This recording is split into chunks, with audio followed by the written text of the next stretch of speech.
membanggakan nama Malaysia di persada dunia. Dia juga menjulang dan membanggakan nama Malaysia di persada dunia. Juga permulaan baru untuk matlamat dan impian bagi pemain kita. Musim cuaca datang dan pergi, tapi ia tidak akan mengubah sejarah pemain kita. Dengan harapan musim hadapan yang cerah adalah satu pemangkin semangat bagi pasukan yang bertarung. Komposisi musim lalu tidak penting. Yang penting adalah kesetiaan kepada permainan. Tiada guna mengerti hujan emas dan berjuang demi Malaysia kalau kita tidak dapat merealisasikannya di M6.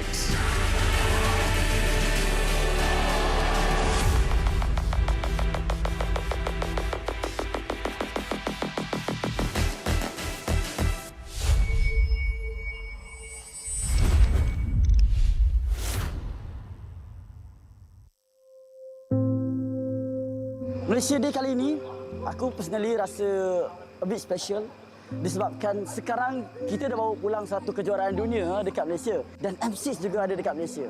Sebagai orang yang terlibat secara mendalam dalam MLBB, ini adalah satu benda yang besar untuk aku. Kita orang start support MPL Malaysia waktu season 7 yang RSG menang time tu. Kalau saya tengok MPL Malaysia sejak ada tim Sayan lagi. Waktu tu zaman Sayan kuat lah. Ada Fredo, Solos, Repack. So, kenangan termanis saya especially masa dekat M1. Masa tu Todak buat pasukan Malaysia rasa sangat berbangga dengan performance mereka. Berjaya dapatkan tempat ketiga. Jadi itu kenangan termanis saya iaitu menjadi sejarah dalam M1.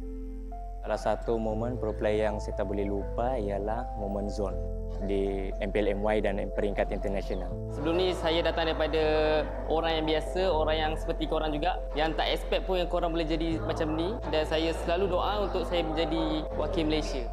Kalau MPL MY punya momen waktu zaman gemilang Todak lah. Sebab diorang pada dulu kuat kan, pada season 3 sampai beberapa season lepas tu, diorang champion 3 kali. Harap diorang kembali kuat balik lah. So insya-Allah untuk season kali ni tim Todak akan buat yang terbaik lah dan tak macam season sebelum ni. Momen paling kita orang tak boleh lupa waktu SRG menang MSC yang time tu first team Malaysia menang international trophy.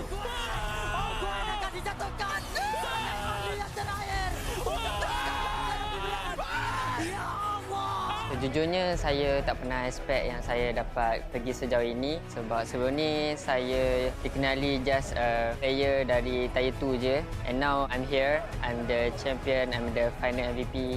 Untuk F6 ni, kami akan melampaui era baru. Kami dah buktikan apa yang kami mampu buat dan kami akan make Malaysia proud again. So dengan harapan yang menggudung, rakyat Malaysia saya seru kepada anda berikan sokongan penuh kepada pasukan siapa pun yang pergi masuk dalam M6. Kita orang perlukan sangat korang punya sokongan Sebab tanpa korang kita orang tak boleh buat apa-apa. And kepada seluruh rakyat Malaysia saya nak ucapkan selamat Hari Malaysia. Selamat Hari Malaysia. Happy Malaysia Day. Happy Malaysia Day. Happy Malaysia Day. Selamat Hari Malaysia. Selamat Hari Malaysia. Selamat Hari Malaysia!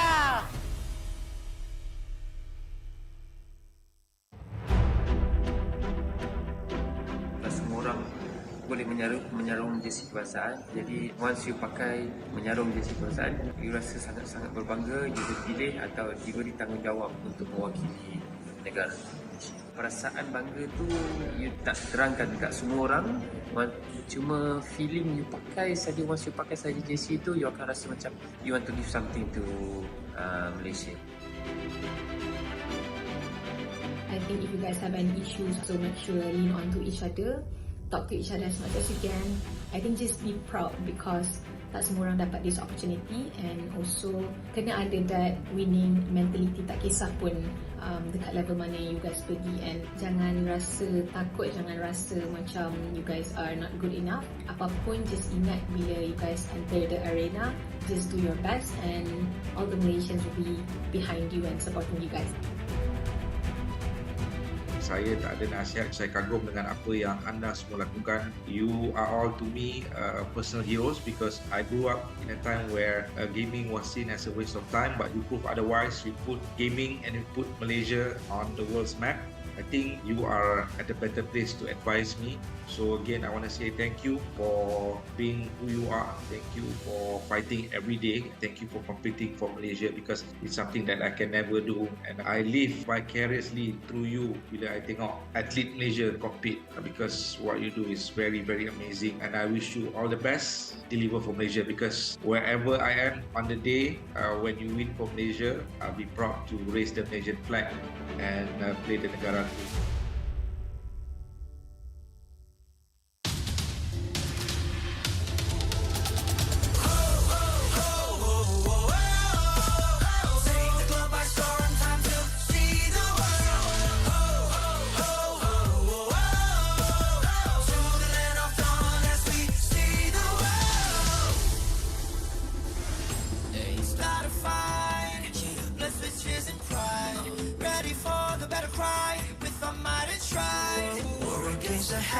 Set the fire to the sky. Keep burning bright, kill the allies and enemies mesmerized. Strive for domination. Feel the pressure rising.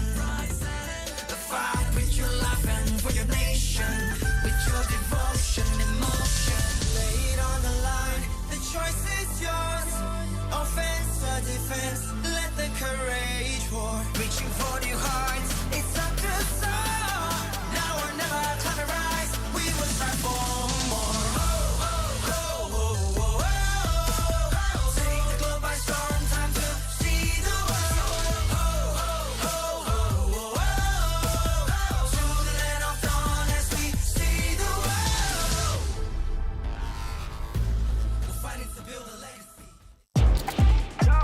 Jago sukan apa jua? Jagokan lagi dengan rangkaian 5G termantap dan tanpa lag. Gaming sepantas kilat. Menang di Land of Dawn. Tukar ke Holling Prepaid 5G sekarang.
I'm a rock star.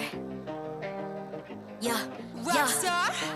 Ay, I'm a rock star, baby. I'm a rock star. I'm a rock star.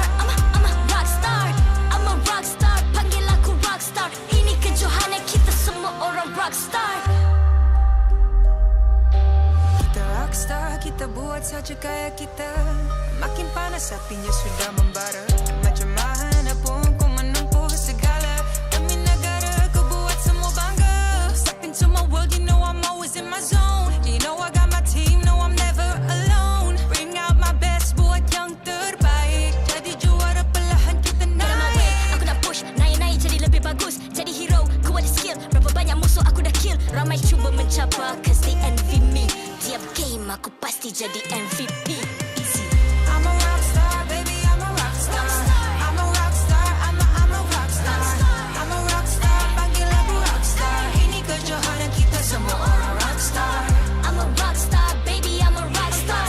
I'm a rock star, I'm a rock star.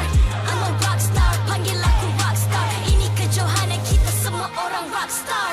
Tengok nanti siapa yang juara. Ni peluang kita bawa pulang piala. This is my game, this is my time. Menang semua, everything will be mine. Kalau jatuh kau pasti kembali.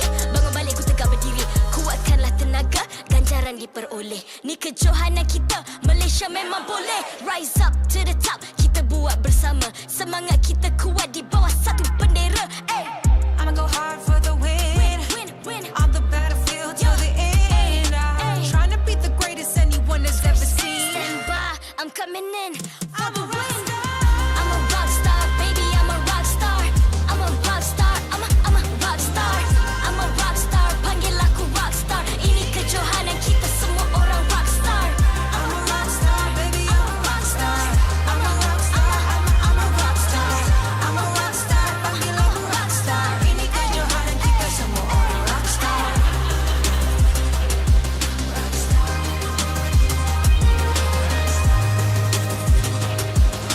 Ini kejohanan kita semua orang rock star. I'm a rock star, baby, I'm a rock star. I'm a rock star, I'm a rock star.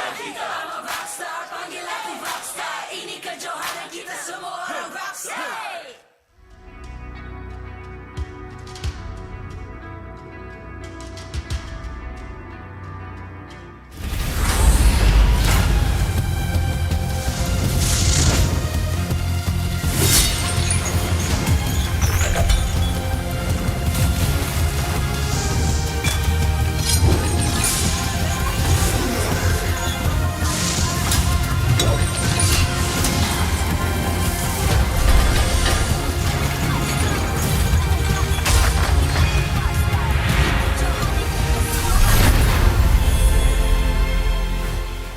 MPL Season 14 is powered by Moonton, KPRG, and MSNJ.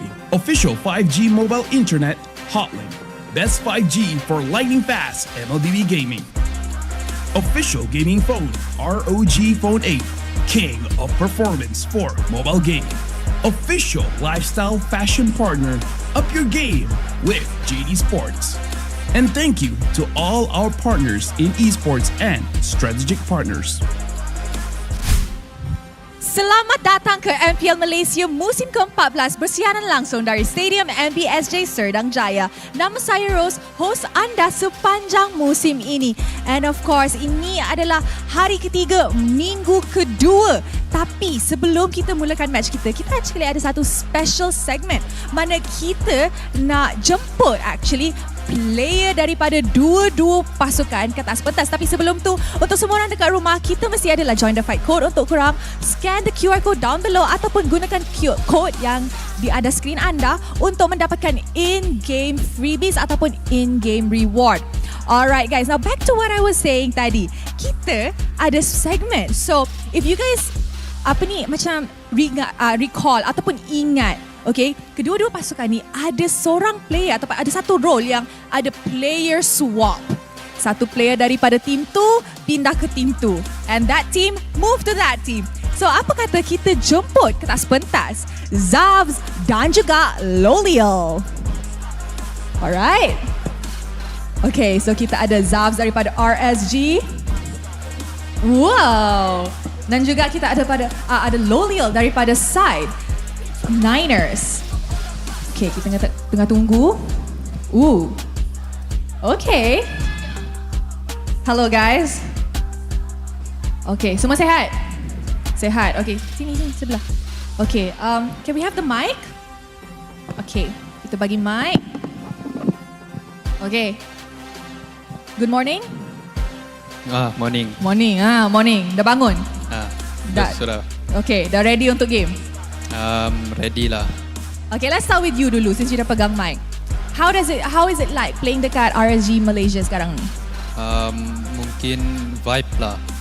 Vibe dengan rasa sebelum ni dekat JP vibe lain.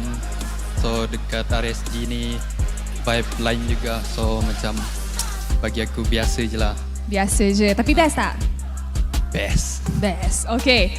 Loliel, you were with RSG during their winning season. Lepas tu, so many seasons later, you pindah pula ke team JP Niners. So, how is it like in JP Niners sekarang? Dekat JP Niners ni sangat-sangat fun lah. Lagipun player tak ada player dengan coach juga, bonding sangat-sangat kuat. Jadi, kami enjoy lah dekat JP Niners ni. Alright, so Zabs, apa yang nak cakap dekat Loliel? Sebelum game lah. Apa-apa yang terjadi untuk hari ini, harap kita dua tim boleh pecahkan lose streak. Satu tim je akan pecahkan lose streak. Satu tim je, satu tim. Okay, Loliel? Tapi lose streak saya baru satu. Jadi RSG tanpa saya tak boleh menang lah. Oh, okay, that is interesting. Ada nak balas ke dia cakap? RSG tanpa dia tak boleh menang. Aku jawab dekat game je lah nanti.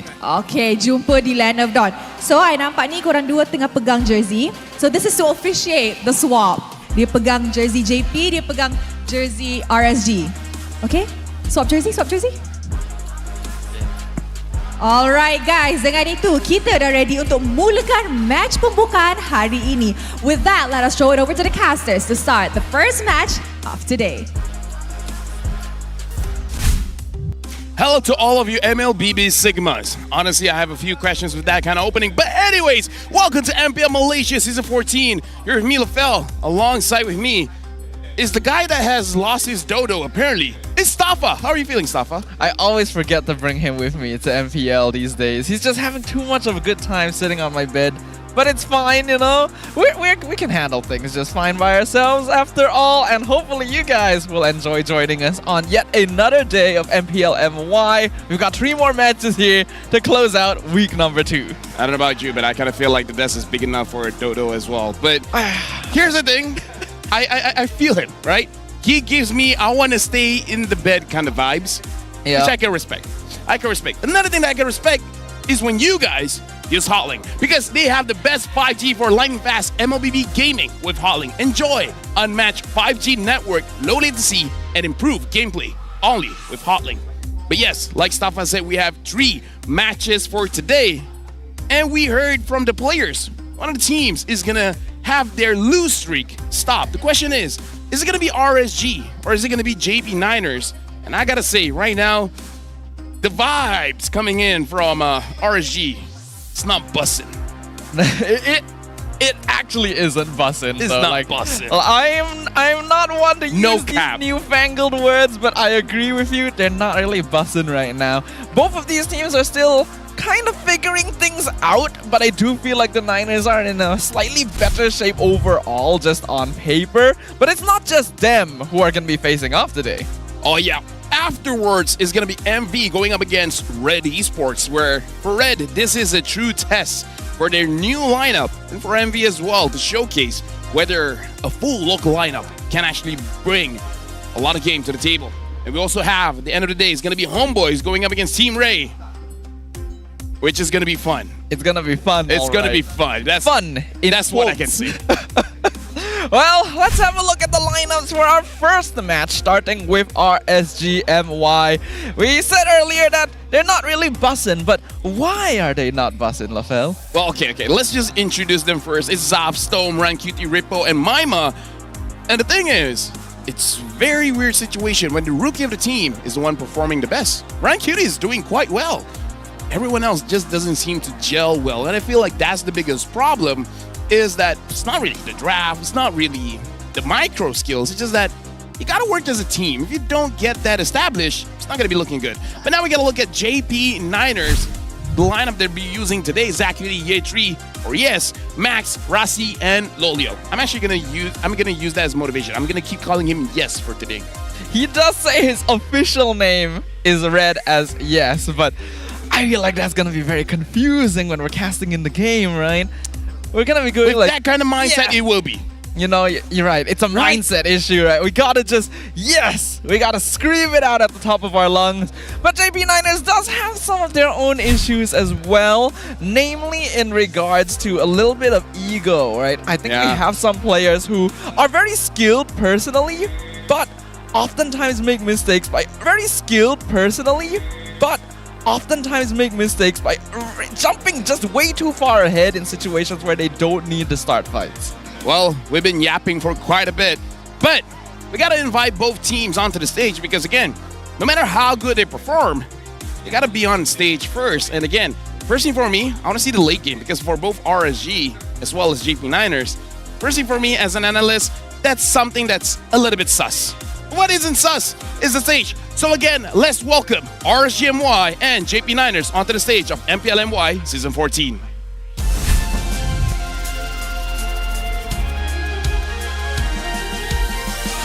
RSGMY. Still without a win after 2 matches, the Malaysian Raiders are determined to bounce back with a vengeance. The spotlight is on Zaf to win against his former team. Ladies and gentlemen, let's cheer for RSGMY!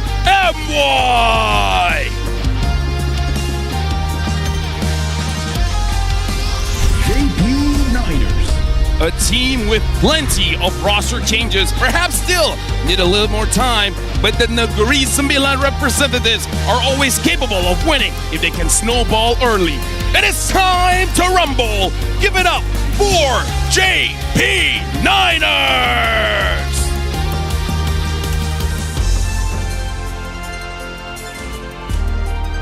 Introducing the coach and analyst of the 2 teams and head of League Ops, Franklin. They will ensure fair play and professional integrity in the matches. Let's keep it going with fist bumps between the teams, a true sign of professionalism and the start of a war between both of them. A war it shall be as we prepare to jump into a battlefield from which only one side shall emerge the victor.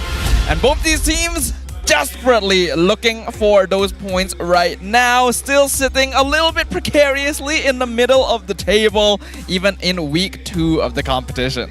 Now let me just say, before we even get to the draft, right, I feel like JP9ers, their early game is actually quite solid as well as the mid game.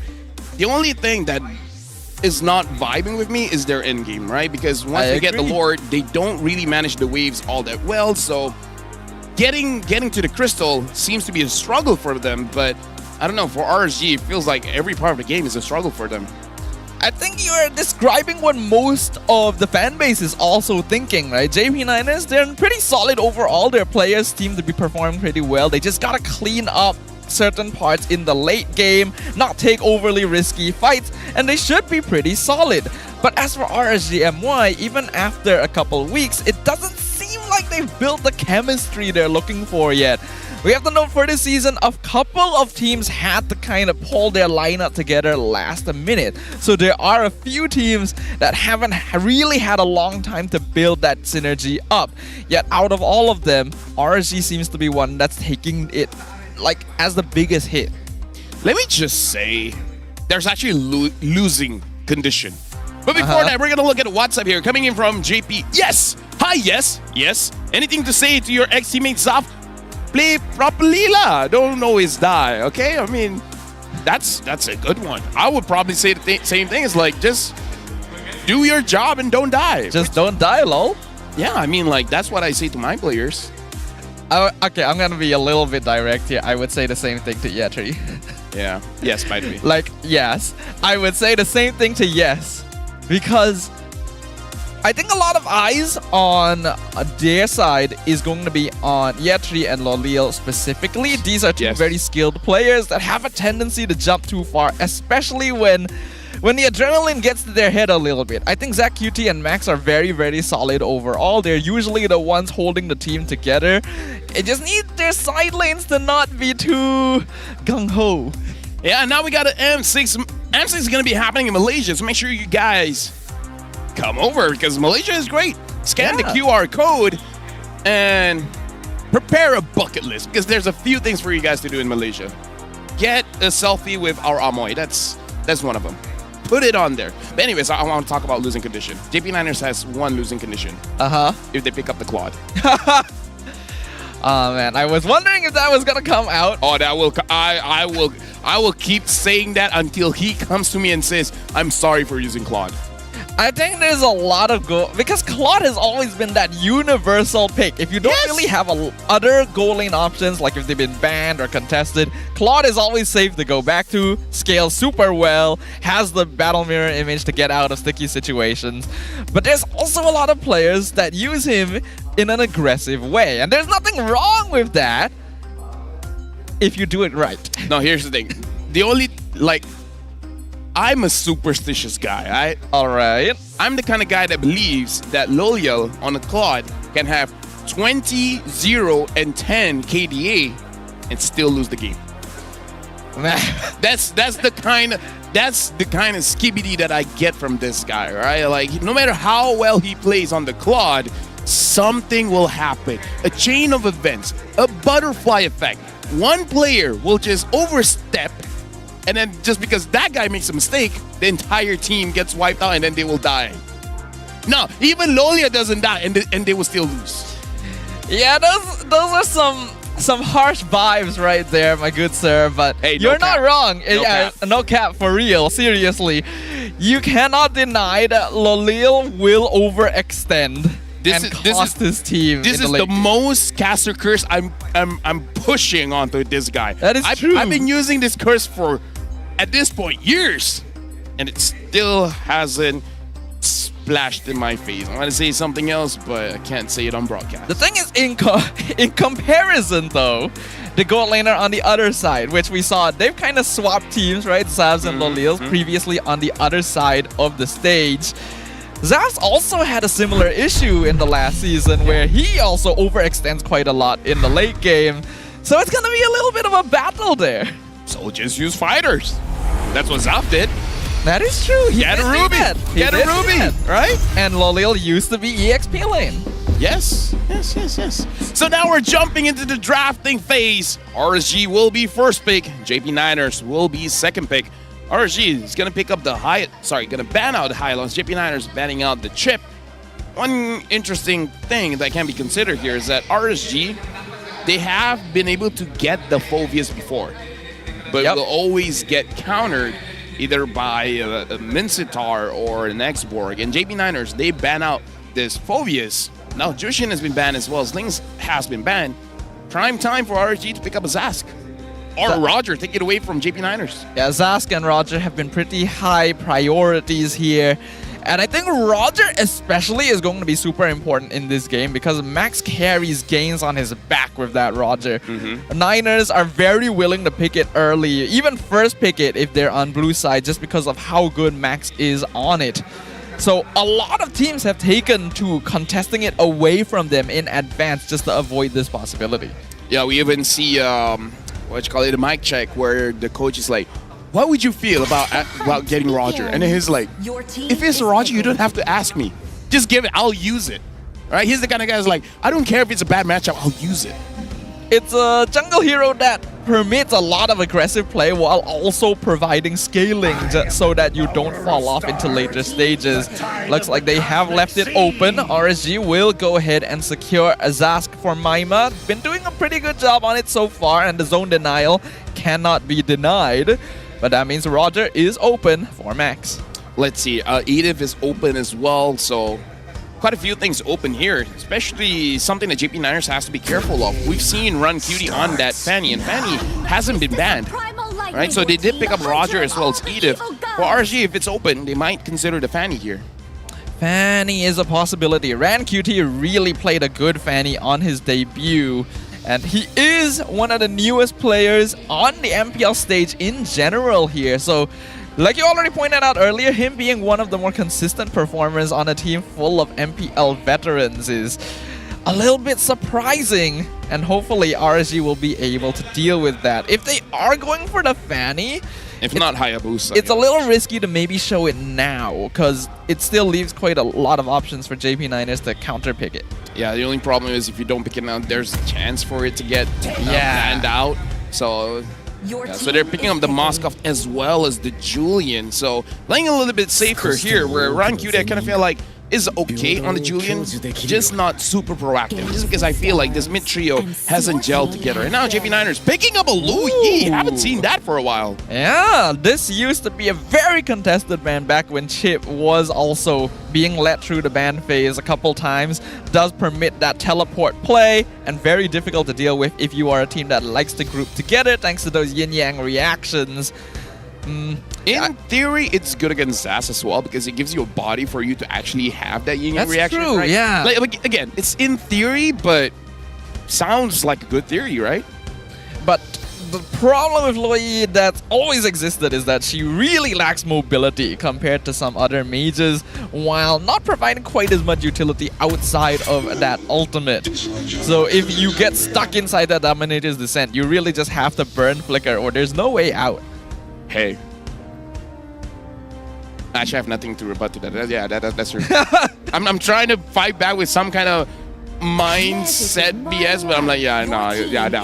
If you get caught by this, you can always just fire back by saying it's a mindset issue, regardless. Yeah. You know? Like, I can't say that, but sometimes my logic holds me back. You know, they're like, okay, don't sound too stupid. You know, like make some sense for me. Like, I tell that to myself. So you're battling within yourself. Yes. It's kind of like a yin-yang reaction inside you. Some caster did say I have bipolar or something, so that's part of it. That was a topic of conversation. Maybe schizophrenia as well. Yeah. But here's the thing. With the right mindset, some people say that's bad. But my mindset says, I always have a friend. Yeah, actually. Like, what's wrong with that? You know, you always have a friend around. Kids have imaginary friends all the time anyway. So I don't see what the big issue is. But moving onwards, Jawhead actually getting let through the first ban phase is interesting, though Niners do end up banning it later on, as well as that Tigreal. So a little bit more focused towards Stone. And speaking of Stone, he was a real highlight back during RSG's big season, which I think was season 12. He was performing really, really well. And ever since then, he hasn't seemed to have reached the same peaks. Honestly, even season 13, because they got third place. And since you were talking about Stone, one of his heroes that we haven't seen for quite a while, the Arlet, right? The Arlet Rome. And he's quite good on it. One of the first players to really start popularizing it here in MPL Malaysia, and definitely the most consistent user of it. But yeah, we haven't seen him play it for a very, very long time. I do understand Arlet Rome's fallen out of favor recently, but could still work depending on the situation. I mean, if your opponent doesn't see it coming, then maybe it's a good surprise pick, right? But either way, JP9ers, they're still hiding where this Edith is going to go, as well as the Roger. But the fourth pick will reveal one or the other. And it looks like they're going to pick up the Cho, which after yesterday of what... Who used Kids. it? No. We saw an EXP Cho as well. We've seen Cho in the jungle. We've seen Cho in the EXP. So who was it? Such a forgettable game. But either ways, still technically flexible. But the most flex here is definitely the Roger. Having full vision of the entire draft with Fanny still open, but I'm sure Max can use Fanny. I mean, how hard can it be? Like, just aim your skill to this wall and that wall, and then you go in, and then your third cable somewhere else, and then you move there, and then like 4 cables. Like, it's not that hard, right? Just because his name is Max doesn't mean he needs to play on maximum difficulty, you know. But yeah, interesting. Minotaur haven't been picked much this season, despite being one of the more popular roam options last season, finally making his debut here alongside the Barat. So quite a lot of CC in play for RSGMY. Hold on. Our SRG, Vamos, RSG, and Ray are the only teams in MPNY who've won against Zaz. Between Man and Max, Max is the younger twin. Oh, I actually didn't know that. Yeah, I didn't know that either. Yeah, I thought Max was the older one, actually. You would think so, right? Right? Having his name be Max. Yeah, having the X. I've been All right? waiting for too long.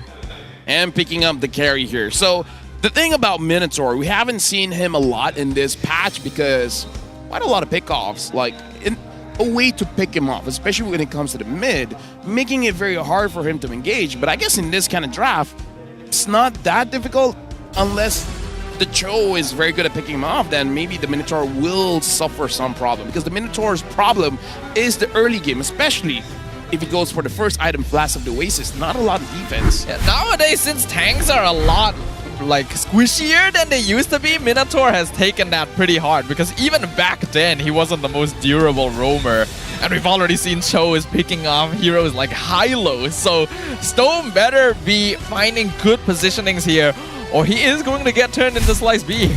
We'll find out what happens, because we are jumping into the Land of Dawn for game number 1 of week 2, day 3. It's going to be RSGMY versus the JP Niners. And just to clarify, this is going to be a roam Cho. So again, one of the weaknesses of a Minotaur is getting picked off over and over again. So we got to see if JP Niners, their early mid rotation is going to be strong, because if they are, it's going to spell trouble for RSG. RSG, they need to work together to take down JP Niners.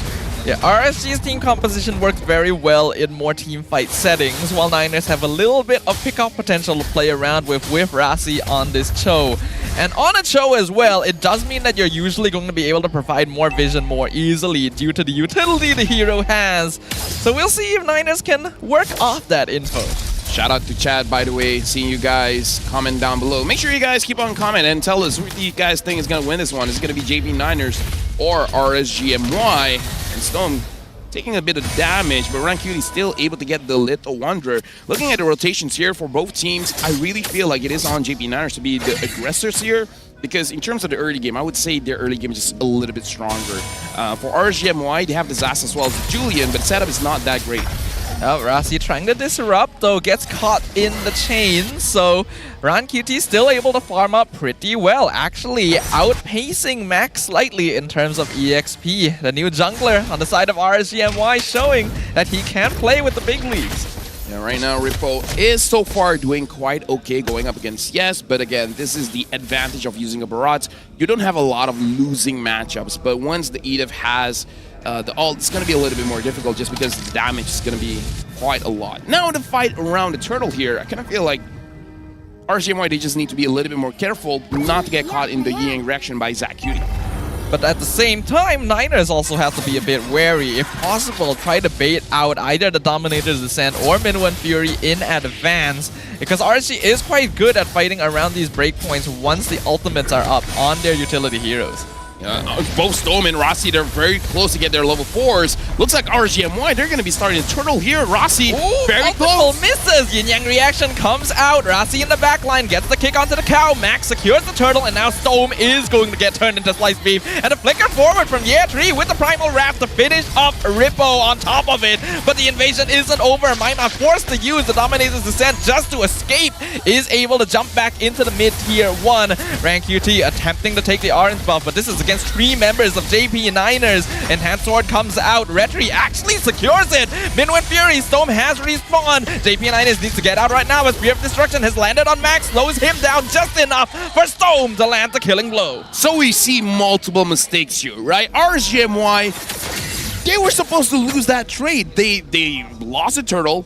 Someone died, and again, like we talked about how Storm using his Minotaur is prone to get picked off. JP Niners, you guys already won it. They got very greedy. They want to make sure that they're stomping in the jungle, and then gave over a kill over to RSGMY. Overall, not the worst case scenario. They're still ahead in gold, but they should have focused somewhere else, you know? Like, yeah, shutting down Rancuti is going to be great, but kind of feel like that was a little bit too much. I agree. It would have been a much bigger lead if Niners didn't give over the kill on Max of all people, considering this is going to be the player they want to focus on a lot of the time. And I gotta give props to Rancuti being able to escape that, secure the orange buff in the midst of 3 enemy players. He's got that composure. Yeah, honestly, Rancuti is very, very impressive ever since week 1. It's just that, again, the decision-making coming in from RSGMY needs to be a little bit more clear. Rippo now having the Thunderbelt, he's going to scale quite a bit. But this does mean that he has to always face check someone in order to get a lot of stacks. Because if it's roaming around, it's not going to be getting that stacks. Now looking at mid, looks like Maima has the Purify safe from Rasi.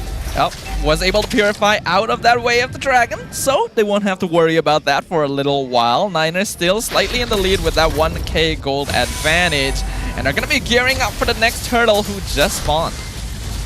Honestly, right now for both teams, JP Niners, they have an advantage here just because they have 2 heroes that can pick off. And now we're going for a pause, but it's okay. This is the Malaysian positivity. That is? Oh, I see what you've done there. You see, yeah. The positivity. Only in MPL MY. Only in MPL MY, indeed. Maybe other MPLs need to start importing our Amoys, you know? I wouldn't be surprised, you know. That sounds like a good business deal. Like, yeah, everyone follows the PH meta in-game, but I think a lot of people follow the MY meta in production. Oh, yeah. We're the trendsetters. Someone says rip pause, but come on. In Malaysia, it's I. It's not I. She's not here. Yeah, if by the way, I haven't seen her. Let me. I guess we will find out soon. It's okay. If she doesn't come out, we'll just boo whoever comes out. Wow. No, don't do that. I don't think that's called positivity. I think that's called bullying. We don't stand for that around here, Lavelle. Some people don't stand, but yeah, like I don't know. Yeah, I guess yeah. Intrusive thoughts, don't boo, guys. In the comments, if it's not the Amoy, don't boo. Negativity has no place here, you know. We want positivity. That's all we're hoping for. I mean, sometimes negativity is cool. It's all about balance. Hey, Fira's there. Oh, look at that. Spotlight by JD, looking real cool. I gotta get me some of that, honestly. You mean the merch? The merch. Yes, of course. Fira's our friend, by the way. She used to be an MPL host. Yes, I still remember back in those days. That was a very interesting time. Now we have Rose. Worked with her before. Only worked a little bit with Rose. I worked with Mara before. Yep. Okay. Hold on. Maybe she is around. Okay. Okay. We're all good. We're fine. We're gonna have no problems here, ladies and gentlemen. We're gonna be jumping back in once again. Thank you to our marshals for making sure everything is in working order. And we're back in the turtle fight. Okay, no negativity, guys. We have selective positivity, okay? That's the title of my life. Selective positivity. Not everything is great. I feel like selective positivity goes against the message of positivity in the first place. Oh, hold on. Daytona's welcome. Flickers backwards. They're going to be able to catch one. That is Yetri already down for the count, and Rassi is way too deep. Minwoo and Fury cutting off the rest of the JP Niners. Max not able to win the Retri. Ran QT secures the turtle. I love when I say, oh, this team is not supposed to win the turtle, and then they win it. I mean, RSG is slightly better in the turtle fights. Again, you have Zask and Minotaur. Hold on though, Lolil looking for Maima. Wow, that's a lot of damage. Zach QT lands the final blow in the mid lane. That was unexpected. I'm pretty sure Maima was like, okay, no. Like, he didn't have his Dominator's Descent, and again, this is going to be a Purify Zaz, so even if he did have his Purify, he wasn't going to be able to get away from that. The last thing you would anticipate is the enemy gold laner roaming to their mid lane and being the cause of you getting ganked and taken out. So Lolil already getting a nice little boost in gold there and being 400 gold ahead of the Zaz. The strangest thing is that out of everyone here, Storm actually has the highest gold difference against his counterpart. He has over 600 here. But again, having the Flash of the Oasis just had... Oh, but hold on. Diversion play. They're going to target for the gold lane. They find Storm instead, though. Minwoo and Fury flickers forward. Knocks out the entirety of JP Niners. Rare QT will trade Max for Zaz and Storm. I don't know if that's worth it or not, especially looking at Max now 2-2-2. Looks like they might have to pivot here, right? Instead of playing for Max, they got to play for Lolil. Potentially so. Nice yin-yang reaction though. Maima and Rippo not realizing Zach QT is still in a lane. So they have to back off and end their plans of potentially ganking Lolil. Right now for both junglers, Run QT was pressured a little bit, but looks like Run QT is having a better time. And even though I was talking about how Storm can get picked off, but Rasi hasn't been able to pick him off that much. He only got him once. And Max is having a little bit of trouble, even though he's using the Lycan Pounce to iframe in the Minuan Fury. Still somehow it's just not enough. It's the engagement, because both teams have two options for engagement, right? RSG have Rippo and Stone, and then the Niners have Yatri and Arasi. And so far, Rippo has been catching Yatri first almost every fight. But here, oh, nice Daytona's welcome. CC immune to the way of the dragon, but that means that they won't be able to catch out Yatri this time. Turtle gonna be reset once again as Rasi wants to target Maima. Still has his ultimate available, but has to flicker out to safety to make sure he's not caught out. And we see the Turtle dropping to 40%. Dominator's descent too far back. Flicker, Earth Shatter, gonna be able to find Ran QT. Lolil secures the Turtle as the Minuan Fury is used defensively. Nice yin-yang reaction, but it's not gonna be enough. And now Rippo has to flicker out, but the Lycan Pounce follows him into the backline. Max gets a free double kill as collateral, but also loses his life to the tower. Niners not able to tank it for him. JP Niners, they gotta be a little bit careful around Ran QT here, because if they're not careful, if he actually had the cooldowns, he could have gotten a lot of more kills there. And Max, being the usual aggressive Lycan guy, he goes for those kills where he's okay to trade, right? I can die, but at least I get net positive. If I get 2, if I get 3, overall it's gonna be good for me. In the meantime, Zav was able to go to the side lane and get a little bit more gold for RGMY so they don't fall too far behind. So far, GP Niners and RGMY looks like they're playing on equal footing. Yeah, it's still fairly even overall. Niners has the slight advantage, but they're also giving up quite a lot in these trades, so it's not creating the snowball that they need to really push things into the mid to late game. Right now, we can see Zach QT topping the damage dealt ranking, pretty typical for a Lo Yi, and that yin yang reaction hurts a lot. So the Daytona's welcome. Gonna find Rasi here. He is way too deep. Gonna Jeet Kundo back towards the RSG base to see if he can find a different path out. But at this point, I think he's basically done for. I mean, again, just delaying the inevitable. And looks like Loli was able to get away from that. Stone still goes for him.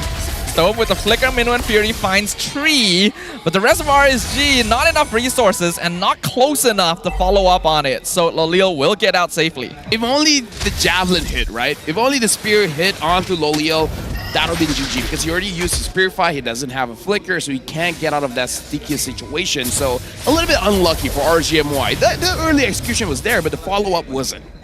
Yeah, the thing is, RSG does this quite often, right? We do see players kind of initiating when the rest aren't too prepared for it. And it's not even an RSG exclusive thing. Niners have been doing it here and there throughout this game. So both teams still looking a little shaky, but now they're going to try and contest Lord. Now I just want to see how they're going to approach this fight, because for both teams, it looks like they're just waiting for one big catch and then dive in, which can be good, can be bad, because sometimes, in my personal opinion, their dive is a little bit messy, even though the catch wasn't that clean. So the discipline for both teams has to be tested here. They are being tested, all right. And I feel like we are being tested in some sense as well, because so far this game has been a little bit shaky. It's not quite the quality we hope for. Daytona's welcome misses on Rasi. He doesn't even need to dash it. He actually dashed afterwards. Rippo just outright missed there. But the Minuan Fury comes out once again. Yetri with the Flicker Primal Wrath to get out into safety. Max gonna be zoned out of the Lord Pit. Has to jump back in. Zav's getting a tower up in top lane. Rank QT still secures the Lord regardless. But RSG are on the back foot. Max gonna have a taste of beef right there as he picks up Stone. As a 2-for-1 trade. And they do get the turtle and an inhibitor. Zav's, whoa, okay. Let me say, that was actually a Lord. But yeah, RGMY got the Lord, got 2 turrets off of that. Even if he dies here, I would say that's still worth, but... Oh, why he goes back in? Ryan to see if he can trade himself for Yetri. He gets it! Oh my god! He almost killed Zach QT! Oh, but Ron Cutie still there. Ron Cutie wants blood. He gets it. He gets Zach Cutie. And now Lolio has to push him away. That was questionable, but you know what? He traded, so good for him. Zap should 100% have been punished more there. He got a kill. He almost killed another. Set it up for Ran QT. That should not have happened. 100%, but I gotta tell you, Stafa, looking at his game, a lot of things that happened should not have happened. You know what? You're completely right in that regard. So let's just prepare to expect the unexpected. Oh yeah, and now RGMY, this is good situation for them to get a lot in mid. A little bit surprised how it was a little bit delayed and they're just going for one. Rasi actually comes through the diversion. The Tona's welcome misses again. Wave the dragon into the dinosaur. Nice min with Fury to cut off the backline so Niners cannot continue the assault. And now Rasi is left alone against rank QT. Mac gonna be able to pick off Maima, who unfortunately was a bit too far ahead. And Stove now gonna follow right after. Yatri continuing the assault with the onward. Gonna trade his life to maybe set for something else up, but Niners decides not to go for it. My worry is that for both teams, they're having separate team fights here, right? Like, Rossi goes to the back line trying to catch someone, and the moment he doesn't get someone, he's going to get chased after by RGMY. The problem is, RGMY will get split into two.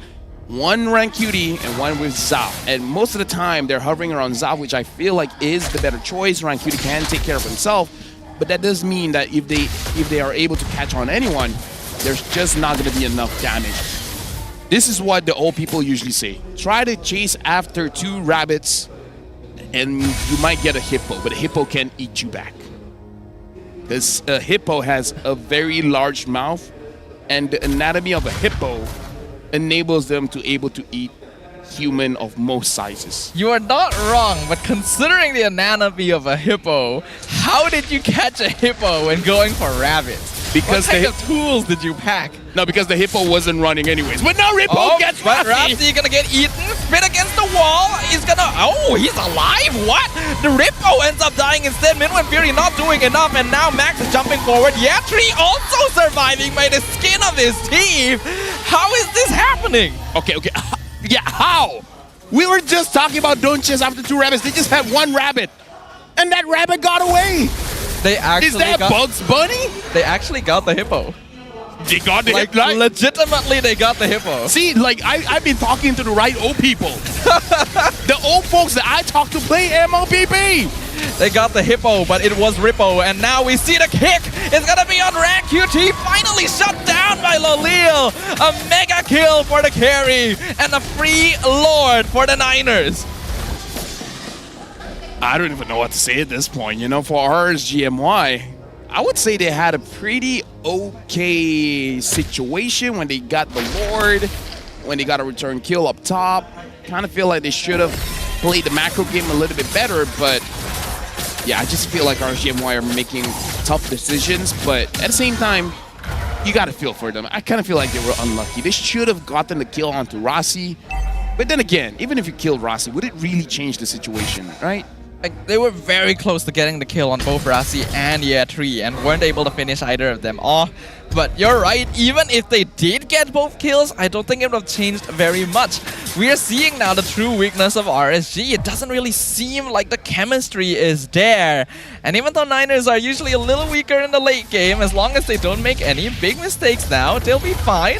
Maima gonna be forced to use Purify very early on too. And right now, with 2.5k goal lead by JP Niners, the Lord is pushing up top as well. JP Niners, they just don't have a minion wave down bot, but overall, this seems like an okay push coming in from JP Niners. They're able to get mid as well as let Lord push top. This is going to be a big problem. RSG, though, are pretty good at holding choke points. They've got most of their resources ready, so if they're able to set up a good fight, they could do something here, especially since the Lord has already been whittled down quite heavily.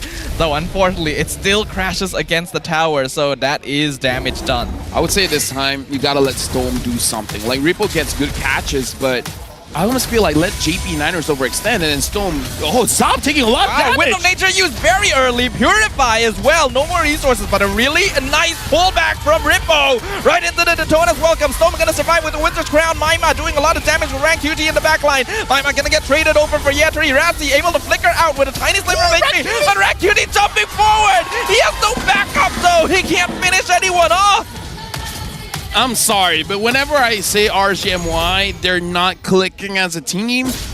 Those are the kind of plays I'm talking about, man. Like RGMY, I was about to say let JP Niners engage, and then Storm just counter engages with the big minion free. But at this point, it looks like JP Niners has just too much damage. Zach Beauty is chunking them down. Yeah, JP Niners have scaled up 4K gold lead now as we approach the 17th minute. Diversion going to be used to even clear up the top lane. The macro play, we're seeing the difference here between these two teams. Right now, Staffa, I feel like JP Niners just hit their win condition, which is let Loliel have enough damage, let Zacuity have enough damage. Because in the previous team fight, if RGMY was able to sustain the fight a little bit longer, then perhaps they could do something, right? But we saw just that 1v1 between Loliel and Zaf. Zaf had no chance. Now, even with the Rose Gold Meteor, I kind of doubt that he can survive for a long time. And at the same time, I like that Loliel actually held himself back from continuing that duel too, right? Once you saw the Wind of Nature, you realize, okay, I've baited that out, I can back it off. Usually, if Loliel is able to maintain a certain sense of discipline, or if he's farmed up enough that he can take duels without needing to bother too much, then Niners are in a great spot. And I think both those conditions have already been met, so this is going to be tough for RG. RG might have to contest this, but it's going to be difficult. Rippo gets rushed, but look at that damage! damage! The damage from Loliel! Winter Crown forced out of Rippo. Minwen Fury going to lock Rasi in place. Winter Crown on Storm too as a defensive measure. And this is actually not too bad for RSG.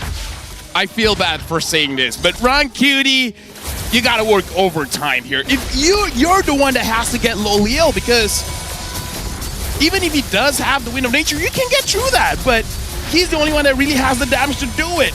Lord dropping very, very low. Yatri is somewhere. I don't know why he's up there, but the Lord gets secured by Rank QT. Loliel wins the duel. Monster kill for the carry. And now he is just ripping and shredding through RSGMY. Storm going to try and escape from the Wolfman, but Max not going to allow that. Immortality only delays the inevitable. It is now a 2v1. Maima has to hold the base. He has the Lord, but the Lord has decided, oh, I'm out of here, bro. You're on your own. Loliel and Max versus the Zask. Is it going to be enough? Dominator's Descent. Oh, wow, it just melts away. And I think the crystal will follow very, very soon. The JP Niners come out on top in game number 1. Dude, the damage was just a little bit too much coming in from JP Niners. But RCMY, they got to talk this out, man. They got to figure out how to play as a team, because I know Rippo, he's very passionate about winning. I'm sure he has a lot to say in that game. I think they all have a lot to say. RCMY is a team that has a lot of players with strong potential throughout the history of MPL. And this is not MPL-ready condition. There's still a lot of work that has to be done over there, but JP Niners looking a lot better this game. Rank Unity did great. Yes. That is an undeniable fact. That's a problem. Because we're not talking about anyone else. We're not talking about Storm, we're not talking about Rippo, we're not even talking about Zaf. Maima did okay, but again, like, this is a 5-man game, a 5-man team. We don't want to harp on this too much, but RGMY has been one of the longest standing orgs in the league. So seeing them fall from grace this far is upsetting. It's not good, yeah. Yeah, we wish for something more. We got to look at the highlights here to really see what really happened in this game, but to sum it up, I would say JP Niners control pretty well in the early and mid. Once Loliel and Zacuity is able to do damage, they do damage. It does seem like JP Niners were in better control over the game, even from the very first few minutes. Did they trade a little bit too much? Yes. But RSG weren't able to make anything happen with those trades. That seems to be a big issue. Rippo was able to get some catches from time to time, but also missed a lot of his Daytona's welcomes, which reduces a lot of the engagement RSG can play around. Yeah, and the MVP here being Loliel shows that he has something to say to his former team. And look at this, like, okay, Run Cutie, yes, it was a mistake for him to go for that, but at the same time, I almost can't blame him, because I feel like as a rookie, you, especially when you're performing as a rookie, you feel like you have to do everything, right? You feel like it's on your shoulders. But the one that carried on his shoulders was Loliel showing up. Now he is with JP Niners. Loliel looks comfortable. And if this player is given the room and space to farm to the point that no one can really 1v1 him. He becomes the most terrifying player you could ever meet. His biggest weakness tends to be overextension. But if he can't be punished for that overextension because of being 2 items ahead of the opponent, then he's just unbeatable. Let's just make this sound a little bit more positive, right? He's a gold laner that plays like an EXP laner. We surprisingly have a lot of those. Oh yeah, but again, if you play like an EXP laner on the marksman and you died 0 times and probably dealt the most amount of damage, then, you know, go for it. And looking at the draft here, I would say there are possibilities for both Maima and Rancuti to take him down. But props to Yes as well as Rasi. Rasi goes to the back line. Splitting up RSGMY. That's the best way I can describe it. Like Rasi splits up RSGMY and Yetri or Yes, he just stands at the front line and provides that extra crowd control or peel that Loliel really needs, as well as Zacuti. Like we can't just ignore Zacuti. He did a lot in this game as well. The mid laners are forming very important backbones in this current meta, where even if they're not the flashiest player, they will oftentimes do the most damage overall just by pelting the opponent with spells from the back line. And you're right, Rasi did a lot of work by splitting up these fights. When you look at RSG's lineup, it's very much meant to be played front to back. And the best way to deal with a lineup like that is to separate their lines, which seemed kind of easy because RSG already appeared disconnected from the beginning. Looking at the chat, they were talking about the Barat pick, which I can understand why they're not so happy about the Barat pick, but it's just that I feel like any pick in this kind of way of play is not going to be looking good. Even if you have the Terizla, which I would say on paper sounds better here, but I don't know, man. Like, I feel like this is one of those things where, unironically, it's on the inside that matters. Right? It's not really about the mechanics at this point. It's about who you eat and who is on the inside. Because in this case, there wasn't people on Rippo's inside a lot of the time. And I don't have a problem with Barat's, actually. I think it's a fine pick here to try and counter the Edith in lane and match up to its utility in terms of catch when you have team fights. But I feel like Rippo's targeting priority was not correct. It's already difficult to catch Cho in Daytona's Welcome, and Rasi is running them anyway. I think Rippo could have tried to do the same thing by splitting up the fight and going for JP9er's backline, but his ult was being wasted quite a lot. Look at the damage from Loliel and Zacuti just now. Both of them did over 100,000 damage. Zacuti did 111,000, Loliel did 120,000. So both of them, again, did a lot of work. And in terms of damage taken here, Rippo taking a lot of damage really doesn't surprise me. Storm as well. Even though Maima didn't receive a lot of damage, but still 60,000 is considered a lot as a mid laner. Especially as a Zask as well. Yeah, Zask. We've seen so many mid laners never die on Zask because that Dominator's Descent is such a good get out of jail free card. So the fact that Niners were able to pick him off in lane very early on to start the game, it already sets the tone. At this point, RSGMY, let's just hope they get a perfect draft so that they can push us to a game number 3. But I don't know, JP9ers, they have made some mistakes early and mid, but so far not punished that much. Rich Guy, as well as the carry, it's going to be Loliel, getting 885 gold per minute, 81,000 damage dealt to heroes. If I remember correctly, it was actually 122,000 damage dealt to heroes. Sandbag, Rippo, 147,000 damage taken, and best wingman, Zacuti, 16 total assists with also over 100,000 damage. 16 assists is a lot. That's a lot. You can see the impact that Zacuti is having, and this is one of the weaknesses as well of a front-to-back lineup where you want your backline to play behind the Minotaur and the Barats. You don't really have any way of reaching Niners' backline unless you can deal with their front line first, and that never really happened. So Zacuti was just free to do whatever he wanted. Look at the amount of kills Loliel had here. 8 kills. I mean, okay, so we're showing all the kills there. Okay, yeah. All the kills here, and we can see it's better. It's all over the place, but really focus on mid as well as the bottom side of the map, where, I mean, I don't know. I kind of feel like it's not Loliel's chasing after them. Like, in the start, sure, he went for the kill for Maima, but then after that, it's like, okay, I'm just going to have this mindset. Whoever I see gets taken down. And that's not usually a mindset you're comfortable giving the enemy gold laner, right? The fact that Loleo was able to gank Amaima in the first couple minutes on a carry who usually needs a little bit more time to get started is already an amazing start for him. And then after that, he was just not disrupted because RSG couldn't even deal with Rasi most of the time. Now, this is a topic for conversation. Looking at Zacuity, he prioritizes the Enchanted Talisman, which makes sense. On a Luigi, you want to spam your skills, but going up against a Minotaur, perhaps it might be a little bit better to prioritize the Glowing Wand. So this is more for chat. What do you guys think? Is it fine to go for Enchanted Talisman first, or should have they just gone for the Glowing Wand first item just so that Stone is more of a non-factor in the fights? Because there are fights that RSG won, and most probably just because they were able to sustain of the heal because of the heal. If you ask me personally, I do actually like the quality of life Enchanted Talisman gives a little more. Yeah, Glowing Wand would help you melt through the Barats and Minotaur, but we already talked about this before the game started. Minotaur is actually pretty squishy. Yeah, I don't really think you need the heavy prio Glowing Wand, especially when you have heroes like Roger on your side already. Nah, it's not even really for damage, just for the heal. But yeah, like, Stone was really a non-factor in that game, which, again, RSG previous MPL top 3, just reminding you guys that. So, I don't know.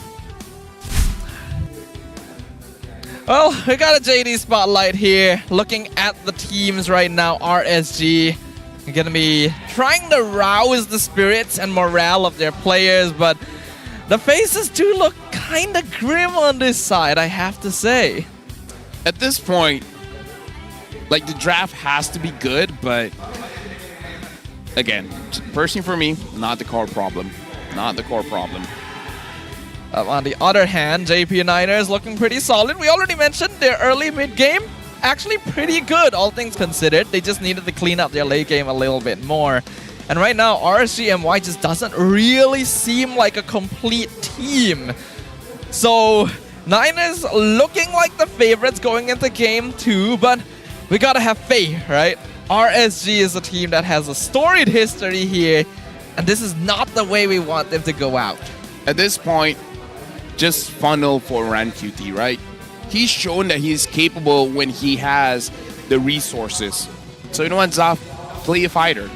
You know, have a lot of crowd control on your team, give a lot of space for RanQT, and just let RanQT do his thing. Maima can deal damage as well, so just, I don't know, everyone go for RanQT. Like, I feel like if I was in a very bad situation and it's very obvious who's performing on a team, egos aside, if you need to die for him to survive, you will die for him to survive. And now we got a WhatsApp from RanQT here. On a scale of 1 to 10, how does MAL compare to MPL? Which, by the way, yes, he is from the MAL. MAL is about 5 out of 10, and then MPL will be a 9 out of 10 as a first-timer at MPL. I feel really happy and confident, just need to fix what is lacking, maybe in draft and gameplay. Fair. I think we have nothing but praise for this man right here, because out of all the MAL players this season who have come up to the MPL stage, he has absolutely performed the best. The fact that a rookie is in a situation where he kind of has to carry his team on his back is both a great and a terrible thing. With great power comes great responsibility, man. Yep. So, yeah, I don't know, that's my vote for RSG. Just funnel for the jungle. If it works, it works. If it doesn't, back to the drawing board, you know? What about you? From an objective standpoint, yeah, RanQT has been performing the best out of everyone. You really should try to focus him a little bit more, but in the coach's position, in the team's position, would you feel comfortable shifting your strategy to hard focused on the newest, most rookie player of your team? I'm the guy that takes risks, man. If I see my goal laner playing like that, I'm like, yeah, you know what? All for jungle. Okay, okay. I mean, you do have coaching experience. Yeah, I do have coaching So I have to take your word for it here. If you're playing like Loliel, I can accept that, right? Because you just overextend, but you're willing to dish out the damage. Zaf is not able to dish out damage and it's not playing safely, right? So he's the bad of both terms. So fair with me, just like, you know what, Zaf, play fighter. I see. If Fovia is open, you know what? Fovia's go lane. Why not? And for you guys at home, just a reminder, M6 will be happening in Malaysia. Our food is great. If you want to come for anything, come for our food, man. It's going to be amazing. It honestly is the best marketing strategy, right? The Yeah. food here is incredible. As anyone who has lived here long enough will tell you, it is great. And it's been a long time since we've had the M Series hosted here on a Malaysian soil. So It's been 6 years. Yeah, I'm super excited to see like the festivities, to see how well our teams will perform now that we have 2 slots guaranteed again. We have a lot of holidays as well. Yes, we do. With a lot of races comes a lot of different reasons not to go to work. I have never heard it put that way before. I mean, you know, that's our job as casters. We got to give a different perspective. You are We got Chinese New Year, we got Thai Pusam, we got Hari Raya, Raya Haji, we got Puasa. We got all of them here. But that's more of a marketing strategy for people to migrate here. Not really for people to come for M6, because it's not like that's going to overlap over multiple holidays. Who's to say after M6, they'd just be like, you know what, let's stay here. Right? Wow. Yeah. I feel like there's more proper procedures to consider. With the right mindset, just come in. No, that's not how it works? Probably not. All right. The right mindset gets you in. The right mindset will also put you in the slammer. Ah, right. And that's where you don't want to go. Yes, probably not. All right, then. Now let's jump into drafting phase. RSG betting on Hylos, betting on Jushin, betting on the Ling. JB Niners betting out Chip, as well as Ruby and Fovia. So maybe not a lot of choices for Zoff here. And again, Zoff was from JB Niners, so JB Niners is like, it's Ruby or nothing. They may have that insider intel, right? So we were literally talking about this. Maybe Zavs take a bit of a back seat, set up for fights with Ruby. JB Niners just says no. I'm uncomfortable with teams tanking the Zaz win rate. It Zaz really does has not been going deserve down. this. It's 67%. He went now. from 87 to 67. A whole 20% has dropped. It's very Guys, much stop. like those people who have a really high win rate on their favorite heroes, so they don't play their favorite hero in ranked just to keep that win rate. JB Niners having the same opener, same as RSG, Roger and Edith. Will RSG go for the Julian pick again? It did pretty well. I think if they're going for the Julian though, they should actually contest heroes like the Cho so that you can play around the early minutes a little bit more aggressively. This is risky, right? Having a hard fear for RSG, maybe banking on JP Niners not able to use the Lunox or not able to use it well, because either get a very big threat that you pull it away from Rancuti or just let Rancuti have a good time. And now, now you're bringing in the fatty. This is what I asked since game number 1. Still don't think it's enough though.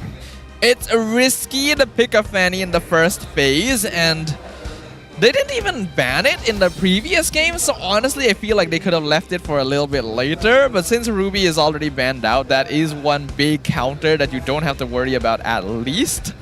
So for now, we can hold our breath. It's not too bad. LaFell is holding his breath. Let's see how long he can hold his breath. Everyone, bet in the chat right now how long LaFell can hold his breath. Have you been keeping count though? Oh wait, he can't answer me right now. He just said no. Okay. Yeah. Okay, last... Oh, Nolan coming in from the side of JP Niners. I could hold it on for longer, but the fact that I have to focus on the draft and trying not to think about peeing is hard. Oh. Yeah, I'm in need of a toilet, but you know, it's alright. Yeah, it's unfortunate we don't have 3 people on the desk today. Because You know what? otherwise, like, you could just go off for a couple minutes, get that dealt with.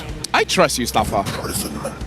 You're not gonna leave me solo, are you? I trust you. You'll be fine. Well, he is actually taking off his headphones. I think LaFell is actually going to relieve himself right now. Yep, he's just walked off the caster desk, guys. All right, it's just you and me now. Now I really wish I brought my Dodo with me because I am actually solo on the table currently. He didn't even like properly ask my permission, guys.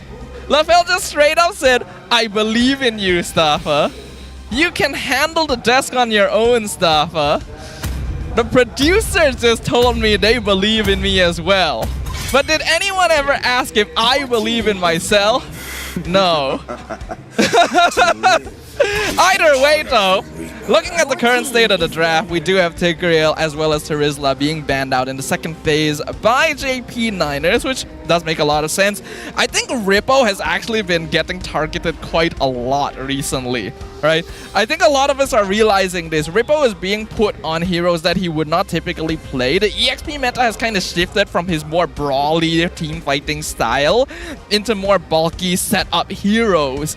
And because heroes like Terizla are being banned out, because Hylos and Phoveus are oftentimes contested, we're not really getting to see the same old Rippo that we usually do. And that feels kind of bad. I do kind of wonder if the players on the side of RSG are being somewhat tilted, right? Like, can we see that? I feel like we can kind of see that. And I really don't want to have to say it a lot of the time, because we want all of the teams here in MPL to be able to fire on all cylinders, to be able to operate at 100%. But we're really not seeing that right now from the side of RSG MY.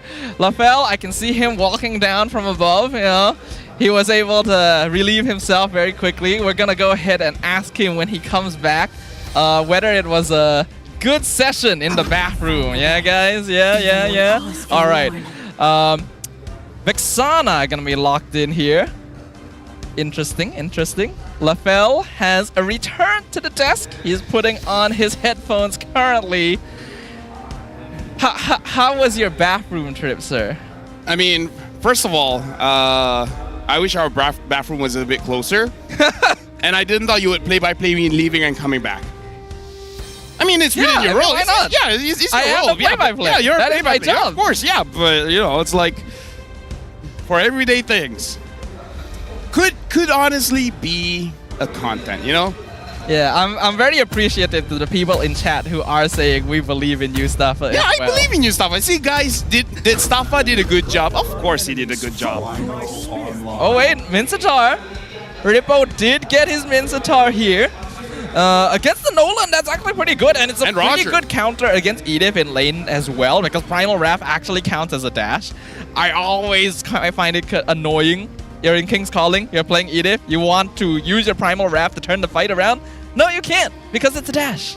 Yeah, and again, I kind of feel like this time RSG has a bit more aggressive draft, especially having this Grok and Minsatar. And even though as a Minsatar, you kind of just want to hover around your turrets and then pull them in and then punish them that way, Rippo has been doing it consistently. Like, his hooks has been good. So this is more of a draft where I just trust your mechanics to speak louder than your macro. Ooh, and there is the Gatot Kacha being locked in for Rasi as well. So far, still 100% win rate on the Gatot. So pretty good overall. RSG going to lean more into pocket pick territory, which I think is a pretty safe bet if you find yourself behind. But this will be a very important game for them. With this kind of draft, chat, do you guys think that RSGMY can equalize? Can they actually take down JP Niners? Or JP Niners with their swagalicious new jackets? Will they win this one? I'm just focusing on swag. Varsity! With their swagalicious varsity, can they take this to a 2-0? I mean, it's still a varsity jacket, though. Like, you're not wrong. Well, we'll jump into the Land of Dawn for now and see whether the gameplay will be as swagalicious as their jackets are going to be, because in Game 1, it really was not bussin'. Wait, where's the Gata going? Rope. Okay, Gata rope. Anyways, yeah. See, Staffa, even though I was correct, I want to be accurate. Right? Oh. That's the quality I bring to the table, right? It's not enough to be correct, folks. You gotta be accurate. You do have to focus on the details, right? You're the color caster. That is your job. You know, the same way that play-by-play is my job. So you know what? I get it. You know what? Considering that as a color caster, I am legally colorblind, doesn't take a lot to do this job, huh? I mean, we're very inclusive. Yeah. Oh, just because you're colorblind doesn't mean you can't be a color caster. Yeah, that's true, that's true. Speaking of which, just because Zav is using Moskov doesn't mean he's going to win the lane. Roger has it this one. Rasi again, this time using the Gato Kacha. We've seen how yesterday Yumes using the ult to run away, where Rasi will do the same or he will actually use it to engage. I think Lolil did actually manage to get the gold crab there, even though he was pincered by Stove and Zav, so that is pretty good. A little bit worried about Lolil under Roger, because this is a hero that really enables you to run into your opponent. So we'll see what happens in the late game, but for now, it does win lane against Moskov, so he's doing pretty good. Yeah, both having a quantum charge, making it so that they can actually stay in the lane for quite a while. Worst comes to worst, Rasi can drop a Revitalize if they don't want to contest anything. But again, having the Nolan makes your farming is a little bit faster going up against Fanny. Fanny doesn't want to contest the turtle much, so JP Niners should go a little bit more aggressive on the EXP, as well as trying to get the turtle advantage. Yeah, turtle advantage is going to be very important when you are up against a Fanny here. This is a hero that wants to try and snowball, because we all know what happens if Fanny falls a little bit too far behind. Her effectiveness dwindles pretty heavily. Right now, looking at Rasi as well as Storm. Looks like Storm has a little bit advantage when it comes to the EXP, so he will be getting his level 4 first. But catching an Olin can be a little bit tricky. You really got to be faster with fingers for that one. Rasi is not able to accidentally steal away the purple buff. Max is just waiting on Rank Cutie or anyone to go through. Rippo gets caught. Ooh, Rasi gets a nice taunt. Rippo gonna be first blood to the Nolan. Here comes Rank QT doing a good amount of damage, but he's the only one doing so. The rest of RSG has already backed it off. So the turtle just goes to Max for free, and now I don't know why Storm is still here. He's just feeding himself at this point. I mean, he doesn't have a way to protect himself. He already used his ult, he already used his flicker. But again, come to my point, RSGMY doesn't really have a good draft to fight for the turtle. You just want to fight, right? You want to pick someone off. So I feel like the right objective needs the right kind of mindset. You're around turtle, but your real objective is to kill one guy. If Rank QT uses the retribution, gets a turtle, that's bonus. Agreed. Rank QT. Does he actually want to try and steal purple here? Wow, gets terrified by Zack QT mid-flight. And good movements from the Niners to avoid him, though not gonna commit resources to take him out because they want to get this purple for Max themselves. And yeah, that's gonna be all. For now, JP Niners have a pretty good early game here. RSGMY, I kind of feel like they gotta pick a lane and stick with it. Like, try to win something. Win the EXP, win the gold, win the mid, doesn't matter. Because I'm just worried that RSGMY, they don't have a real objective, right? Because I'm worried in their head right now is just farm, farm, farm, fight for the Lord. Which, not a bad idea, but it doesn't give you direction. Especially not at this level. Yeah, Tree gonna scout out Rank QT, try and disrupt him from purple. Niners gonna instantly back off as well since they see Storm and Rippo coming over. Doesn't want to commit to the fight just yet. I don't know who they want to pick off here at this point for RSGMY, but for JP Niners, looking at the draft, actually, perhaps JP Niners has the better skill, because I feel like Moskov, I would say it's even. I would say it's even, because even Fanny can do a lot of things coming into the late game when you burst someone down. And Engagement onto Storm. Almost bursts him down, but not quite able to finish him off. Ran QT misses his cable. Not able to continue that. And yeah, gonna disengage both teams. Right now, JP Niners, they're not forcing things out, so they're playing the objective game, because I feel like with the draft, they have the confidence to do so. They don't have to force things out. But Zachary without a Purify, it looks like JP Niners are backing off. Rasi gets the taunt onto Rippo, right into the onward, forces the flicker from the Minstar, but the King's calling to re-engage, catches out most of Niners, and sets out the kill on Rasi, but now Lolil finishes off Storm in exchange. The Dominator's descent a little bit too far to really take advantage of that, so Niners still 4-man strong against only 3 members of RSG. I don't know about that one, but I feel like RSGMY, if they want to commit for a fight, perhaps they need a better engage, because Rippo was already low when he dropped his King's Calling, and then hoping for his team to do something about it. And I'm not sure why Ron Cutie didn't really go for that, but it's okay. Because at this point, in my head, I'm really thinking, what can RSG do to turn things around? And perhaps it's just discipline. Like, get a very good engage and then commit to the fight. They're committing to a fight where they're not really prime for for victory, not primed for success. They're just setting up for failure. If anything, as harsh as it sounds, it doesn't feel like there is trust between the members of RSG MY. There is a lag in communication. There is a disconnect in engagement. There's players calling for fights and others just choosing not to go for it themselves. Oh, yeah, Trito finally going to get caught out here. RSG finds the catch they're looking for, and that's going to be a kill finally for RanQT. Avatar the Guardian into the back line from Rasi, catches out Stone. They're targeting on the gold lane and they'll find it. The wall charge too late to save Zavs, and Stone will fall right afterwards. Lolil still under the tower. RanQT not having enough damage. He's already a little bit behind. Honestly, that was actually beautiful coming in from Rasi. Not only it was a good engage, but he was able to taunt both members of RGNY, both Zav as well as Stone, enabling for JP9ers to actually deal the damage. The fact that he tanked the turret as well, he was already conceding his HP. He's like, you know what, I'll die. I'll get both of them down to attack me at the same time so you guys can have a clear path to actually get a kill. And that's what he did. So amazing play coming in from Rasi. Yeah, the role of a Gatakacha is kind of just to eat damage, very similarly to Hilo. So he performed his role very well right there. And just good zoning overall. Again, there is... Oh, wow, yeah, Tree with the cutoff. Though, no one behind him to really follow up, so RanQT is fine. Zach Cutie as well as Rasi giving vision around the turtle. Ripple with a flicker hook into the King's Calling. Rasi not able to ult out, but Gatot is still really difficult to kill. He actually gets pushed out, though he will fall afterwards. In exchange for Rippo, a very good trade since Max also gets the killing spree on Stove. RanQT, he wants his purple, he needs his purple, but he doesn't get his purple. And he just barely escapes as well with Max taunting him right in his own jungle. At this point, what do I say, Starfall? Like, they got as good of a catch as they can. And even that didn't turn out great, right? Because in my head, it's like, if they get a good engage, it should be clean. They got a good engage. Wasn't that clean?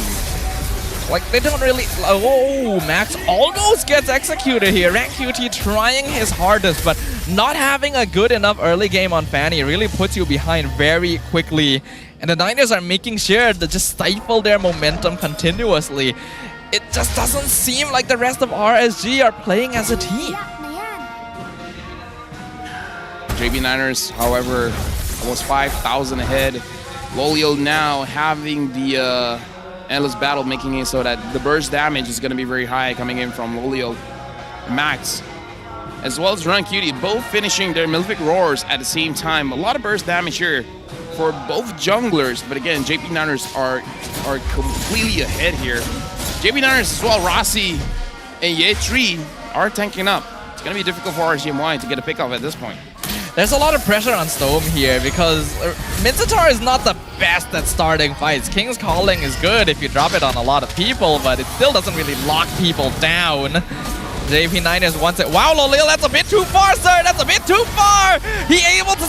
What? Oh, my goodness. He almost survived with the Lycan Pounce iframes, but he gets caught out. And a beautiful two-man hook into the King's Calling. That is what RSG have been waiting for. 3 members of Niners down. Zaz jumping the back line, trading. That's going to be a double kill for Maima. And they're able to find Lolil on top of all of it. If you're an RSG fan, that's actually worth waiting for. We waited for a good engage, good execution, and they got it. And now JP9ers, they had almost 5,000 goal lead, completely neutralized at this point. The JP9ers, their draft, can actually get a pretty good late game here, having both the Roger as well as the Nolan. That is one of the problems we talked about with Lolil as a player as well, right? When he gets a little bit heated, does get overconfident. That whole fight started because he walked into a bush in the enemy jungle without vision of most of RSG and then got picked off. And then the follow-up from Rippo was excellent. So now the game is actually evened up. Yeah, the game is evened up. They just need, like you said, Stafa, like Rippo actually has the capability to start the fight. He can engage. But we saw how better he is being the second or third guy to actually go into the fight. Wait for people to actually clump up and then use your King's Calling for a maximum effect. So let JP9, even if JP9ers engage, just let them bosh the engage and then counter back. But for JP9ers, you guys saw what happened when all of you are caught in the King's Calling. So they just don't go through that experience again. They gotta be more careful inside funnels. They got overconfident. They thought they could contest the purple buff again, and this time RSG punished them for it. But like you mentioned, they do still have pretty good late game potential. So we'll see if that mistake ends up costing them the game or not, because this is now giving Zavs a lot more space to actually split push the map. Yeah, but Zav has to play very, very careful here. At the same time, actually deal damage. Lolil now having a great Dragon Spear, making it so that he has more crits as well as more movement speed. So he can get in and out of team fights a little bit better. For both teams, I would say JP Niners has the better Lord control composition. So if they're going to go for the Lord, it makes complete sense. But RGMY, they're completely okay with re-engaging into the fight. Looking at the item build here, looks like Rippo is going for a more tanky build. The only hybrid damage item that he has is the Thunderbelt. If you want to be a bit more damaging, perhaps a Corrosion Scythe might be a good idea. Perhaps, so that's very dependent on them. For now, Lolil is split pushing the top lane, able to get the top tier 2. Zach QT now exposed, Rank QT trying to go on him. Terrify, not going to be enough. Zach QT already picked off before the fight even begins. Lord dropping down to 20%. Here comes Lolil being the first initiator. He almost picks off Zaz with the flicker, able to get him out just in time. Lolil, there's so many low health members. He finally finishes off Zaz. Rank QT just hiding in the bush. Lolil wants him, he finds him. That's a Lycan Pounce, that's a triple kill for the Roger as JP Niners returns the favor. Lolil is showing RSG, you should not have gotten rid of me. Now Lolil has the Sky Piercer.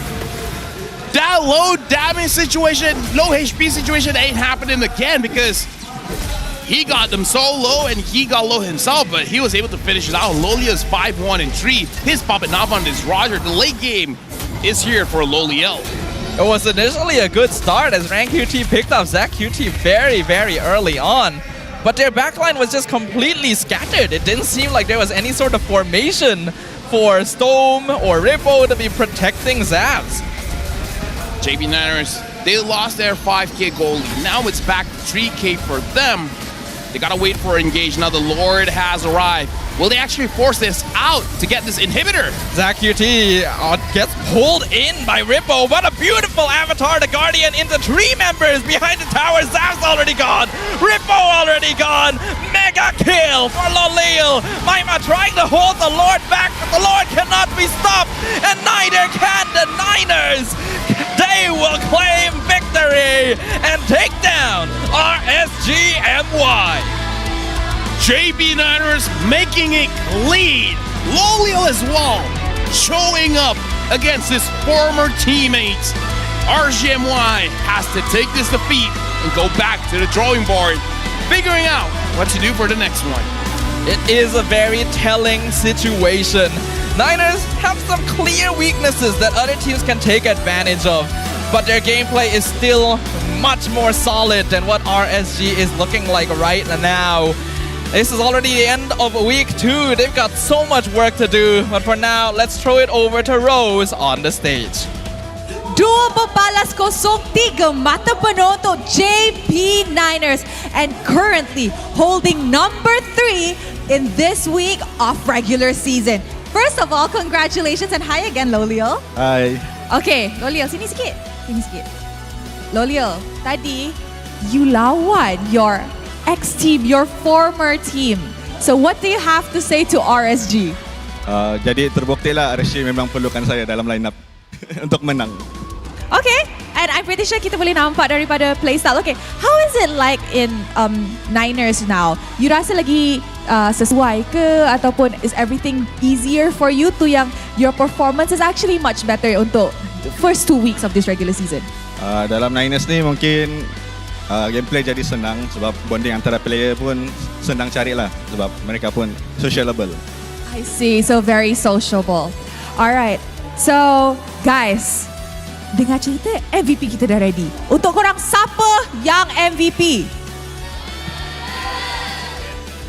Alright, mari kita tengok MVP perlawanan ini in 3, 2, 1. MVP perlawanan ini jatuh kepada Lolil. Okay, so Lolil, your next matchup will be against Homeboys. Yeah. Yes. Are you ready for that matchup against Homeboys? Are you ready to show that, Loliel is back? Yeah, I'm ready to face Homeboys sebab dengar cerita ada Izanami dekat Homeboys. Jadi excited lah nak jumpa Homeboys sebab ada Izanami. Okay, another reunion kan? Okay, speaking about Homeboys, can we please pass it to Rasi? Rasi, next match, jumpa Homeboys. Dalam Homeboys, ada Udil. Excited tak nak jumpa Udil? Excited, soalnya beliau idola. Wow, apa yang you nak cakap dekat Udil? Hah? Apa mau cakap dekat Udil? Main lah Dil di week 3. Week 3? Soalnya kan yang aku dengar Izanami ada kan. Jadi gue request Udil main. Wow, okay, special request. Okay, maybe we could pass the mic to Max. Bukan sahaja dua orang ada reunion, tapi Max juga ada reunion dengan Maima. Ya. So how was it like going up against Maima? Apa perasaan Max jumpa Maima tadi? Nggak gimana-gimana, biasa aja. Biasa aja. Now, maybe do you have any words of encouragement for RSG MY? Apa? Any words of encouragement? Macam mau beri sokongan, semangat. Semangat, good luck next match-nya. Alright, thank you very much. Ancha? Guys, masa lepas jumpa Vamos hari tu, I pernah jumpa Ancha dekat media room. Dia cakap, Rose, kalau Ahad ni JP Niners menang, tolong bagi I mic dan tanya kenapa JP Niners pilih Loliel daripada Zavs. So Ancha, kenapa tu? Sebab dah tahu jawabannya kan, MVP kot. Lagi satu, kalau yang JP Niners Gold Lane sekarang ya, itu macro god. Kalau yang sebelumnya, makronya oh my god. Ancha. Okay, maybe we can pass it to Zakyuti. Zakyuti, apa yang Zak nak cakap kepada fans yang hadir untuk tengok perlawanan ini dan sokong JP Niners? Kepada fan JP dan fan RSG, thank you datang hari ini. And thank you juga saya punya ibu datang hari ini. Thank you datang semua. Alright, terima kasih. Congratulations atas kemenangan. You guys may now go celebrate your victory. 2-0 atas RSG MY. 3 mata penuh untuk pasukan JP Niners, currently holding number 3 this regular season. Tapi selepas ni kita ada lagi perlawanan yang akan jadi sengit dan seru. Sebelum tu, mari kita dengar mic check daripada pasukan JP Niners. Orang, fight. Aman. Gua tendang Mino ya. Mino guys. Lagi. Gas. Adik. Lihat gua. Ada. Boleh. Jas. Jasnya target Jas. Max. Aman, sabar guys. Udah. Santai. Ayo mau merahnya Max. Ni Mac, bunuh. Nice one guys. Gua tahu. Tahu Mac, tolong gua. Tahu. Nice. Nice L. Nice. Main guys. Main guys. Main. Wait. Nice one. Ripo. Ya. Gasel. Nice L. Messi udah ulti Max. Mati. Nice Max. Nice L. Pani. Nice L. Messi. Nice lagi. Main L. Nice L. Nice one. Biru. Wave mid, wave bawah. Sabar. Mid. Tolong. Menang. Nice one. That was a good mic check and all, but Ancha, our current goal leader is a macro god. I don't know about that, but our old goal leader, his macro is oh my god. That is a direct call out right there. It doesn't get more direct than that. It actually is straight up a call out. And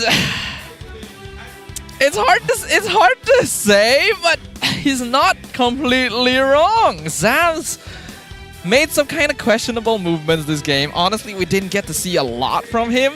Loliel being a macro god as well is a little questionable. I can definitely say his micro is pretty solid. Yeah. If he just solidifies his decision making in some points, he can really be at the top of the charts. So, chat, what do you guys think about that call out? Because me and Salva, let me tell you guys, our reaction was like, oh my god.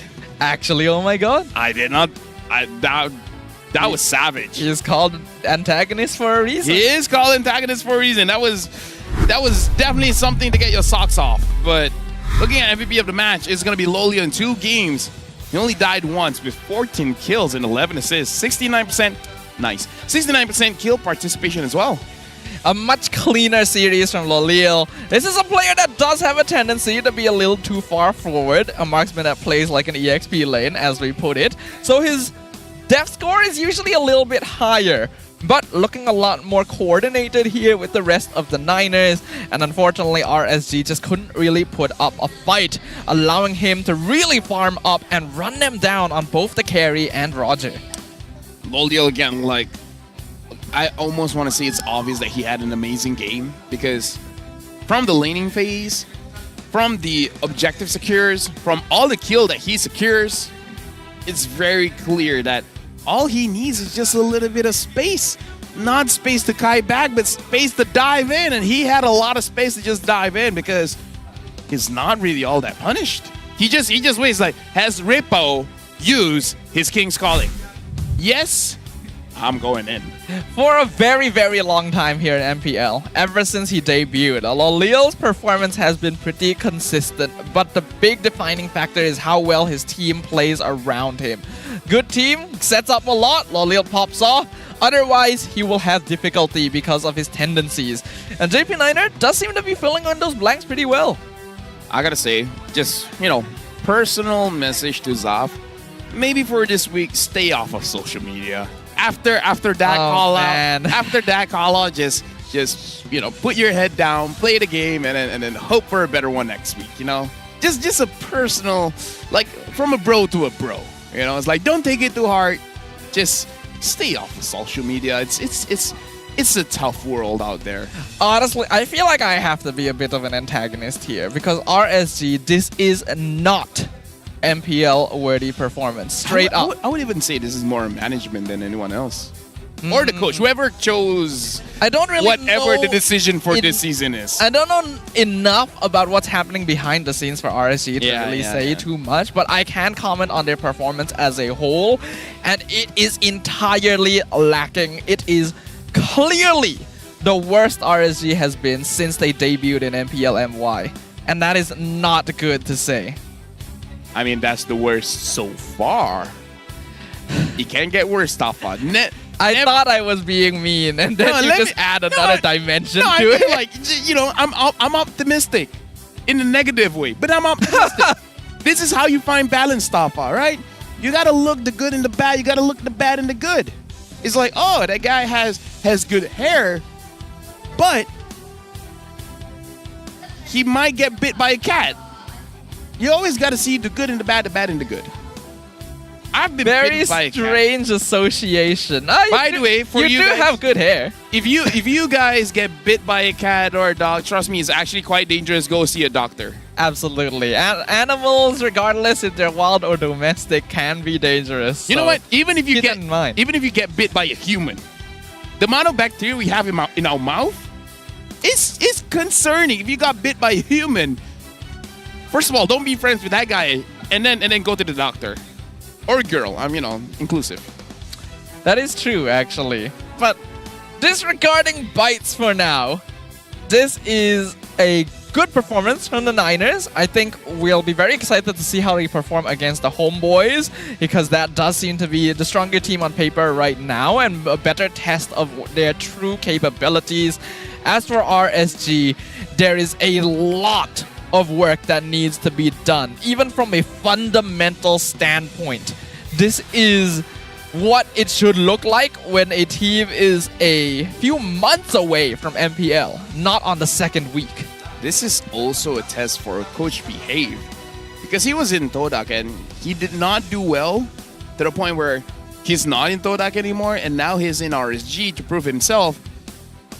So far, not looking good stuff. Not in the draft, not in the macros, not in how they're playing the fights. And yeah, rich guy, Lolio, almost 900 gold per minute. My man tried his best. He's the carry, 51,000 damage dealt to hero, sandbag, stone, 86,000 damage taken. The best wingman is Rossi with 9 total assists, and he requested, yo, homeboys, don't play Izanami, play Udil. But then Lolia was like, yo, don't play Udil, play Izanami. So in one team, you have 2 different requests here. We're gonna have a little bit of a battle there. It's actually a big question that all of us are asking too, right? If Izanami goes into Homeboys, like who plays the main lineup? They could pull off a Todak.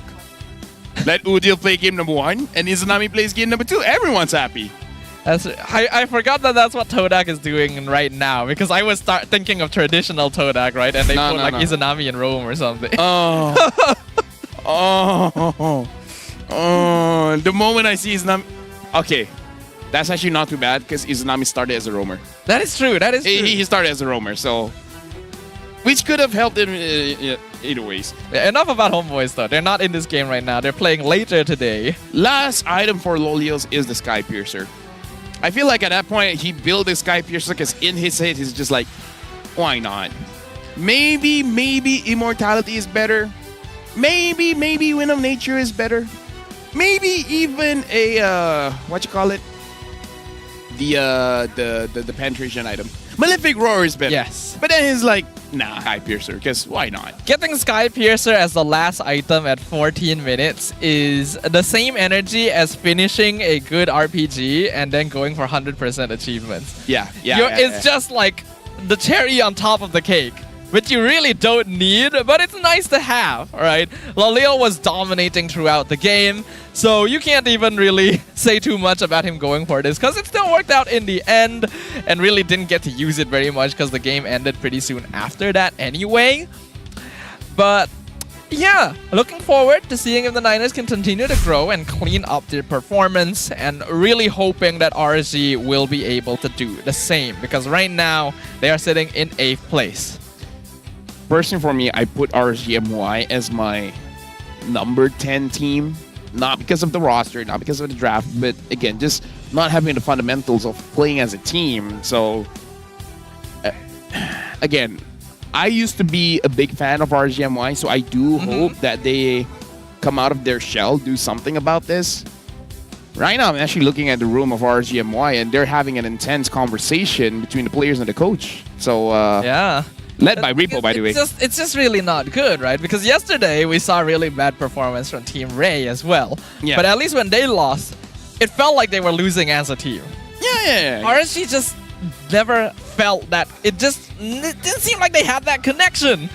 And honestly, I feel like we're both being very mean to RSG right now, but it comes from a place of affection, right? We want to see them get better. We don't want to see this kind of thing happen, especially in the season right before M6. We're always the most passionate, meanest towards the people that we love.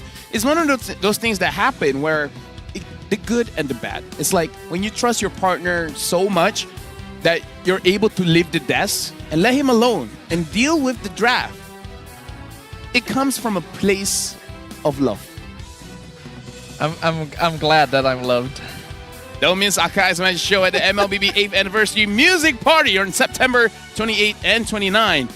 I'll be there. Enjoy a special performance by Doa and win 4 million MLBB Diamonds worth of free skins. Get your early bird tickets now at 8 ringgit. Ticket to you, the number 2.com.my. Ticket to you.com.my. That's number 2 and just a single letter U. It sounds like it's definitely something you don't want to miss. Gonna be plenty of festivities, chances for you guys to win a huge chunk of MLBB diamonds, and just an overall great time. And you get LaFell on top of it. Like, what more do you need? I might not even be on top. I might be somewhere in the middle. But anyways, next matchup is gonna be MV going up against Red Esports, where we were talking about Team Ray, and Red had the fastest game in this league by fighting against Ray.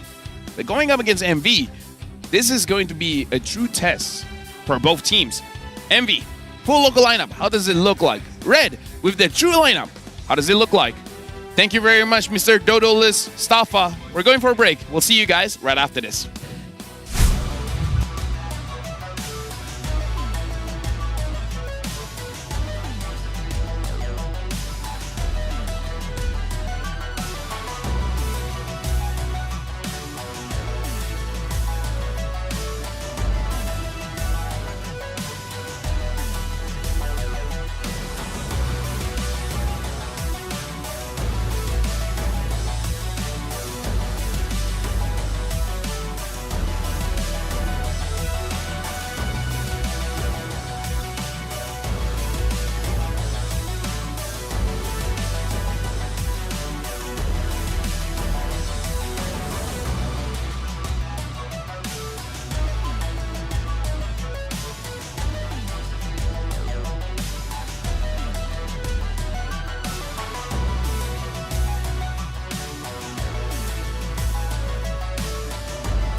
Jagokan lagi dengan rangkaian imaji termantap dan terpelak.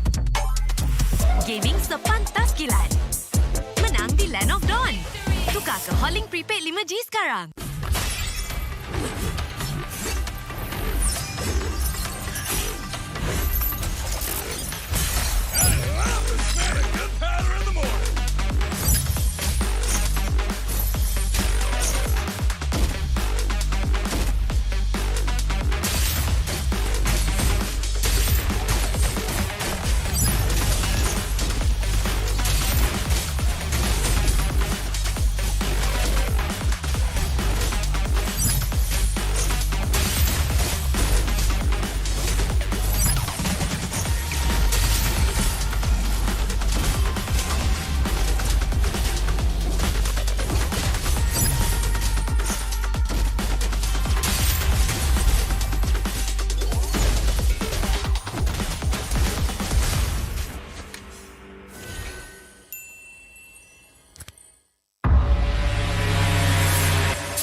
Tangan aku kenapa ni? Aduh, lemu lagi, gatal sangat. Gunalah Head and Shoulders. 100% keyakinan, kelumamu dan kegatalan. White out.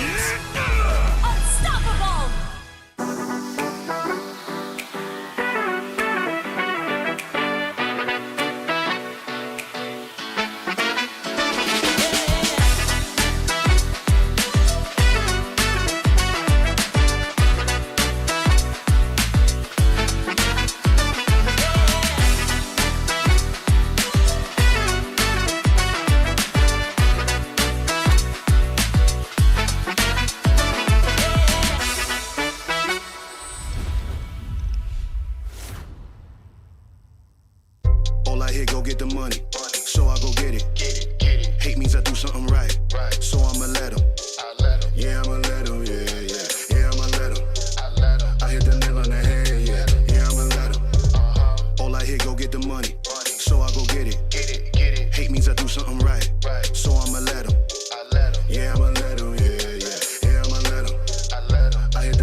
Panas. Itulah, panas gila. Kau ada payung? Ada? Kau tak dengar ke Kak Gura selalu cakap? Sediakan hujan sebelum payung untuk M6. Hacik kau. Sediakan payung sebelum hujan. Oh, iya ke? Tapi apa kena mengena dengan M6? Apa kena mengena M6? Ha.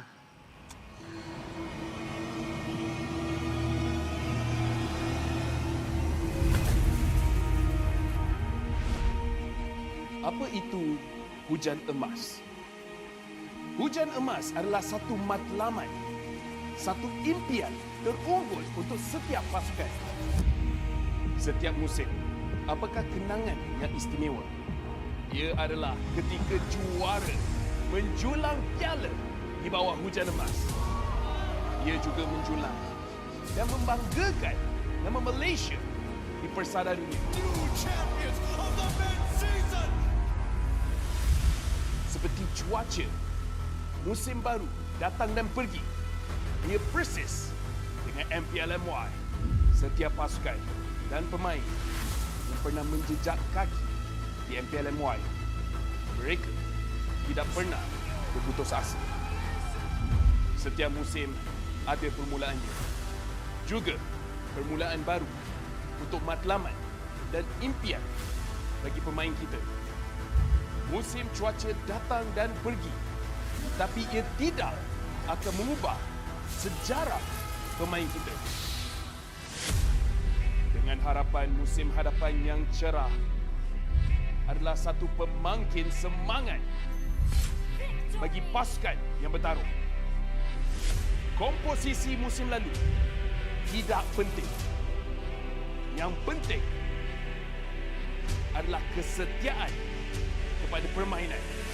Tiada guna mengerti hujan emas dan berjuang demi Malaysia kalau kita tidak dapat merealisasikannya di M6.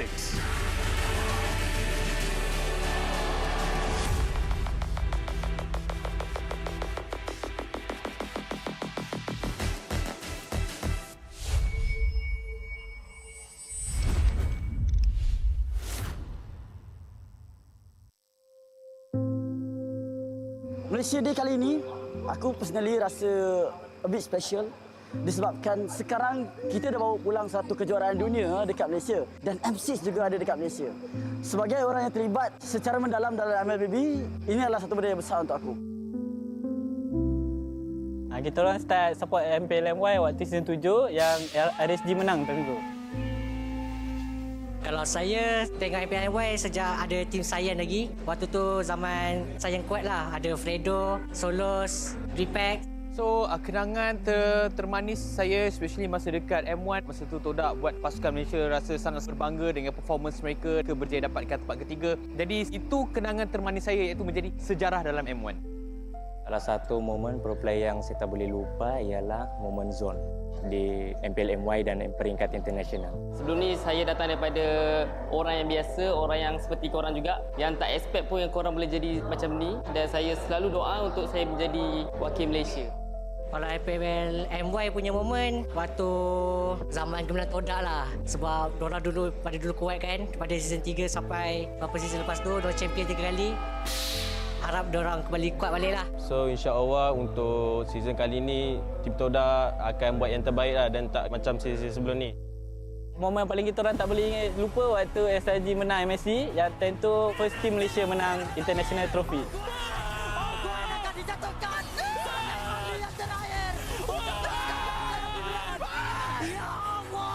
Sejujurnya saya tak pernah expect yang saya dapat pergi sejauh ini, sebab sebelum ni saya dikenali just a player dari tier 2 je, and now I'm here, I'm the champion, I'm the final MVP. Untuk F6 ni, kami akan melangkaui era baru. Kami dah buktikan apa yang kami mampu buat dan kami akan make Malaysia proud again. So dengan harapan yang menggudung, rakyat Malaysia, saya seru kepada anda berikan sokongan penuh kepada pasukan siapa pun yang pergi masuk dalam M6. Kita orang perlukan sangat korang punya sokongan, sebab tanpa korang kita orang tak boleh buat apa-apa. And kepada seluruh rakyat Malaysia, saya nak ucapkan selamat Hari Malaysia. Selamat Hari Malaysia. Happy Malaysia Day. Happy Malaysia Day. Happy Malaysia Day. Selamat Hari Malaysia. Selamat Hari Malaysia. Selamat Hari Malaysia.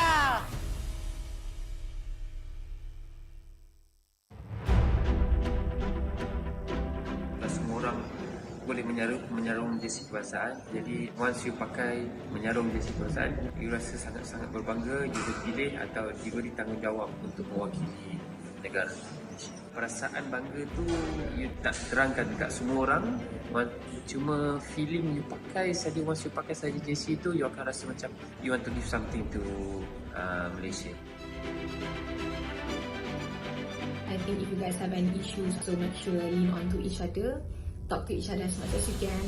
I think just be proud because tak semua orang dapat this opportunity, and also kena ada that winning mentality, tak kisah pun dekat level mana you guys pergi, and jangan rasa takut, jangan rasa macam you guys are not good enough. Apapun, just ingat bila you guys enter the arena, just do your best and all the Malaysians will be behind you and supporting you guys. Saya tak ada nasihat, saya kagum dengan apa yang anda semua lakukan. You are all to me personal heroes because I grew up in a time where gaming was seen as a waste of time, but you prove otherwise. You put gaming and you put Malaysia on the world's map. I think you are at a better place to advise me. So again, I want to say thank you for being who you are. Thank you for fighting every day. Thank you for competing for Malaysia because it's something that I can never do. And I live vicariously through you bila I tengok atlet Malaysia compete because what you do is very, very amazing. And I wish you all the best. Deliver for Malaysia because wherever I am on the day when you win for Malaysia, I'll be proud to raise the Malaysian flag and play the negara.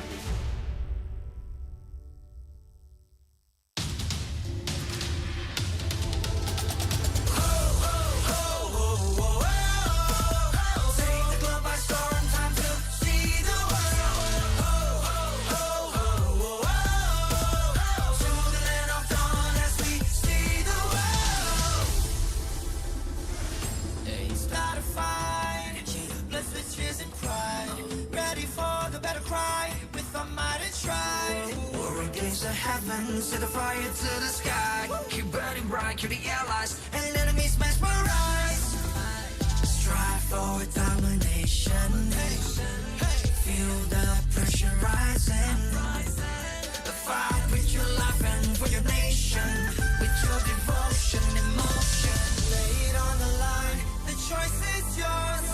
Offense or defense. Let the courage roar. Reaching for your heart. It's up to soar.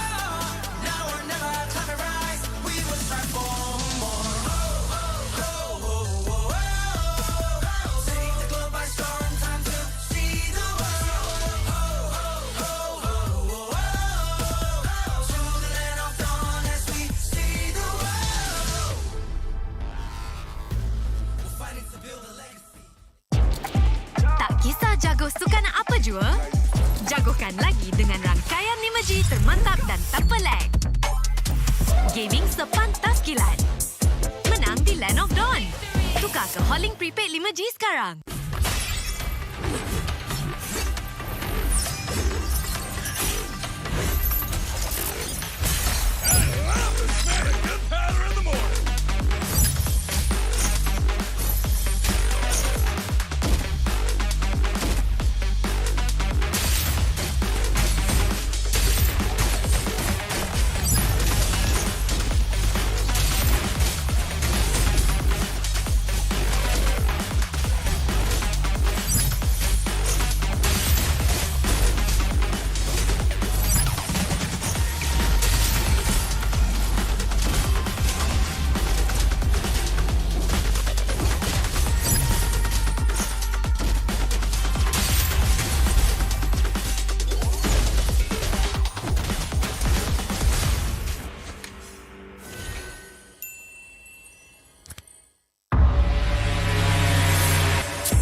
Tangan aku kenapa ni? Aduh, lemu lagi, gatal sangat. Gunalah Head and Shoulders. 100% keyakinan, kelomomo dan kegatalan. White out. Unstoppable.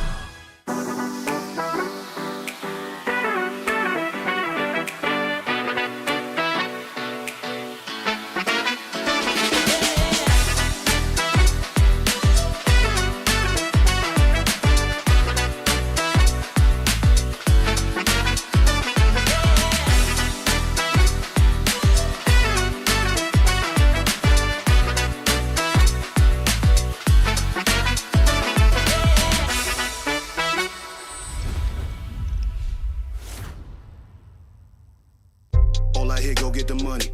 So I go get it. Hate means I do something right. So I'ma let him. Yeah, I'ma let him. Yeah, I'ma let him. I hit the nail on the head. Yeah, I'ma let him. All I hear, go get the money. So I go get it. Hate means I do something right. So I'ma let him. Yeah, I'ma let him. Yeah, I'ma let him. I hit the nail on the head. Yeah, I'ma let him. Early bird, go get the worm. Worm in the dirt.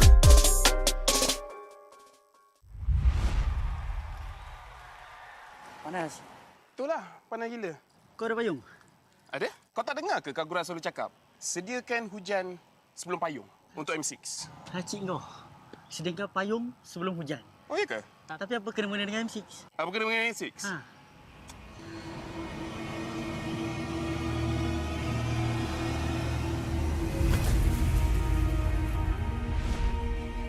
Apa itu hujan emas? Hujan emas adalah satu matlamat, satu impian terunggul untuk setiap pasukan. Setiap musim, apakah kenangan yang istimewa? Ia adalah ketika juara menjulang piala di bawah hujan emas. Ia juga menjulang dan membanggakan nama Malaysia di persada dunia. Seperti cuaca, musim baru datang dan pergi. Ia persis dengan MPL MY. Setiap pasukan dan pemain yang pernah menjejak kaki di MPL MY, mereka tidak pernah berputus asa. Setiap musim ada permulaannya. Juga permulaan baru untuk matlamat dan impian bagi pemain kita. Musim cuaca datang dan pergi, tapi ia tidak akan mengubah sejarah pemain kita. Dengan harapan musim hadapan yang cerah adalah satu pemangkin semangat bagi pasukan yang bertarung. Komposisi musim lalu tidak penting. Yang penting adalah kesetiaan kepada permainan. Tiada guna mengerti hujan emas dan berjuang demi Malaysia kalau kita tidak dapat merealisasikannya di M6.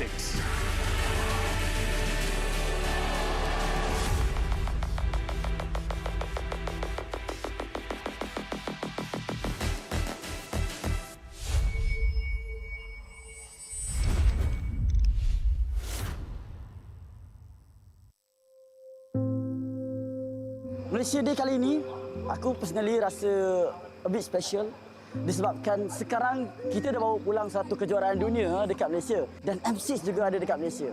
Sebagai orang yang terlibat secara mendalam dalam MLBB, ini adalah satu benda yang besar untuk aku. Kita orang start support MPL MY waktu season 7 yang RSG menang time tu. Kalau saya tengok MPL sejak ada tim Sayan lagi. Waktu tu zaman Sayan kuat lah. Ada Fredo, Solos, Repack. So, kenangan termanis saya especially masa dekat M1. Masa tu Todak buat pasukan Malaysia rasa sangat berbangga dengan performance mereka berjaya dapatkan tempat ketiga. Jadi itu kenangan termanis saya iaitu menjadi sejarah dalam M1.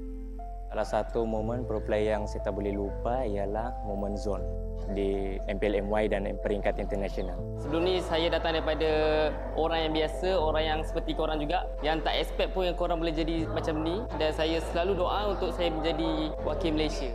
Kalau MPL MY punya moment waktu zaman gemilang todak lah. Sebab diorang dulu kuat kan. Pada season 3 sampai beberapa season lepas tu diorang champion 3 kali.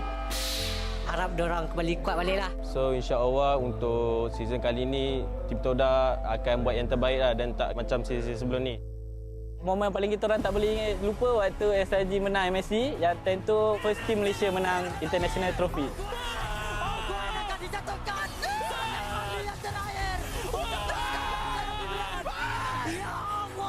Sejujurnya saya tak pernah expect yang saya dapat pergi sejauh ini sebab sebelum ni saya dikenali just a player dari Tier 2 je, and now I'm here, I'm the champion, I'm the final MVP.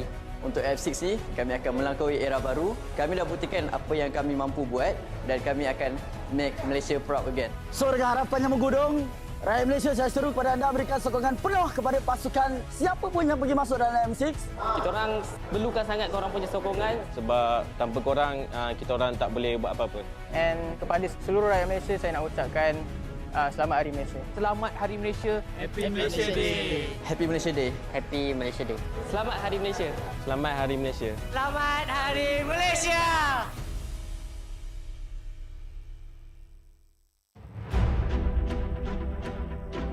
Semua orang boleh menyarung jersey kebangsaan. Jadi once you pakai menyarung jersey kebangsaan, you rasa sangat-sangat berbangga, you dipilih atau diberi tanggungjawab untuk mewakili negara. Perasaan bangga tu you tak terangkan dekat semua orang. Cuma feeling you pakai saja, once you pakai saja jersey tu, you akan rasa macam you want to give something to Malaysia. I think if you guys have any issues, so make sure lean on to each other, talk to each other as much as you can. I think just be proud because tak semua orang dapat this opportunity, and also kena ada that winning mentality, tak kisah pun dekat level mana you guys pergi, and jangan rasa takut, jangan rasa macam you guys are not good enough. Apapun, just ingat bila you guys enter the arena, just do your best and all the Malaysians will be behind you and supporting you guys.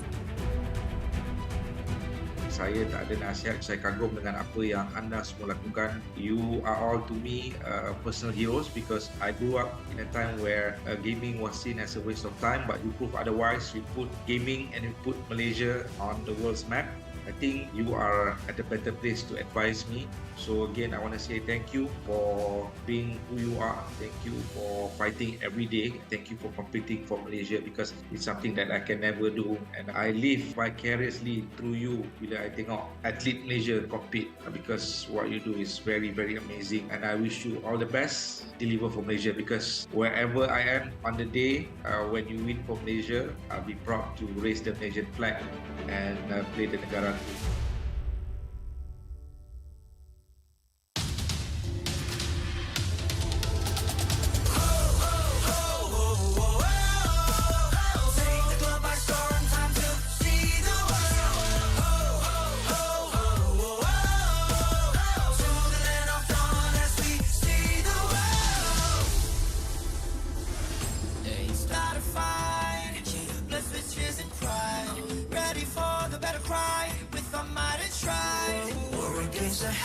Set the fire to the sky. Keep burning bright, kill the allies and enemies mesmerized. Strive for domination. Feel the pressure rising. The fight with your life and for your nation. With your devotion, emotion. Lay it on the line. The choice is yours. Offense or defense. Let the courage roar. Reaching for the heights. It's up to soar.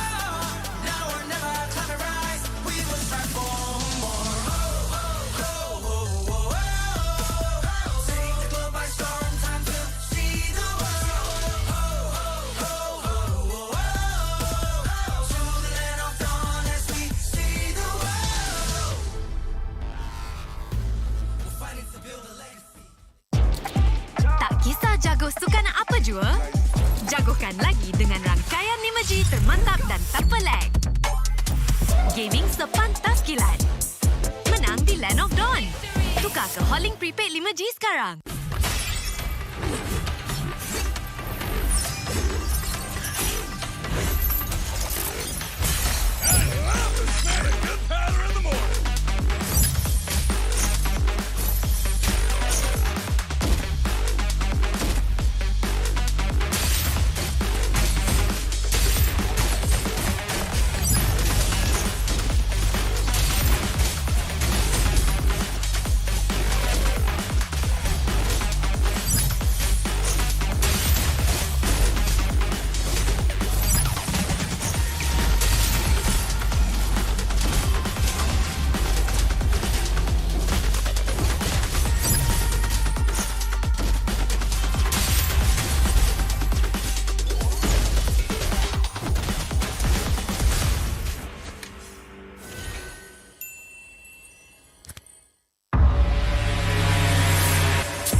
Tangan aku kenapa ni? Aduh, lima lagi, gatal sangat. Gunalah Head and Shoulders.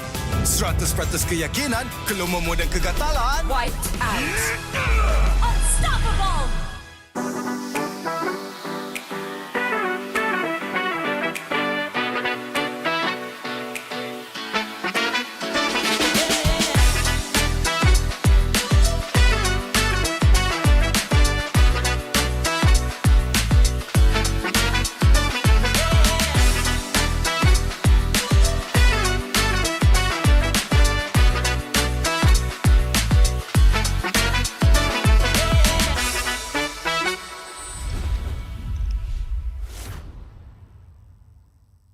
All I hear, go get the money. So I go get it. Hate means I do something right. So I'ma let him. Yeah, I'ma let him. Yeah, yeah. Yeah, I'ma let him. I hit the nail on the head. Yeah, yeah, I'ma let him. All I hear, go get the money. So I go get it. Hate means I do something right. So I'ma let him. Yeah, I'ma let him. Yeah, yeah. Yeah, I'ma let him.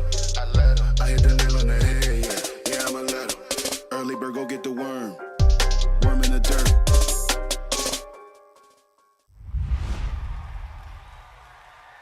Panas. Itulah, panas gila. Kau ada payung? Ada? Kau tak dengar ke Kagura selalu cakap? Sediakan hujan sebelum payung untuk M6. Cik kau. Sediakan payung sebelum hujan. Oh, iya ke? Tapi apa kena mengena dengan M6? Apa kena dengan M6? Ha.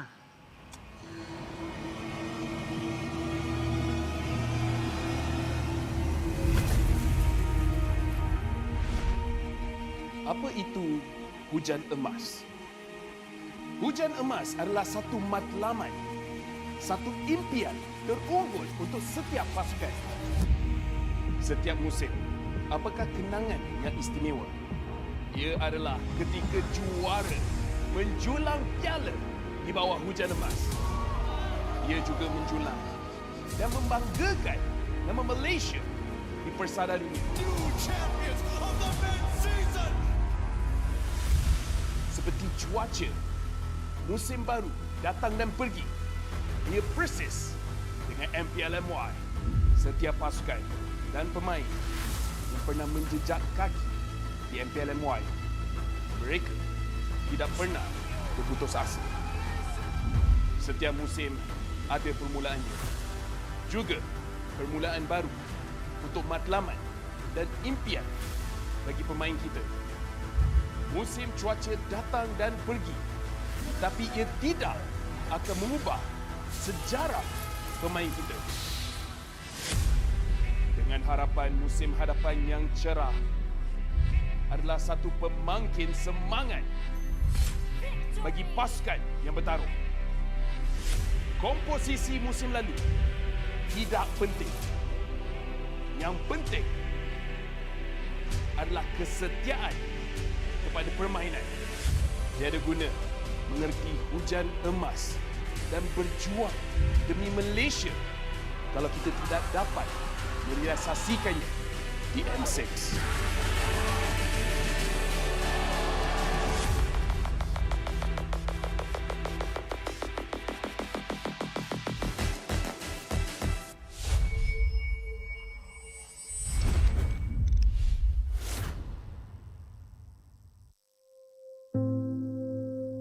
Malaysia Day kali ini, aku personally rasa a bit special disebabkan sekarang kita dah bawa pulang satu kejuaraan dunia dekat Malaysia dan M6 juga ada dekat Malaysia. Sebagai orang yang terlibat secara mendalam dalam MLBB, ini adalah satu benda yang besar untuk aku. Kita orang start support MPL MY waktu season 7 yang RSG menang tentu. Kalau saya tengok MPL MY sejak ada tim Sayan lagi. Waktu tu zaman Sayan kuat lah. Ada Fredo, Solos, Repack. So, kenangan termanis saya especially masa dekat M1. Masa tu Todak buat pasukan Malaysia rasa sangat berbangga dengan performance mereka berjaya dapatkan tempat ketiga. Jadi itu kenangan termanis saya iaitu menjadi sejarah dalam M1. Salah satu momen pro player yang saya tak boleh lupa ialah momen zone di MPL MY dan peringkat internasional. Sebelum ni saya datang daripada orang yang biasa, orang yang seperti korang juga, yang tak expect pun yang korang boleh jadi macam ni, dan saya selalu doa untuk saya menjadi wakil Malaysia. Kalau MPL MY punya moment waktu zaman gemilang todak lah. Sebab diorang pada dulu kuat kan. Pada season 3 sampai beberapa season lepas tu diorang champion 3 kali. Harap diorang kembali kuat balik lah. So insya-Allah untuk season kali ni tim Todak akan buat yang terbaik lah dan tak macam season sebelum ni. Momen paling kita orang tak boleh lupa waktu SRG menang MSC, yang time tu first team Malaysia menang International Trophy.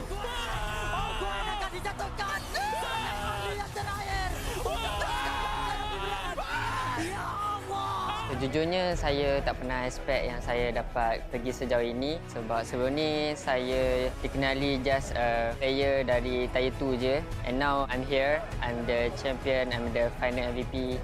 Untuk F6 ni, kami akan melangkaui era baru. Kami dah buktikan apa yang kami mampu buat dan kami akan make Malaysia proud again. So dengan harapan yang menggudung, rakyat Malaysia, saya seru kepada anda berikan sokongan penuh kepada pasukan siapa pun yang pergi masuk dalam M6. Kita orang perlukan sangat korang punya sokongan. Sebab tanpa korang, kita orang tak boleh buat apa-apa.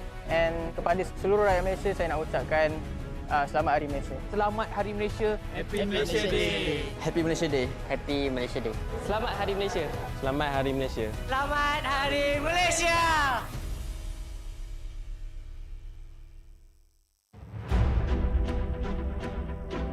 Semua orang boleh menyarung jersey kebangsaan. Jadi once you pakai menyarung jersey kebangsaan, you rasa sangat-sangat berbangga, you dipilih atau diberi tanggungjawab untuk mewakili negara. Perasaan bangga tu you tak terangkan dekat semua orang, cuma feeling you pakai saja, once you pakai saja jersey tu, you akan rasa macam you want to give something to Malaysia. I think if you guys have any issues, so make sure lean on to each other, talk to each other as much as you can. I think just be proud because tak semua orang dapat this opportunity, and also kena ada that winning mentality, tak kisah pun dekat level mana you guys pergi, and jangan rasa takut, jangan rasa macam you guys are not good enough. Apapun, just ingat bila you guys enter the arena, just do your best and all the Malaysians will be behind you and supporting you guys.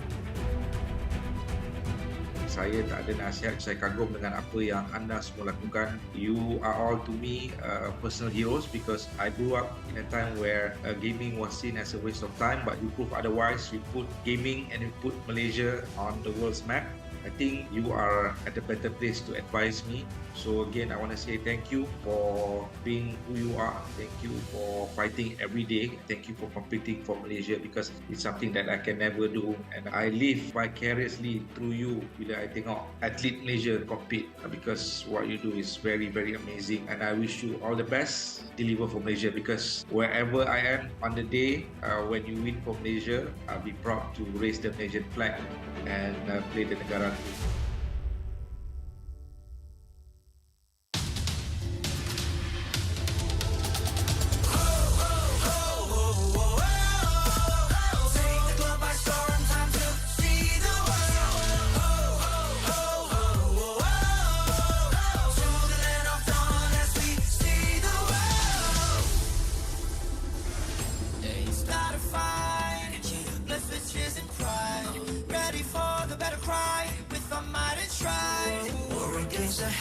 Set the fire to the sky. Keep burning bright, kill the allies and enemies mesmerize. Strive for domination. Feel the pressure rising. The fight with your life and for your nation. With your devotion, emotion. Lay it on the line, the choice is yours. Offense or defense, let the courage roar. Reaching for new heights, it's up to soar.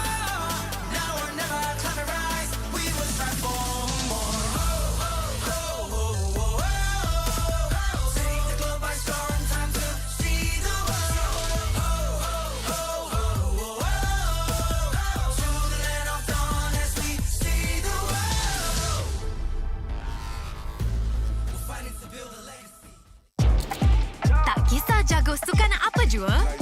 Jagokan lagi dengan rangkaian 5G termantap dan tanpa lag. Gaming sepantas kilat.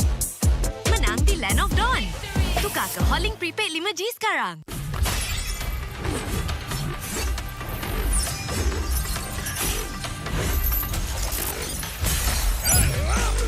MPL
aku kenapa ni? Aduh, 5 lagi, gatal sangat. Gunalah Head and Shoulders. 100% keyakinan, keluarmu dan kegatalan. White out. Unstoppable.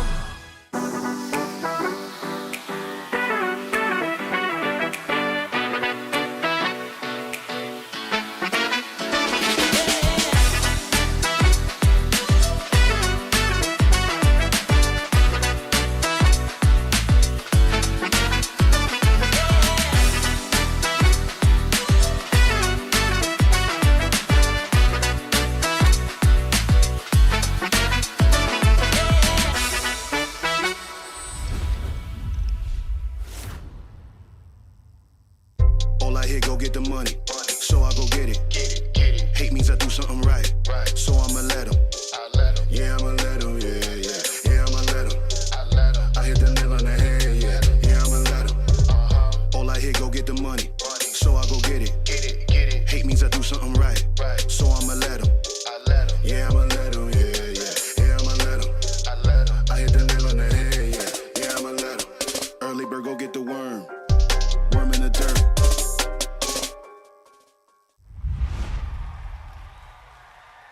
Panas. Itulah, panas gila. Kau ada payung? Ada? Kau tak dengar ke Kagura selalu cakap? Sediakan hujan sebelum payung untuk M6. Cik kau. Sediakan payung sebelum hujan. Oh, iya ke? Tapi apa kena mengena dengan M6? Apa kena dengan M6? Ha.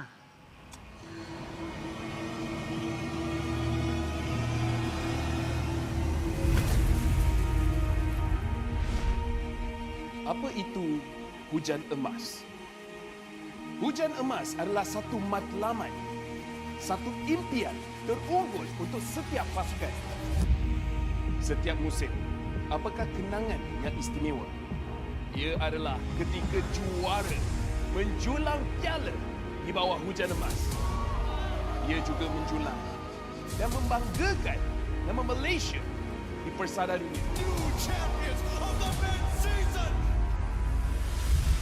Seperti cuaca, musim baru datang dan pergi. Ia persis dengan MPL MY. Setiap pasukan dan pemain yang pernah menjejak kaki di MPL MY, mereka tidak pernah berputus asa. Setiap musim ada permulaannya. Juga permulaan baru untuk matlamat dan impian bagi pemain kita. Musim cuaca datang dan pergi, tapi ia tidak akan mengubah sejarah pemain kita. Dengan harapan musim hadapan yang cerah adalah satu pemangkin semangat bagi pasukan yang bertarung. Komposisi musim lalu tidak penting. Yang penting adalah kesetiaan kepada permainan. Tiada guna mengerti hujan emas dan berjuang demi Malaysia kalau kita tidak dapat merealisasikannya di M6.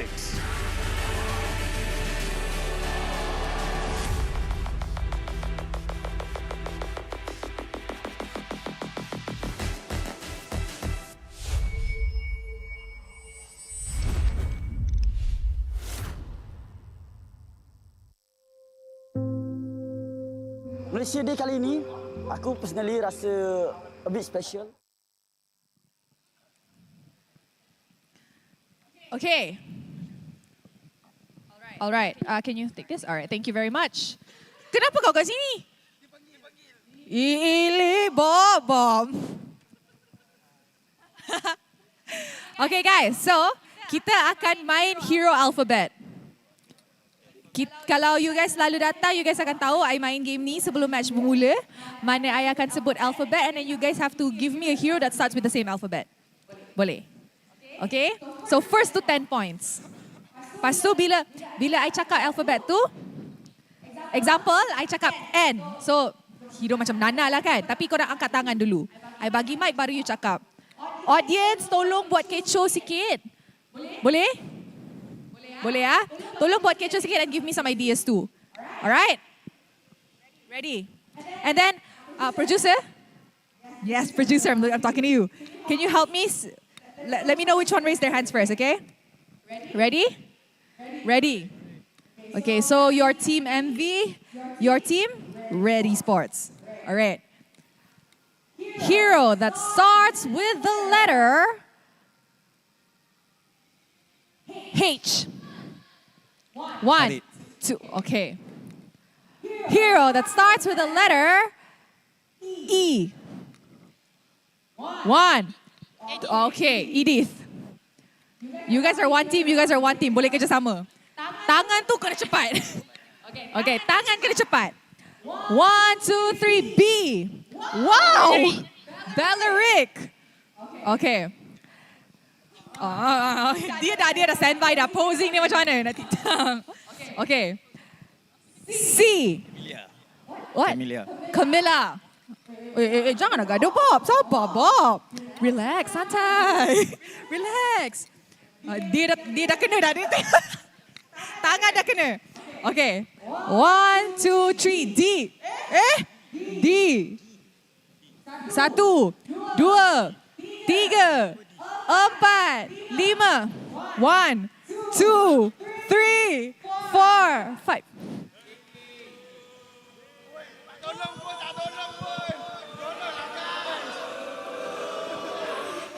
Dairoth. Okay. 1, 2, 3, Z. 1, 2, 3. Apa Zack? Yeah. 3. Zushin. Ish, Bob. He wasted my time. He bought time. Letter first. Okay. 1, 2, 3, Y. Yi Sun Shin. Okay. Letter. Give me a letter. O. 1. Oracle. Oracle. 1, 2, 3. Odette. Okay. Oracle. Tu item bang. Okay. S. 1, 2. Sun. Okay, Sun. Nice. Okay.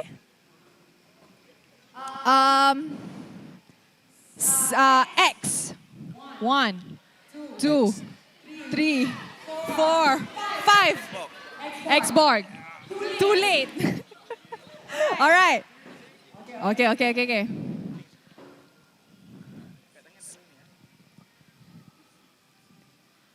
A. 1. Alpha. 5. Bob, step up, Bob. Okay, ready? What, wait. Okay. P. Siapa dulu? BOD. P. 1, 2, 3. Phobius. Okay. Okay. 1, 2, 3. S. Hey, Sanda, sorry. Sanda just now. S already.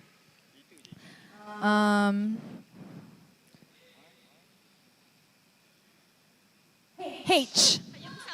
Hayabusa. Okay. E. Esmeralda. Okay. Faster. Kita dah nak start dah game. Okay, ready? 1, 2, 3. F. Fredrin. Okay. 1, 2, 3.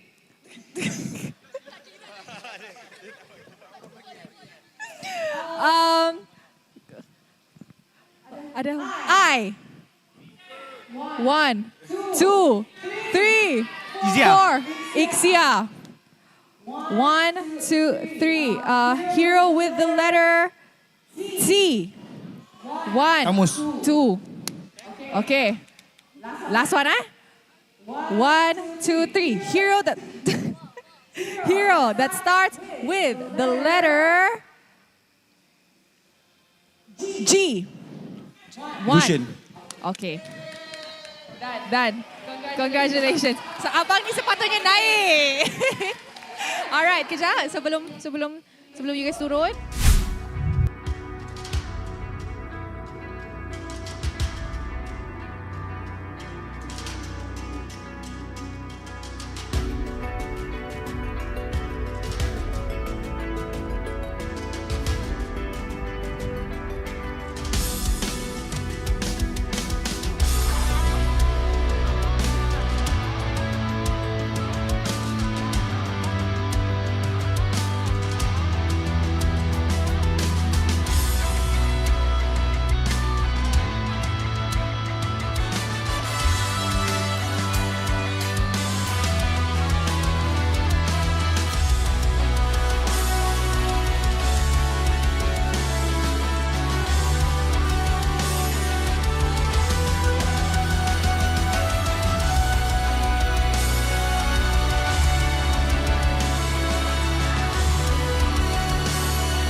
I'm a rock star. Yeah, rock star. Ay. I'm a rock star, baby. I'm a rock star. I'm a rock star. I'm a rock star. I'm a rock star. Panggil aku rock star. Ini kejohanan kita semua orang rock star. Kita rock star, kita buat saja gaya kita. Makin panas apinya sudah membara. Macam mana pun kau menempuh segala. Demi negara kau buat semua bangga. Step into my world, you know I'm always in my zone. You know I got my team, no I'm never alone. Bring out my best, buat yang terbaik. Jadi juara perlahan kita naik. Aku nak push, naik jadi lebih bagus. Jadi hero, ku ada skill. Berapa banyak musuh aku dah kill. Ramai cuba mencapai, cause they envy me. Tiap game aku pasti jadi MVP. I'm a rock star, baby, I'm a rock star. I'm a rock star, I'm a rock star. I'm a rock star, panggil aku rock star. Ini kejohanan kita semua orang rock star. I'm a rock star, baby, I'm a rock star. I'm a rock star, I'm a rock star. I'm a rock star, panggil aku rock star. Ini kejohanan kita semua orang rock star. Tengok nanti siapa yang juara. Ni peluang kita bawa pulang piala. This is my game, this is my time. Menang semua, everything will be mine. Kalau jatuh kau pasti kembali. Bangun balik ku tegak berdiri. Kuatkanlah tenaga, ganjaran diperoleh. Ni kejohanan kita, Malaysia memang boleh. Rise up to the top, kita buat bersama.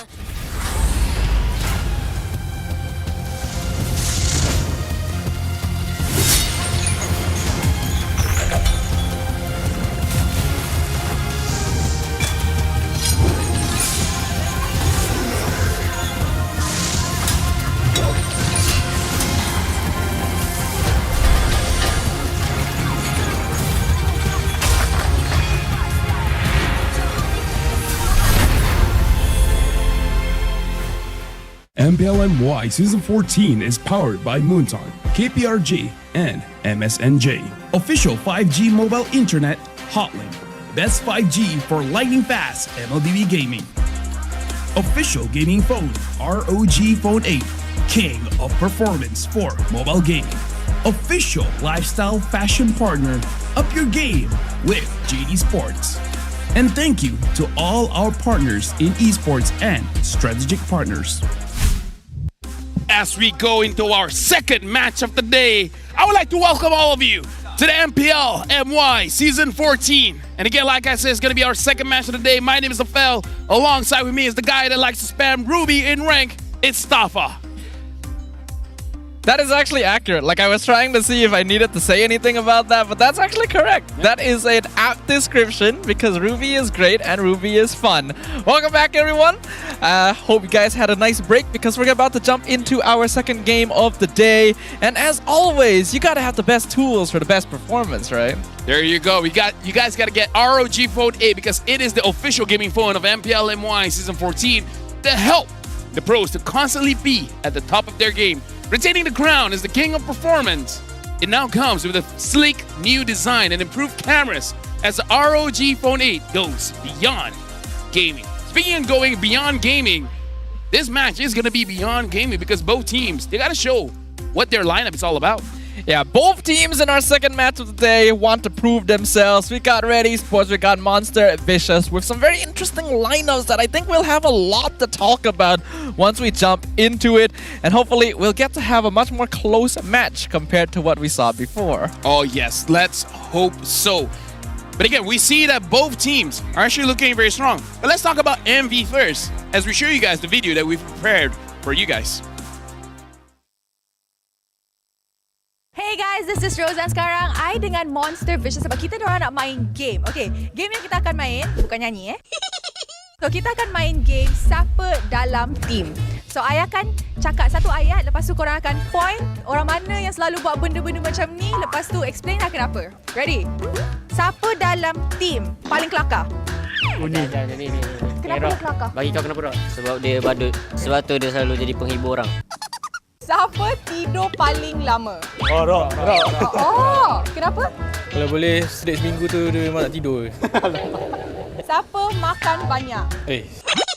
Ada dua. Okay. Siapa? Nama dia Nova Escobar. Dengan? Uni. Selalu kalau makanan tak habis kat J tu, semua dia orang yang habiskan. Siapa cepat marah? Cepat goyah? Amar. Sebab dia budak baru. So dia marah sini lah? Siapa yang daydream banyak? Pak Tam. Zeno. Selalu? Dia banyak main game. Dia nak cakap. Dia selalu ten scream, dia suka termenung. Lepas tu dia lupa nak ban. Jangan buat ni dekat MPL. Alright, terima kasih kepada Monster Vicious.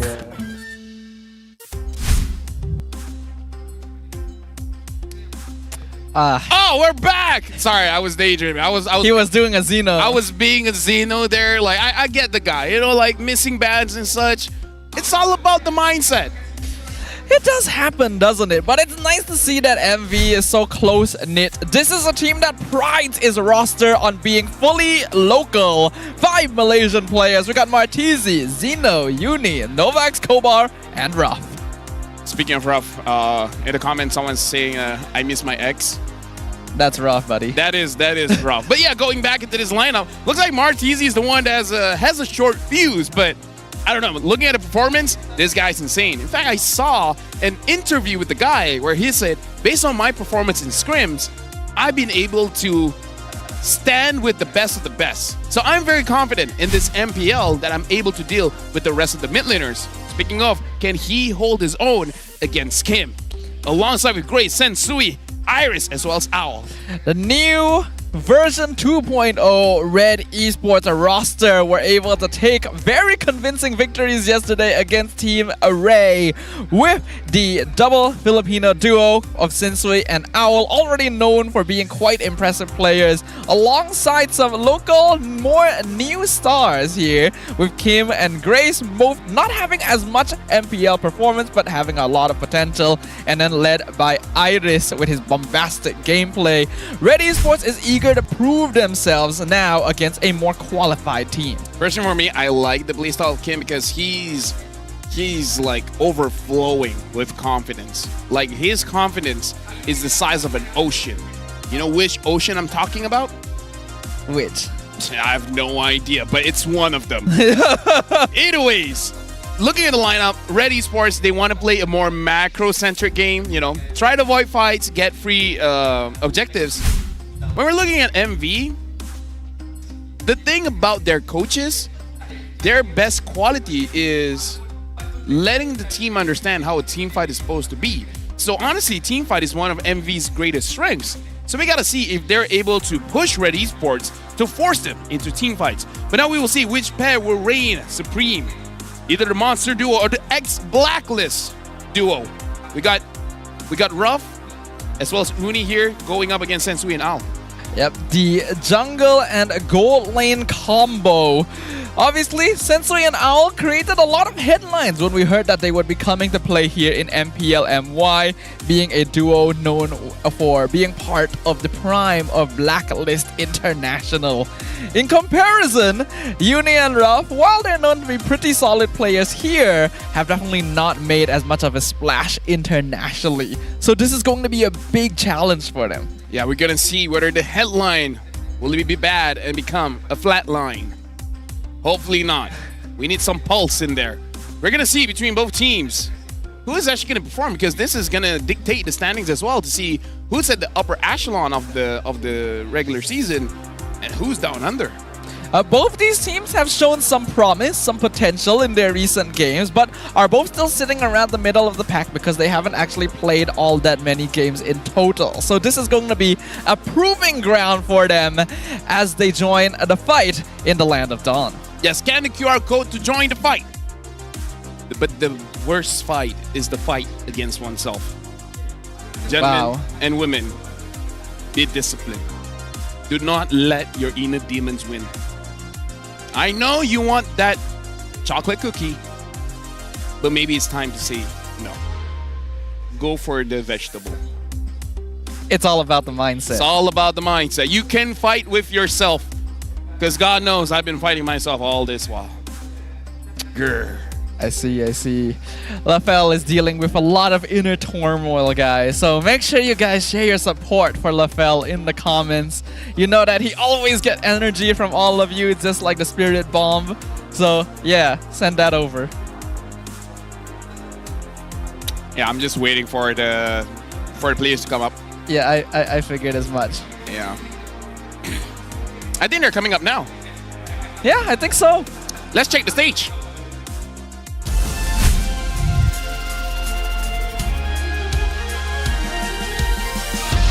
Monster Vicious. With the vision and ambition to grow with only Malaysian players and personnel, the Monsters place a lot of emphasis on team chemistry and players' mentality. Ladies and gentlemen, put your hands together for Monster Vicious! Red Esports. Only their second official match with this lineup. Given time, can Sensui and Owl alongside Iris, Kim, and Grace look to be a formidable force in the league? Give it up for Red Esports! Introducing the coach and analyst of the two teams and head of League Ops, Franklin, that will ensure fair play and professional integrity in the matches. Let's move on with the fist bumps between the teams, a true sign of professionalism. We're about to see which lineup is superior. Two worthy teams, 10 worthy competitors. Only one side shall emerge as the victor. Will it be the Monsters, or will it be the side of Red Esports? It's gonna be an interesting question, right? Because I think there is a little... Oh, you have an answer? Yeah, I was able to talk to Grace. It was just yesterday. Oh, okay. And it was like, you know what? Easy. 2-1. So he came with confidence, break to the middle, and it's like, maybe it's a 2-1. Oh, okay. So that was like word for word. Yeah. I thought you just forgot halfway through. No. He was about to say 2-0, but then he's like, wait. I mean, you really think about it. Yeah, 2-1. He pulled back just a little bit. He wanted to be like, okay, he came in with the mindset and then got pulled back by the logic. I see. I mean, sometimes you can't be too hard-handed, right? You gotta have a more tender touch, you know? You gotta be graceful. Yeah, now we got a message from Sora. As a coach, what are the differences between import and local players? And Sora replied, Filipino players seem to follow the coach. Like they respect the coach. But for Malaysian players, maybe because we're all Malaysians, right? So they're much more relaxed and they're friendlier. To discipline them is a bit hard, but there are ways around it. I didn't know that that's how Coach Sora spoke. I mean, it really depends. Sometimes he talks like this as well. He's like, yo, LaFell, I got a team. Looking pretty good. It really depends on his mood, really. Ah, okay. That is true, you know. Every man has many faces. And I imagine that Coach Sora is no exception in this case. The coaching team on the side of Monster Vicious gained a lot of attention when the team rosters were announced because we have quite the all-star lineup of local coaching staff. Oh yeah, I would say in terms of the best players locally, this organization was actually able to grab a lot of good ones. You know, like again, besides them, there are multiple talented individuals. Izanami, Chiku, Ripple. There's a lot of great local talents, but they were able to build these guys where, again, from tier 2, but then progressing to be good enough to play in the MPL, and now they're looking like monsters. Yeah, ever since we saw imports become more and more prevalent here in MPL Malaysia, we have slowly seen every single team pick up imports from Indonesia, from Philippines, but Monster Vicious remains one of the few strongholds here that continues to hold on to the title of having a full Malaysian lineup. And if we're talking about Malaysians, we also gotta ask a big question. Who is the best Malaysian EXP laner right now? I don't know. It's only 2 weeks. I mean, that is a solid enough answer, but you know, we've casted MPL Malaysia for how many, like 13 seasons now? Maybe not fully, but long enough, right? So, like, you can use prior information, right? This is what I picked up from professional athletes. Okay. Outside of esports. All right. Whenever there's a question about the best, say yourself. So it's me. I'm the best EXP laner in the league. There you go. Clip it.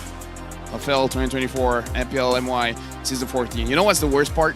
I don't even play the lane. Yeah, I was just about to bring that up. But you know, it's like, I was that's how literally good, about to bring that up. That's how good I am. That's how, I'm just saying. In truth, you don't play EXP lane because your power is too strong to contain, you know? It's all about the mindset. You have to limit yourself, yes. M6 is where I am at. See, it's different. I don't say M6 is from Malaysia. I say M6 is where I am at. So if I'm somewhere else, that's where M6 is going to be. It's all about the mindset. Okay, always put yourself in the center of the universe. And the universe will twirl around you. So M6 is a planet that rotates around you on its axis. No. M6 is a venue. M6, no, it's not a venue. It's a concept. M6 is whatever you want it to be. Ah, that's actually really profound, right? M6 could be a world championship. M6 could also just be where you find a loved one. It is what you make it to be. Or it can be where you make a bet on camera and say you'll confess to a loved one. It could also be a place where you break up with someone. But you know what? It might be a toxic relationship. Get out of there. Yeah, you would never know. M6 is what you need to be. M6. Just go to M6. Yeah. Let it be what you need it to be. I'm the best EXP laner. Truer words have never been said. Truly, it is an honor to share this desk with you. Thank you. Like, there's many things that I've learned alongside you that I never would have known otherwise. And maybe never needed to know, but that's besides the point, you know? Yeah. I know it, and it's thanks to you. That's what matters. That's why I say knowledge. You don't choose to pick up knowledge. Knowledge just choose to be absorbed by you. That's the mindset. That's the nicest way I can say it on podcast. Yeah. All right, let's jump into the draft. All right, now we're looking at the draft phase here. It's going to be first pick, it's going to be second pick, and it looks like MV will be first pick. Ready Sports will be the second pick. This is quite interesting, banning out the Alpha coming in from MV, banning out the Edith as well. Ready Sports banning out the Fanny. For MV, it does look like targeted bans, not really, too absorbed with the meta. It does, because yesterday, Sensei did play Alpha in game number 1. He performed very well in it, but this was against Team Ray. And to be honest, we did kind of question a bit why Ray felt the need to ban Alpha in game 2. Like, yeah, Sensei did well with it, but it's not really a hero you usually prioritize. But now Monster Vicious have done it too, and they've actually banned us. No way! They listen! I mean, they're called monster vicious, not alien vicious. So like, that's not allowed around here. Yeah, like even though the disaster unit has tanked, but it's a strong hero. It's a solid hero. Now the first pick here, Ling is open, Roger is open. The Hylos, Phoveus are both open too. I would pick up the Phoveus instead of Hylos here. I would agree. Though Hylos does bring some interesting team utility, you still have to be kind of wary. If you go Phoveus, you win the lane, but you may not necessarily win later on. But they will still go with Phoveus. Red has an option here. They're picking up the Harif instantly, but the thing is, it is fightable. It is fightable with the Lunox. Red Esports now picking up the Vexana, giving them a lot of control, especially on the neutral objective. So they're just getting an S-tier gold laner. It looks like they're drafting around the concept that you just want to get for those easy objectives. I mean, it's pretty good. Owl has been a Harif player for a little bit, so should be quite comfortable on this. In the past, Phoveus would be a direct counter, but nowadays you don't have to worry about it quite as much, even if you do reduce cooldowns. So that is fine. And I do like that they didn't try to like instantly contest the Hylos, because it's unlikely MV would grab it themselves now that they already have Phoveus. Just look at chat. This is interesting. MV right now picking up the Ling as well as the Aurora. So Control Mage going up against Control Mage here. Both Vexana as well as Aurora having ways to stop a fight. And Aurora is pretty good at fighting against the Harif. And Red fights back with the Hayabusa. So we're going to be seeing an assassin fight here. It's going to be very interesting how Sensui is going to be playing the objectives with assassin. Yep, we got the Hayabusa. Had a pretty good showing yesterday. This hero was used by multiple different players to different effects, but overall had a pretty strong performance. Though picking it up early does mean that the enemy team can usually have ways to deal with it. And it is good to see a Ling versus Hayabusa matchup as well. Despite the prevalence of both these heroes, it's not often we see them in the same game. This is very interesting that Red banned out the Hylos, and they know that his Phoveus is going EXP. Iris, you know, I am the best EXP laner in the league, but Iris is a very close third, I guess. But who is second? Cram. I mean, come on. Oh, okay. You know what? You're right. Yeah, if it's not me, it's probably Cram. Yeah. Let's not get ahead of ourselves. Cram. That's fair. That's fair. Anyways, so I wonder what his idea is to fight against the Phoveus. MV sees the potential for this Gatakacha, and the Gatakacha has been banned out. Red banning out the Lolita, which is very interesting considering that MV did pull off the Lolita Hanabi, but it's with the Hayabusa, you can't kill the Hanabi. Yeah, but it would still be kind of difficult because of the amount of shield that is provided. Hanabi usually will walk in with Aegis, which can really mess with breakpoints in terms of getting those kills. So by taking out one part of the equation, they just render the entire combo unlikely. I think that's fine. So right now MV probably looking to ban out another tanky hero, maybe something like a Terizla. Because for Red, it's all damage for now. They don't really have a good frontliner. Honestly, something like a Grok would be good too. I mean, it's a roam, but not really a tanky one. They're banning out the Matilda. Interesting. The Matilda, we've already seen Matilda being played with more aggressive early game and high mobility heroes. While it does take away your durability, allows you to get that snowball a lot earlier. So since MV are playing with that Ling, who could be very vulnerable at the first camp, I suppose they just don't want to have to deal with this or give Red easy ways to enable a potential Ube playstyle. Yeah, I was talking about the Terizla and instantly picked up here. I feel like even Red was a little bit shocked that the Terizla was let through. Now for MV, they need a Lunox would be good going up against the Harif. Carry is another option as well. They're going with the Ruby. Is this going to be a Ruby goal lane or Roam? All right, Carry. Carry can fight against the Harif, like I said, yeah. Yeah, this is a fairly solid lineup coming in from MV. Oh, the Tigreal. It's a good counter against the Ling. Tigreal and Terizla together. It's a very strong team fight. And forces Carry to go Purify. And Hayabusa likes fighting against goal laners that does not have the flicker. This could be interesting. I think both teams have been able to lock in pretty solid drafts for themselves, so this should be a pretty close matchup just in terms of the hero pickups and a true testament to what both these teams are capable of here in Season 14. Honestly, that's what I like coming into the second match of the day, that both teams, the drafts look very solid. We don't see clear indications of a hole that either team can exploit. But again, with a good draft, you need good execution. We're gonna see which one executes better. We're jumping in to the line of dawn. Only one shall execute and the other shall be executed. As we jump into the land of dawn, it's gonna be Monster Vicious versus Red Esports at the end of week 2. Both sides eager to get some points on the board. Again, I'm going to be very interested to see how Sensui will be playing this Hayabusa in a more objective-centric style. Or he's going to adjust to the meta and go for more kills, go for more fights, try to force out mistakes from the enemy. The grace on this Tigreal is going to be the bane of Monster Vicious because he has the potential to turn a team fight around. I think that means that Nova has to be kind of careful in regards to his timing. He cannot necessarily be the first person engaging a lot of time because he's also going to be the best person to cancel Implosion. Very quick movements though, Sensui able to grab that Litho. Interesting, looking at the emblem setup by Ruff on the carry, he's going for full defense here, completely respecting the damage that Owl can do on this Harif, as well as the Hayabusa, so maybe he might even go even crazier by building a defense item first, but who are you going to prioritize? Armor for the Hayabusa or Magic Resist for Owl on this Harif?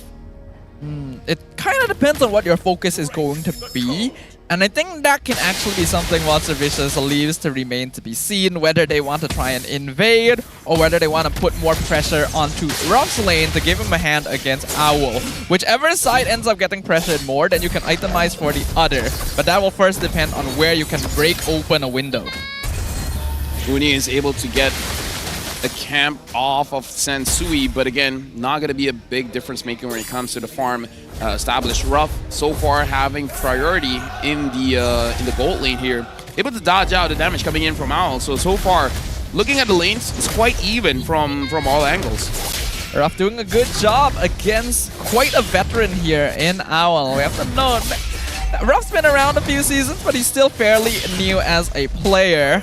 Here in the MPL stage, looks like a fight going on in the back line. We have the purple buff being contested. Xeno being quite annoying though. Sensui is still able to get it. Now Xeno the one in trouble as first blood given over to Hayabusa. Martizi though with the Frigid Frost captures him under the tower, though I doubt he will get out himself. A 2-for-1 trade, and MV also get the turtle.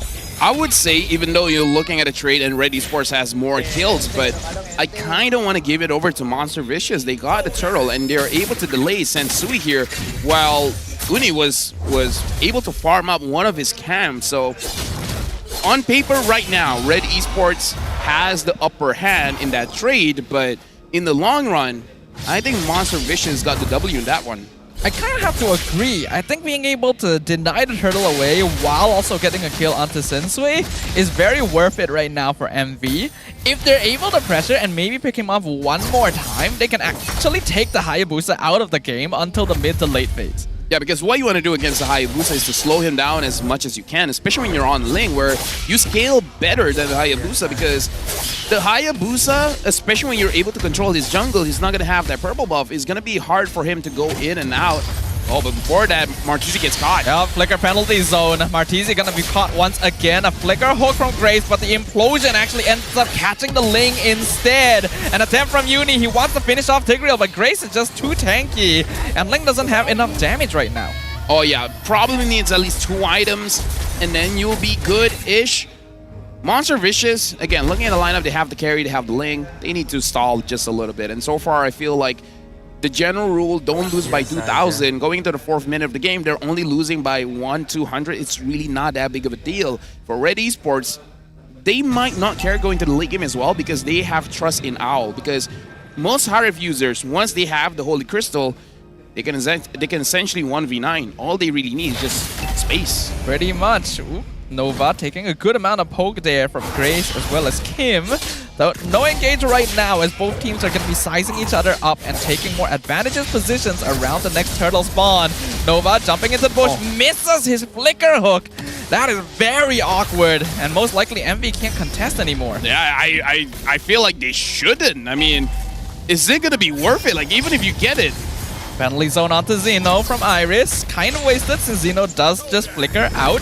So they're able to bait the battle spell at the very least. And now it's just a dance. Nah, like I said, Monster Vicious, they're just delaying. Right? I mean, like, if we can't get a turtle, you can't. That's the kind of toxicity that I'm into.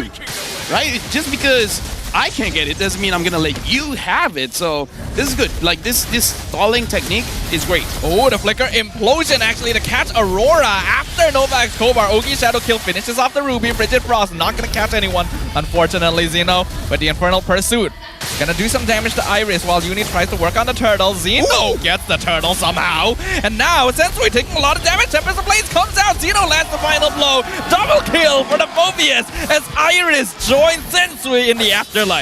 Usually I don't like it when people change their names because it messes with their branding. But I love when Zeno put out the mouth from his name. Just Zeno. You never needed that mouth. It was holding you back. Yeah, it was kind of a self-fulfilling prophecy now. And now he is applying it to his opponents instead. Double kill on Phobius is great. And I was hoping at least one of those would go to Uni, because we know that Ling, the more farm he gets, the better. But still, pretty good. Just in case if you folks not from Malaysia, Maut basically means dead or deaf. So he's basically saying Zeno dead or Zeno dead. Yeah. So it's kind of like, well, why do you want to put that in your name? Like either ways, Grace is able to get out of there. A lot of ults got used by Monster Vicious. But again, the cooldown isn't that long. Yeah, and they know the next turtle is up in another 50 plus seconds, so they probably won't need it too much. They'll just try to see if they can poke, get some vision instead. Right now, Monster Vicious has the lead, and again, this is looking good. Looking at the build here, the Aurora just wants to be a little bit more defensive because understanding Sensui on this Hayabusa has the capability of bursting down this Aurora, so I appreciate going for a little bit tank here. Looking at the build for both the Harif as well as the carry, really no difference in terms of gold. The fact that Ling, even though it's just 400 above, it's still a good lead compared to the Hayabusa. Sensui has the Sky Piercer, but he doesn't have a lot of stacks at this point.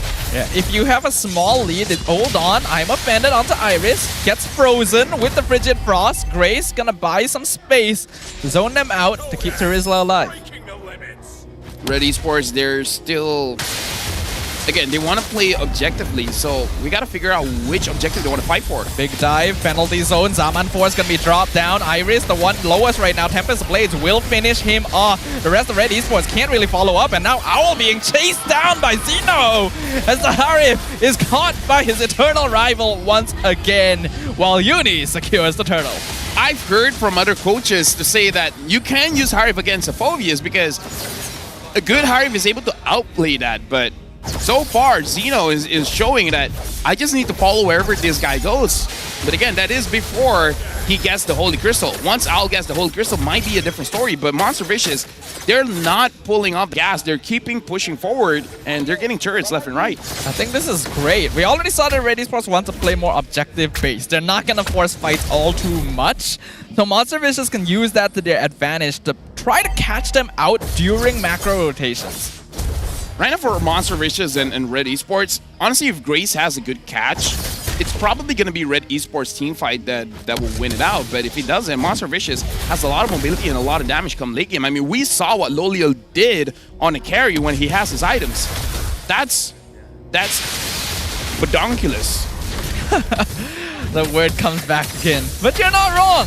It is a ridiculous amount of damage that carry can output, even without requiring the full Trinity to be completed. And we can see the lead here, almost 4K, Sensui gonna be targeted. Good movements to get away, but they will surrender the bottom tier 2 just to escape. I mean, to be fair, there's not much that Hayabusa can do. 1v2, 1v3 that, so...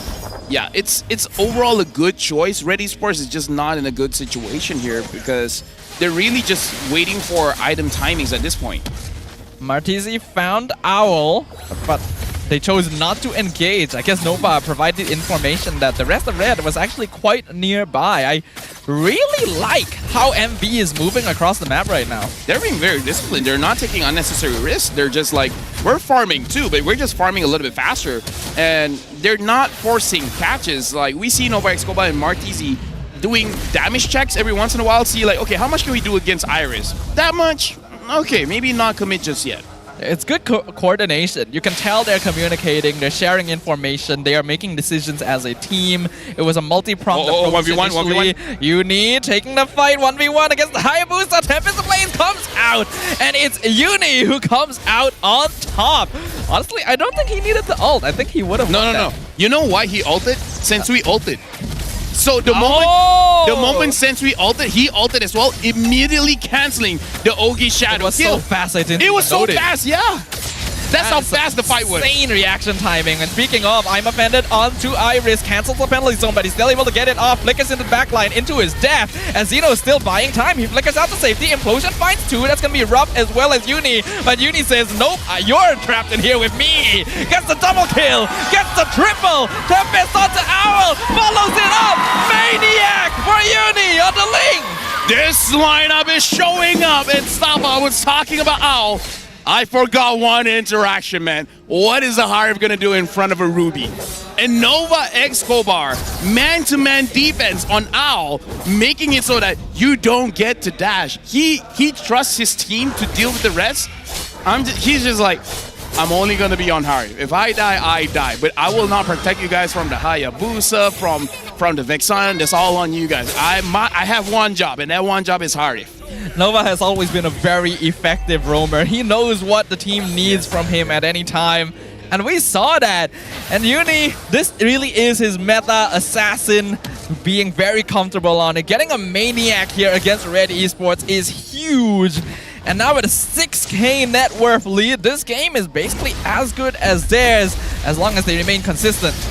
Well, right now, Iris taking quite a bit of damage. Iris flickering forward with the penalty zone. Implosion, though, in the back line, catching out quite a lot of them. But Zeno as well as Uni both have iframes. They're just jumping away. They don't care. Double kill for the Phobias. Godlike for Uni. As he jumps forward, he's looking for Kim. Double kill once again. There's so much damage. And finally, he gets shut down as Sensui jumps forward. But it is a 1-for-4 trade. Yeah, I would say that's a good trade for Monster Vicious, but honestly, better trade for Red Esports because they delayed this Lord take, so that gives them a little bit more time. But now Red Esports, they have an objective. How do they let Owl free? How do they let him do what he wants to do? Because Nova Escobar is showing why he was on the same level as Zorn a few seasons ago, where people are like, it's either Zorn or Nova Escobar. One of these guys is the best roamer in Malaysia.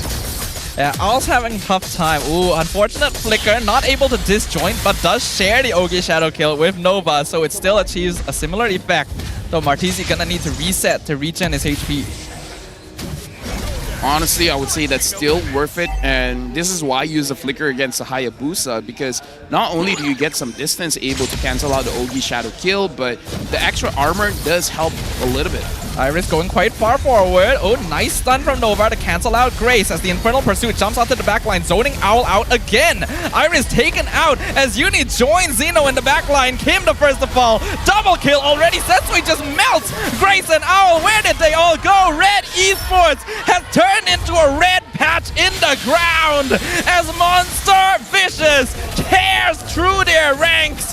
A team wipe, and the crystal is wide open for the local lineup to take out the crystal. Excuse me, what happened? I blinked and I missed the team fight. I was looking at Zeno, he was like, I'm gonna 1v1 Owl, there's not much this Hive can do. And I was like, wait, where's the rest of them? Where was Red? They were melting. They were demolished. So fast. Beautiful splitting of the team fight by Zeno, setting up so that Uni could follow into the back line. The Ling did so much damage.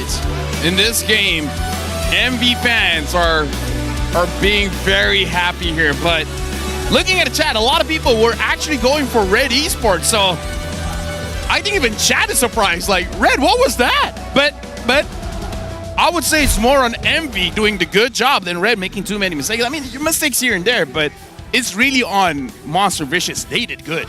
I do think so as well. We know that Red Esports went into this with the expectation of playing objective-based gameplay, so they're already not planning to take very many fights, which can work because you're playing it safe and getting that farm. But it also means you have to control the map well enough to deny your opponent chances of punishing you for that. And MV, they just found every chance in the world. It was like, oh, you can't stop us. The only thing that a chip on my shoulder is that you're going up against a carry and a Ling and you're playing slow. Doesn't seem like the right circumstance. Like, we see Monster Vicious actually slowing down Red Esports, right? So instead of Red Esports being the aggressors, they're being reactive towards Monster Vicious, which doesn't seem like the good idea against this kind of draft. That's why I'm personally not the biggest fan of fully objective-based gameplay. Objectives are important. That's how you win the game, but you still gotta keep paying attention to everything else as well. Because in every single one of these fights, you saw how easy it was for Monster Vicious to separate the front and back lines and then just take them out individually. Looking at this game, like, when he got the MVP, low chances that he's gonna get this hero again. And let's go back to the bans. We saw the second ban coming in from MV was that Alpha. I wonder if the Alpha was the real win in the draft, where they understand, even though Sensui can use this assassin, sure, but the playstyle with Red heavily goes towards him using something like an Alpha. And here's our MVP. He's only 18 years old. It's Uni. Uni has always wanted to create a space for himself here in MPL MY. He did pretty well in previous metas, previous seasons, but because of the fact that utility jungle was always the way to go, Subway was usually prioritized for the main lineup. But now that Assassins are back, Uni is back in action. And with a 954 GPM, he is creating an impact. Again, this is also what's great about MV. They have two different junglers for two different metas, right? You need someone tanky, you got Subway. You need someone that deals damage, you got Uni. And later we're going to look at the emblems, but it's very interesting because usually we see gold laners go for very aggressive emblems, but Ruff, he went the defensive route, right? He just wants to make sure that he has a good time in lane going up against this Harif, and he did. He certainly did. I think going for tanky emblems is great on carry, actually, because you already have a good amount of damage built into your passive, so you don't have to go all out in terms of DPS emblems. And it's not just only to 1v1 the Harif in lane, it's also to prevent easy executes from the Ogi Shadow Kill. A little bit of defense can be the difference between you surviving that last hit. Again, we're gonna check the emblems, but so far, looking at items, everything is even Steven, everything is looking good. But yeah, this is something that we can take here, where Ruff is a very defensive kind of selection in emblems. Having a Quantum Charge, able to heal whenever he's poking Owl. Other than that, just go for defense. Having more magic resist, having more armor, having the tenacity as well. Prepping for when Sensui wants to gank him, but Sensui never really did gank him, so he was pretty free in lane. And Sensui doesn't really seem to be the ganking sort, and if he does, it seems like he wants to make sure his team is playing around him, which is fine. But I also feel like Nova was outperforming Grace in terms of opening up that map, which made this more difficult. I think the Alpha ban was precisely to make sure that Sensui wouldn't have an easy fighter hero that excels in that early game and can enable plays on his own. As I was saying that Nova's main objective is to shut down Owl, honestly Xeno did the same. He just caught Owl whenever he wanted to go in with the Zaman Force, and he's just like, have you ever played basketball? I'm gonna let you feel how it feels to be the basket. And he kept dunking. It actually is. He kept dunking. Xeno was slam dunking on Owl throughout that entire game. He may be the daydreamer, but Owl was put in a nightmare. Oh yeah, I mean, like, props to Xeno for playing that well. Definitely improved from last season, but again, this is just game number 1. We're gonna see what changes Red does in game number 2 and possibly equalize the matchup here. But it was a very good showing from MV. Just personally for me, I don't think we'll be seeing the Ling again. I agree.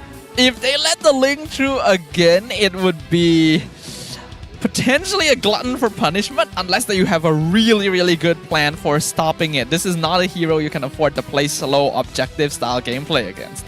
And this is why MV, I would say the investment worked well, because you got 3 coaches that are very good. And Red Esports, this is their second time. It's only the second time they played with this lineup. And we already see an alpha ban.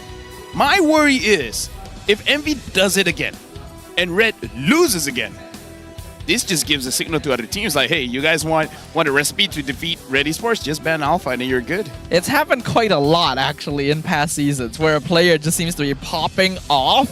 Then a team figures out, oh, if we just ban these 1 or 2 heroes, then the team actually becomes a lot weaker. And hopefully that doesn't happen here.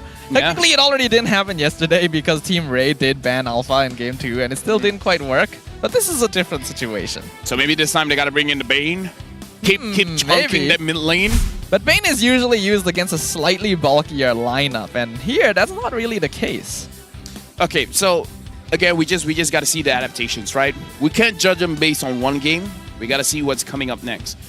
Speaking of which, we're looking at the item progression here, and it does seem like Owl was a little bit slower to complete his full item build. Not full item, but the 3 items that he really needed, because my take for 3 item completion for a gold laner is between 9 minutes to 13 minutes.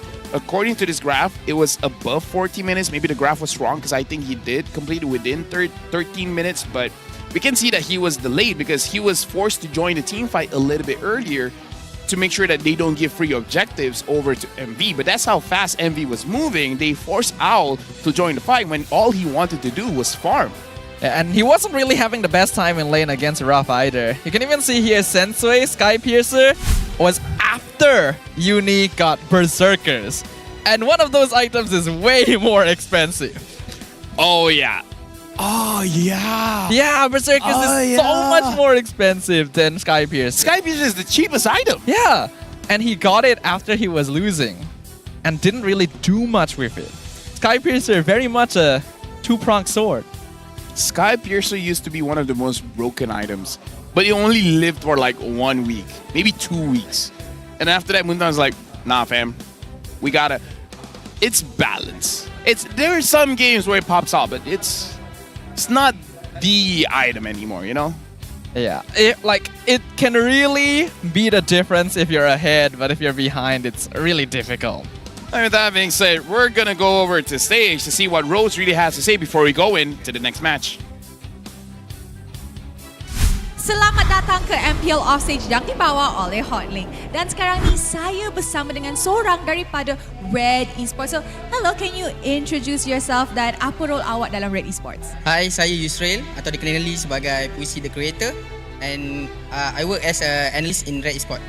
Okay, so macam kita tengok semalam, actually Red dah tukar line-up baru daripada semalam. So kita nampak juga daripada new line-up tu, playstyle berubah yang sangat drastic. So as an analyst, you tengok dua-dua line-up ni, in your opinion, playstyle mana yang sesuai dengan team ataupun dengan patch yang korang nak buat sekarang ni? Okay, sekarang ni seperti kita tengok game tadi, sebenarnya kalau ikutkan kami sebenarnya kalah comeback. So kita orang try fix balik mana yang rotation salah ke apa. So kita bagi make sure kita orang menang balik lah. Alright, now you cakap pasal game pertama tadi. Adakah Red Esports tak expect Monster Vicious untuk main macam tu? Actually kita orang, kalau perasan kita orang during drafting pun kita orang memang dah expect dah apa yang diorang nak pick semua. Cuma execution, dari segi execution kita orang kurang sikit. Jadi kita orang try repair daripada situ lah. Okay, now apa kelebihan line-up Red Esports sekarang berbanding dengan line-up yang Red Esports keluarkan masa minggu pertama? Line-up yang sekarang lebih fokus, lebih passion untuk menang lah. Okay, now kita boleh nampak daripada line-up ataupun dari segi roster Red Esports that korang bawakan nama besar. Okay, korang ada ex-blacklist players which is Sensui dan juga Owl. Now, dorang ni dua-dua import and dengan main dengan team yang full local. Now, apa beza ataupun macam mana mereka tengah adapt dekat Malaysia dan juga untuk Red Esports? So far for Sensui and Owl, kita orang bagi dia makan macam-macam. Kita orang bagi dia kenal culture Malaysia, dan kita orang sekarang banyak buat bonding time. Kita orang pergi paintball and everything so that they will feel at home in Malaysia. Apa makanan favourite dorang sekarang ni? So far dia banyak makan nasi kandar. Wow, Yes. nasi kandar biasanya import makan. Tapi nasi dorang goreng. memang pelik sikit sebab dorang yang saya perasan from previous experience kan. Philippines normally they eat nasi kandar without gravy. They just eat fried chicken and then white rice. Okay, ni bukan untuk semua sebab I makan dengan kuah. Oh, you makan dengan kuah. Okay. Okay, so maybe you boleh bagi kata-kata encouragement kepada players yang dekat atas pentas sekarang ni. Okay, for my players, ingat apa yang kita practice. Jangan risau, jangan takut. Kita mesti menang punya lepas second game ni. Alright, he is expecting a reverse sweep, but will Monster Vicious allow that? And with that, mari kita throw it back to the casters untuk game kedua dalam Best of 3 series ini. Thank you very much, Rose. And what the guy said. Sorry, his name is a bit difficult for me to pronounce properly. Okay. But he said, you know what? Red Esports, just remember how we train, what we've prepared for today, and then just keep doing it, and then we'll be able to get the victory.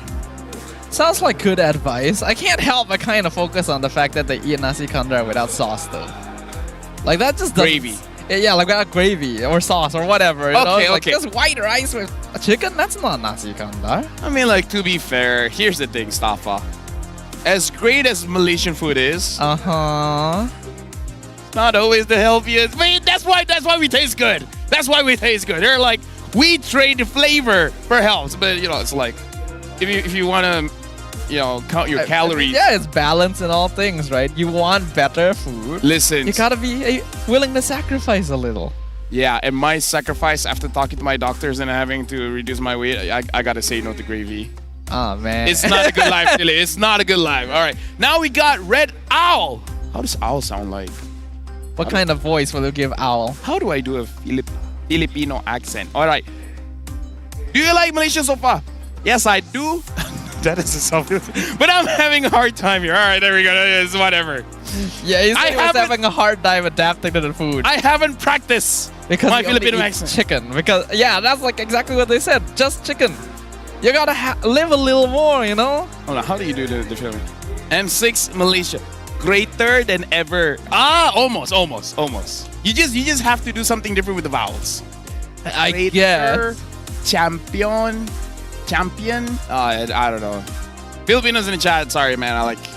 It takes a while to learn how you say it. I'm trying to figure out where the line is between just like having fun and becoming disrespectful, you know? No! How is it? I'm trying to be like them. Like, after talking to Manjin, shout out to Manjin, he taught me how to sound more Filipino, but it's something to do with vowels. For you guys in chat, if you guys know what it is, like pressing it a little bit hard, I can't remember, but that's a way to sound more Filipino. All right, I mean, if you were taught by Manjin, then you have that certificate of genuinity. See, people are just like, oh so yeah, it's fine. you know, they're okay. All right, then it's fine. They say no worries. No worries. Or maybe they just love you too much. They know I come from a place of love. You are the ultimate translator. The only thing you should know. The only thing I hate is someone not flushing the toilet when I'm gonna use it. Oh, I just. Yes. Yeah, that's a bit much. That's just like they can have the death sentence for all we know. But let's jump into game number 2. We do have red on the blue side, MV on the red side, so they have decided to switch on over here. And we do see, the Ling being banned by Red Esports.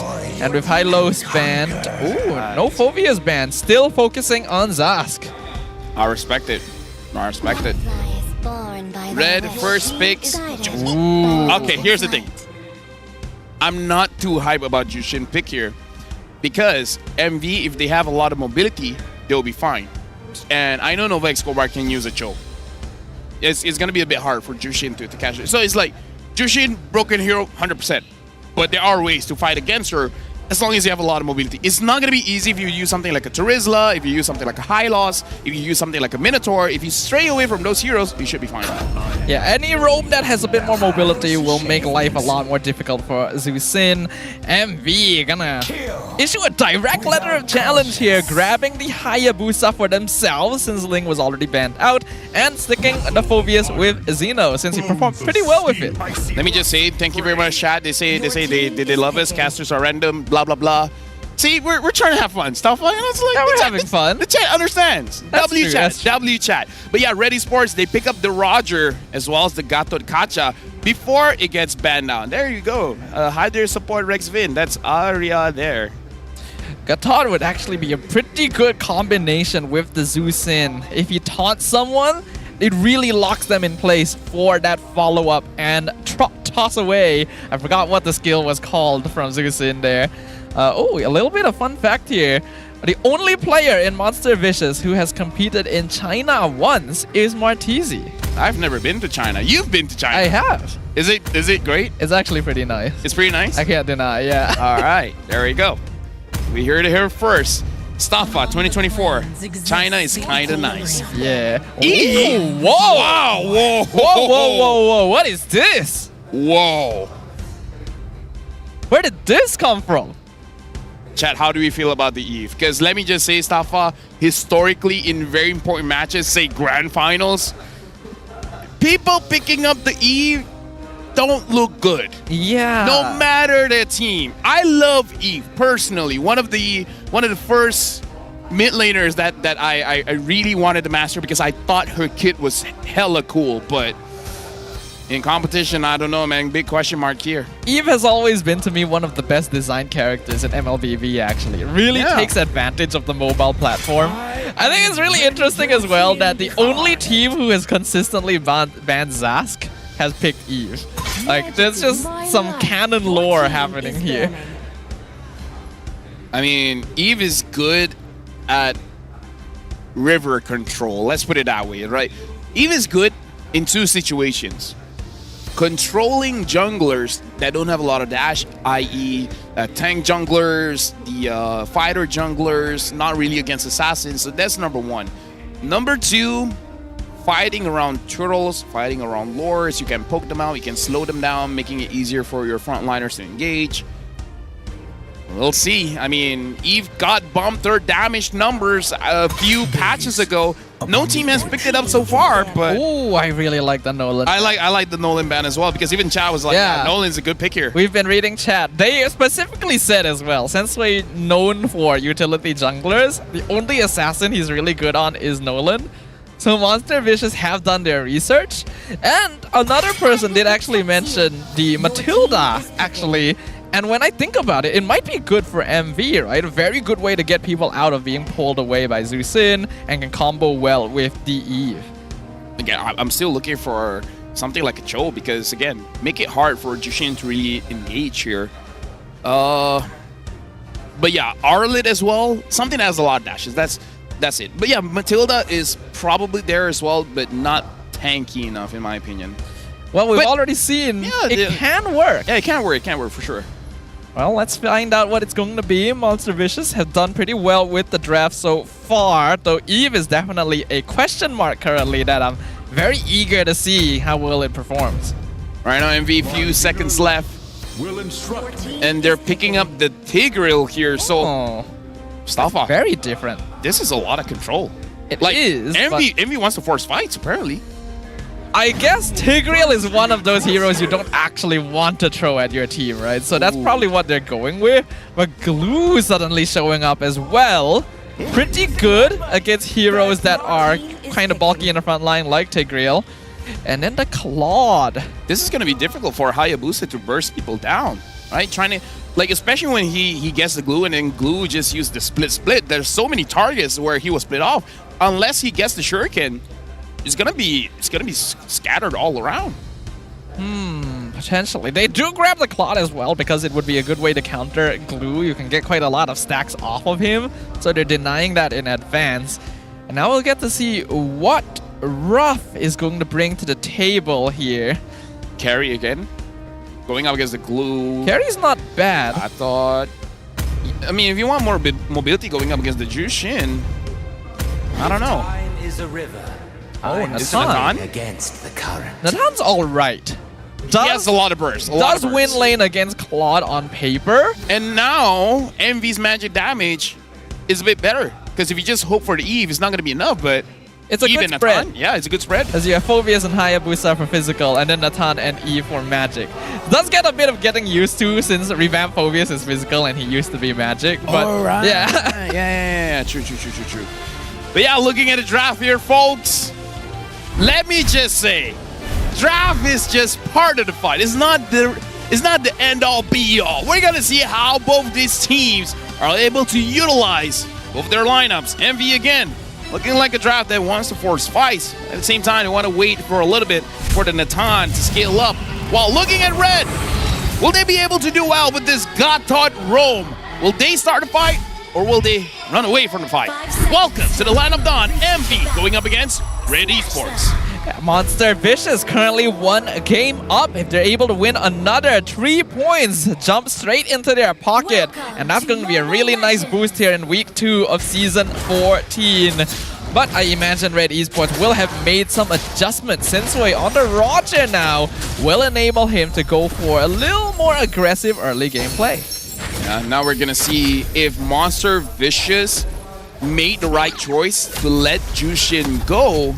But we did talk about how if Jushin pulls the Tigreal will pull the sinister smile. You know that meme? Yes. Yeah. He'll be like, ah ha ha ha. I didn't have flicker, but you've done it for me.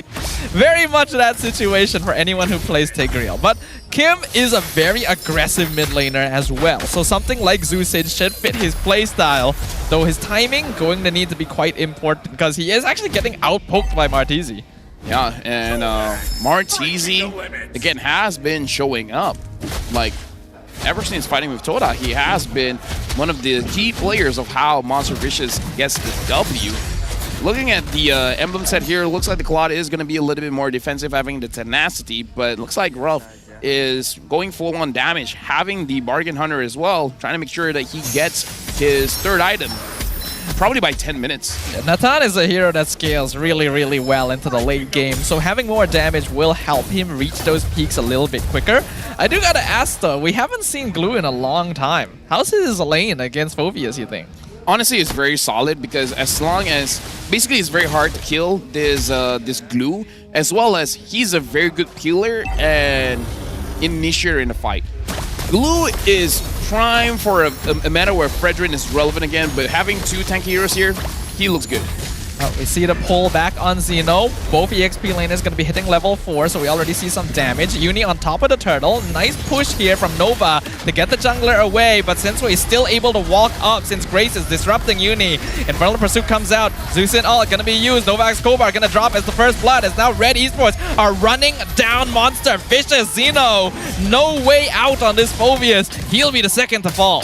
Uni he still had his retribution, so a bit of a misplay there coming in from Monster Vicious, but starting to show why Jushin always gets banned. A lot of control there in the fight. Monster Vicious got to take note where you picked your poison. You want to go up against Jushin, you got to have answers for this later. Yeah, this lineup from Red Esports is going to be a lot better at counter-engaging against Monster Vicious. They just generally have really bulky heroes that can take the front line and punish overextension with Zeus'in. We saw that earlier. Turtle should definitely have been secured. It was within retry range already. So Red Esports with a small lead here in the first 3 minutes. Yeah. Red Esports, if they can push their lead to 3,000 gold, Monster Vicious is going to have a rough time. No pun intended. But that depends on how smooth Ruff's game does end up going here. That's Vamos, a different game. Yeah, it's a different game, but you know what I mean. You know, like Red Esports, they can play gracefully, you know? Yes, they can. Well, we'll see what happens here as Uni's gonna try and get some farm wherever he can on the map. Iris already being quite annoying, though that does come with giving up a little bit of lane pressure. Grace already notably ahead in EXP against Nova too. Yeah, and again, Grace was the reason why Uni couldn't get into the turtle pit, so we gotta see how Grace performs in this match, because in the previous game, a lot of criticism was on Grace using the Tigreal not being able to set a lot of things up. So now in this game, we got to look at both roamers as well. If Nova Escobar can get very good setups for Monster Vicious, then it'll be a wake-up call for Grace. But if Grace performs well, he can just say, it's just not my hero. Give me a Gato Gacha and you'll see me pop off. Will he pop off indeed? Grace has been around for a little while, though he's still very new player to MPL himself. And now we see the taunt onto Nova. Uni jumping in, gets the retry. Little bit of payback from earlier. Steals the turtle this time from Sensui. He redeemed himself even though they didn't get kills there, but again, it's still fine. Goal difference is only 1,000. Iris now having some magic resist onto himself. He should be able to deal with it with Grace. Really deep, actually. Avatar the Guardian. Oh, wow! Uni actually followed with the quad shadow, but decided not to. Oh, Nova! Beautiful implosion. Owl gonna purify out of it. Here comes the real one manipulation as well. Grace is the one stuck inside, so the Katak gets picked off. That was a roller coaster of emotions. I thought it was gonna be safe, and then Haya came in. It's like, okay, no, he doesn't have enough damage. And then we were talking about the roamers. Nova Escobar, he was like, yeah, we're getting this kill no matter what. Owl with the blazing duet to try and poke and zone Martizi and Zeno away. Flicker forced out from the Phobius too, just so he doesn't get pulled back into tower. Yeah, something I missed in the draft. Yeah, Claude is gonna be a problem for Martizi there. It's being a problem when he faces off against Iris. Ruff doesn't have enough damage just yet. But again, you're just waiting for that Holy Crystal on Ruff. Right now it's 5 minutes, he has 4 to 5 minutes left to really get his items to make sure that he's on track. There has been a lane swap as well, actually, with Zeno taking top lane, swapping Ruff to bottom. And speaking of, he's actually getting a free tier 1 down there. They're gonna trade it for the tier 1 up top, but I consider this more of a win for MV. Yeah, and Ruff is able to get a farm, and again, personally for me, I feel like the late game coming in from Monster Vicious should be a little bit stronger just because they have the Natan. Natan is only good for one thing, but he's really, really good at one thing. Nova gonna scout things out. Grace will spot him. Tigreal gets taunted, gonna get shoved back. This will make it difficult for Nova to engage anytime soon, so probably needs to back it off before the turtle respawns. They will also see that Ruff is here in the mid lane. Right now for Monster Vicious, Nova Escobar is playing with fire here because he is putting himself in a situation where he can get pulled back by Kim, but Kim is also aware not to pull him too close to his teammate. So this is a juggle between the mid lane as well as the roamer from opposing teams. Yeah, it's a very delicate dance because Tigreal is specifically picked up, even though he's a very easy target to be thrown by Zeusin, because he is a target you don't want to throw on Zeusin. So Kim has to watch out not to give him a better position. Iris right in the thick of things, pops the split. Real one melee machine to zone things out. Unisec the turtle, but that's the Avatar, the Guardian coming in. Nova gonna push them back. Luke gonna be on top of him as Zeno is zoning out the backline for Red Esports. Blazing duet on Owl. Actually doesn't really hit anything. Ruff though in a lot of trouble. Purify not gonna save him from that one as Owl uses his own. Zeno chases him. Infernal Pursuit lands the final blow. Kim using the flicker to get away from the rest of MV. Yeah, Uni didn't connect his quad shadow there, but if he did, he's definitely going for Kim. Kim, 003, doing quite well. Now Iris wants to slow things down. Monster Vicious as well as Red Esports. Personally for me, seemed quite even there. In fact, we're looking at the gold here, quite even. But then again, as I said that, Monster Vicious has the better late game, so I guess this is more better trade for Monster Vicious. The fact that the game is still even right now does mean that the team with the better late game is benefiting. In this case, MV not doing too bad, though they still have to be careful not to give too much farm over to Owl. This Claude can still be quite the late game threat. Monster Vicious as well as Red Esports all going towards mid. Monster Vicious is stopping Red Esports from any kind of attempt for them to go for any big objectives. And Sensui is losing the retry battles for now. Again, Uni just showing up, like, he hasn't played for quite a while because it wasn't his meta, but now that it is, he's making good use of this opportunity. Yep, though he still hasn't been having the best success with Hayabusa. Definitely a hero you ideally want to have 1 or 2 kills on by now, though since he hasn't died, still in a better shape than Sensui was in game number 1. While we're having time here, shoutouts to I Am Luna, because apparently if Red Esports loses, he's gonna go bald. So I did see that in chat. Yeah. Shoutouts to him. You know, if you do it, you're a Chad. You know, let us know if that happens. Hold on, Nova with the Sacred Hammer pushes Iris back. Ogi Shadow Kill not gonna be committed here since that is a glue after all, and he still has split. Right now for Monster Vicious, looking at Ruff, it is 9 minutes. And I don't see him completing the Holy Crystal just yet. At max, he has 4 minutes left, but right now, Monster Vicious, they're controlling this lore, and they're trying to burst it down fast. Very fast, in fact. Iris has just spotted this out. Split comes out. Beautiful implosion catches out Sensui, not allowing him the retry. Right into the real-world manipulation, right into Ruff's iron sights. Though, Ready Sports actually surviving quite well. Here comes the Blazing Duet into the back line. Owl doesn't have that much damage yet, but it is enough to finish off Nova Escobar with Sensui. And now we see Zeno being pulled back, but here comes Uni. He gets the last hit. Sensui will be finished off. Grace still dropping very low. Ruff will get him, and that is a much better trade for Monster Vicious. Like I said, the coaches know what they're doing when it comes to the team fights, and Monster Vicious got a W in that team fight. Look at how they played around the Lord. Zeno as well as Nova Escobar had their eyes on just one guy. That one guy was Sensui, and he makes sure that, yeah, Sensui, you don't get to retreat.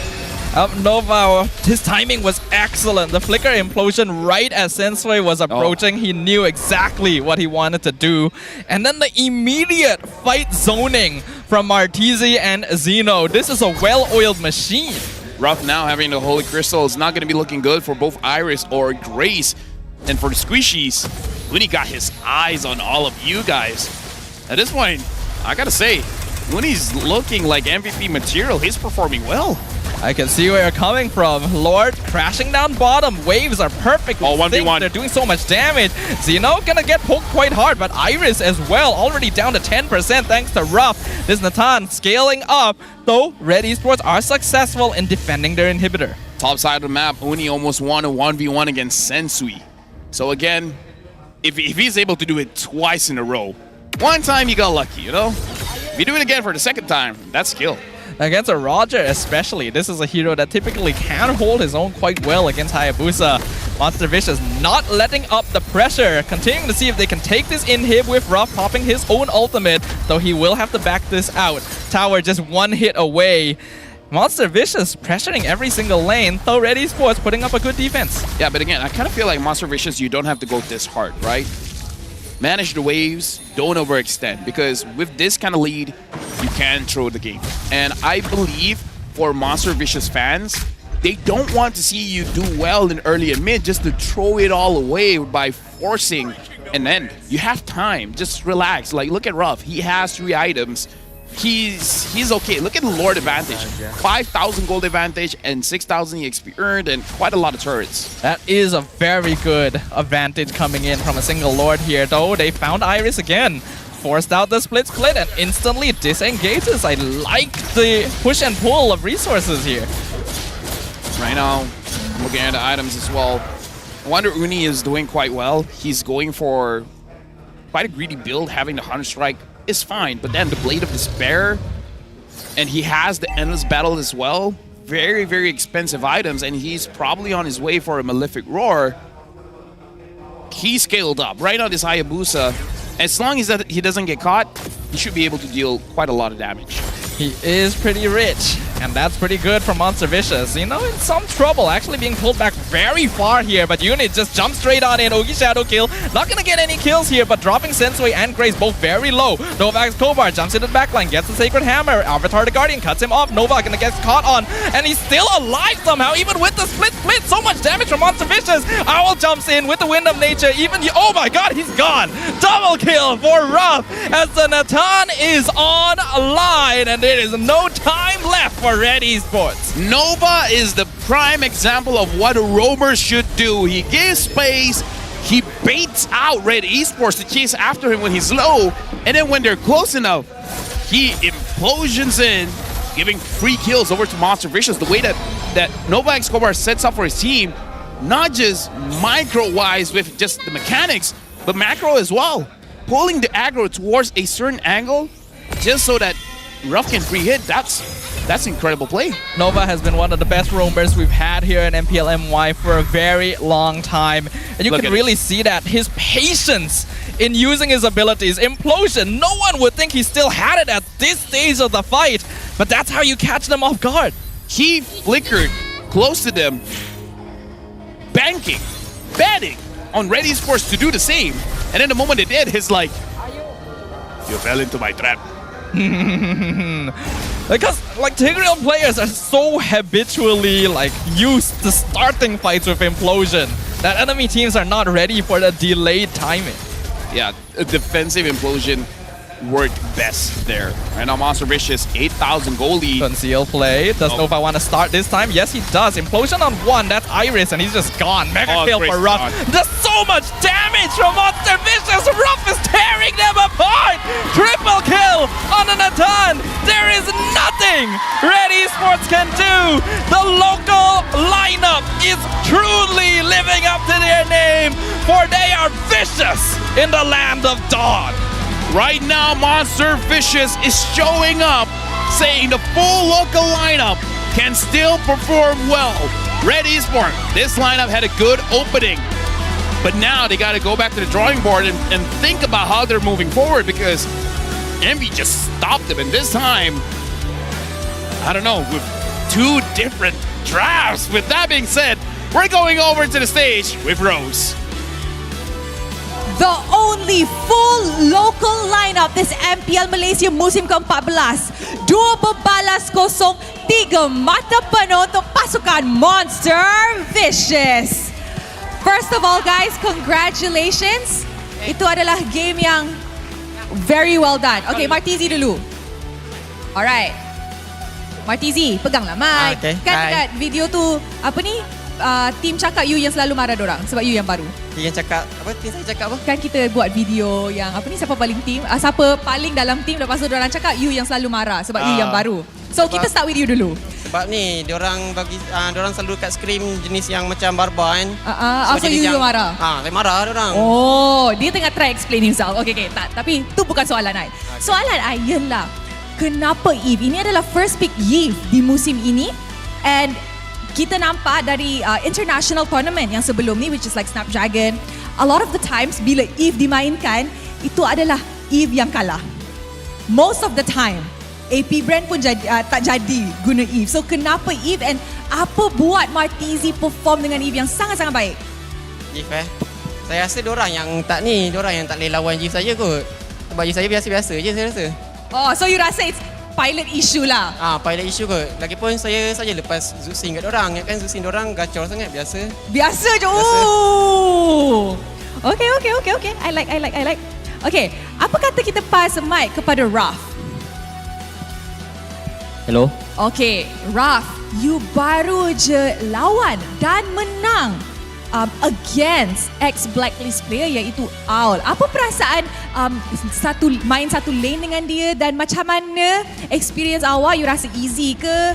Senang ke? Was it hard? Apa yang jadi? Cuba explain. Bagi saya, Ulto masih average goal laner untuk dilawan. Oh, so you're saying Raf is better, the Malaysian local is better? Yeah, I'm better. Alright, he's better. Okay, these boys they're pretty spicy today. Okay guys, kita nampak daripada dua-dua game tu ada satu player yang sangat-sangat stand out. Tapi kita tanya pula dekat fans yang hari kat MBSJ, siapa player yang korang rasa sepatutnya deserve MVP? Alright guys, mari kita tengok MVP perlawanan ini in 3, 2, 1. MVP perlawanan ini jatuh kepada Uni. Alright, Uni, satu lagi local jungler yang sangat-sangat underrated, going up against Sensui, another import. Apa perasaan lawan dia? Adakah itu bagi awak menang jungling dengan mudah, ataupun itu adalah satu benda yang susah? Apa sebenarnya tak ada? Perasaan lawan Sensui semangat lah, sebab bagi saya Sensui ni salah satu idola jungler saya zaman dia kat Blacklist. Sebab rater dia memang orang cakap on fire lah. Tapi bila saya lawan dia, saya rasa macam biasa je pula. So adakah ini satu macam moral boost untuk pasukan Monster Vicious sebab you baru je menang lawan idola awak? Apa? Dia dulu, lepas tu dia tak sure. Okay. Dia tengah bincang. More tomorrow boost lah. Sebab ya lawan orang yang saya idolkan dah lama kan. Tiba-tiba dia datang kat MPL Malaysia, duduk kat Red. Lepas tu tiba-tiba saya lawan dia pula kan. So memang happy lah bila menang lawan dia. Alright, can we please pass the mic to Haru, please? Alright, coach. What do you have to say about today's game? How do you feel your boys did? And going up against Team Ray, do you guys think you guys are actually very ready for it? Kita week by week kita prepare lebih lah. Kita akan fokus kepada team by team. So next week untuk Ray, kita memang akan study habis-habis untuk prepare untuk lawan Ray lah. Alright, happy tak dengan prestasi Monster Vicious hari ni? Untuk week kedua saya lebih happy lah compared to last week. Last week sebab ada still shaking sikit, but this week lebih stable lah. Alright, can we please pass it to Nova? Nova, apa Nova nak cakap kepada fans yang datang ke MBSJ untuk support Monster Vicious? Thank you untuk fans Monster Vicious hari ni. Saya tak sangka seramai ini yang datang. So, thank you so much semua. Penyokong Red juga. So, keep supporting us guys. Thank you so much. Alright, terima kasih kepada Monster Vicious. Ya, nak cakap. Okay, thank you juga untuk bos kita orang, Bos Koga. Alah, comel. Alright, congratulations to Monster Vicious. You guys may now go celebrate your victory. Woo, full local lineup. The only local lineup team di MPL Malaysia musim ke-14, tapi prestasi yang sangat-sangat bagus. Sebelum kita start last match of the week, mari kita dengar mic check daripada pasukan Monster Vicious. Alright, aku try ke S lah. Try ke S. Bla bla bla bla. Dah, flow. Cici, keluar guys. Keluar. Shadow aku 5. Nice, baik. Zusi tak ada apa-apa. Glue belakang kau. Dah fikir bot. Glue belakang kau. Glue belakang. Aman. Flow. Aku flow atas. Tak ada flicker guys, Zusin. Alright. Aku tak shadow. Glue mati. Jangan cloud. Ya, sabar. Tunggu shadow aku. Roger jauh. Roger. Targeting. Nice Bob. Mati. Main. Nice Tom. Okay, chill guys. Bawa mid. Bawa. Okay. Balik. Nice, game kita lagi. Chill. Play balik guys. Don't balik. Mid slow tak apa guys. Sabar. Glue. Jaga gatal dulu guys. Fokus Zusin. Mati. Orang menang guys. Menang. Mati cloud. Nice. Easy game bro. Easy game. We heard it say easy game. Yeah. In the interview, it's nice to hear that Uni was like, oh, Sensui is my idol. So the fact that I was able to go up against him, I was nervous and I was happy. But then it was just average. It did seem that way, yeah. The vibe of them, they're like, oh, we were looking up to them and we're ready to fight. But then, I guess they're not that great. I like that Monster Vicious is appearing more and more confident. Because I'm sure that, like, this team has been together for a while, actually. They didn't do a lot of switches to their lineup this season. So they have a lot of chemistry. They have a lot of experience. And I still remember when they were newer to MPL, you could tell that they were a bit awkward, not a lot of confidence on that stage. But they really have a reason to celebrate here. This was genuinely good, solid gameplay. Yeah, not gonna lie, I'm very excited to see how MV continues to grow. Yeah. Because one of the things that I like that is kind of underrated is their preparation. Looking at the bans, we don't see those kind of bans for quite a while. So whenever I see a team going for targeted bans instead of meta bans, in my head, that shows preparation. And we've seen teams having a lot of coaches. But MV, it looks like they utilize all of them. I do think so, because Haru and Sora have both been coaches with a lot of accolades here in MPL MY, known for being able to understand their players very well, picking out good drafts that are appropriate to not just their team, but the enemy team. And we saw that here in both games. Uni, the MVP of the match, really standing out, being able to defeat one of his idols, a 13-1-10 KDA over 2 games on 2 different assassins, is so good to see. And again, it's not just Uni. That's the great thing about MV, right? It's not just Uni. Mark Easy, even he said, honestly, my Eve isn't that great. I don't know why they couldn't fight against it. But it was so good this game. It was actually. so good. The zoning was perfect. Yeah, 0-0-12, 1 assists off of a perfect game from Martizi. Nova Escobar happily sacrificing himself to set up for the team. Ruff's job is just to get the Holy Crystal and then just deal as much damage as he can. My oh my, did he deal a lot of damage. When Ruff got all his items, people were just melting left and right. Even players like Iris, who should be super tanky, having the Radiant armor on glue, just disappeared in an instant. That's how dangerous this hero can be once you get to that max itemization. Red Esports has some good ideas, and their draft is solid overall, but it just seemed like they were outplayed.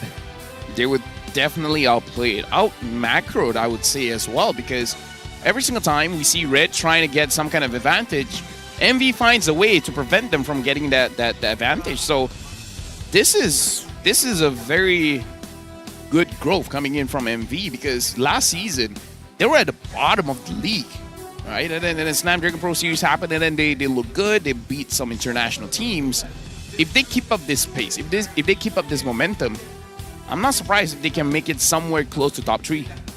I honestly wouldn't be surprised either. I'm actually really excited to see how they'll perform against teams like SRG, like Vamos. Like, it's gonna be super fun to watch. And personally speaking, this lineup here, in the hands of this team, this is easily the most disruptive team fighting I have seen out of everyone here in MPL MY. We're talking about Uni, but we really got to talk about Zeno, man. Yeah. We're talking about the best EXP laner in the league. Maybe he's not cram level yet, but he's getting up there. Like, even when the crowd was saying Zeno, even in my head, it's like, oh wait, yeah, no, even Zeno deserves the MVP of the match. Quite a few of these players deserve MVP, honestly. Like, Uni got it because his score was really, really good, but Zeno was doing his job super well. Phobia's 2 games. Red could not get anywhere near MV because of him. Nova finding the perfect opportunities to engage, to disrupt, to stun, and then Ruff just farming up a storm and even winning those 1v1s. MV seems poised to take over the season. Yeah. Again, I kind of feel like Red should not feel down because of this game. It's just a learning opportunity to see where it really went wrong. Because if you don't lose, you don't learn, right? So at least losing at the start of the season makes it so that you have more room to grow. There is still time to adjust things, to figure out what went wrong, and to improve upon this, because this is only week number 2. Only 1/3 of the season is done so far, so this is a wake-up call for them, and we'll see what happens going into week 3. Speaking of growth, even though we're looking at the screen now, just to prep you guys at home, the upcoming match is going to be between Homeboys going up against Team Ray.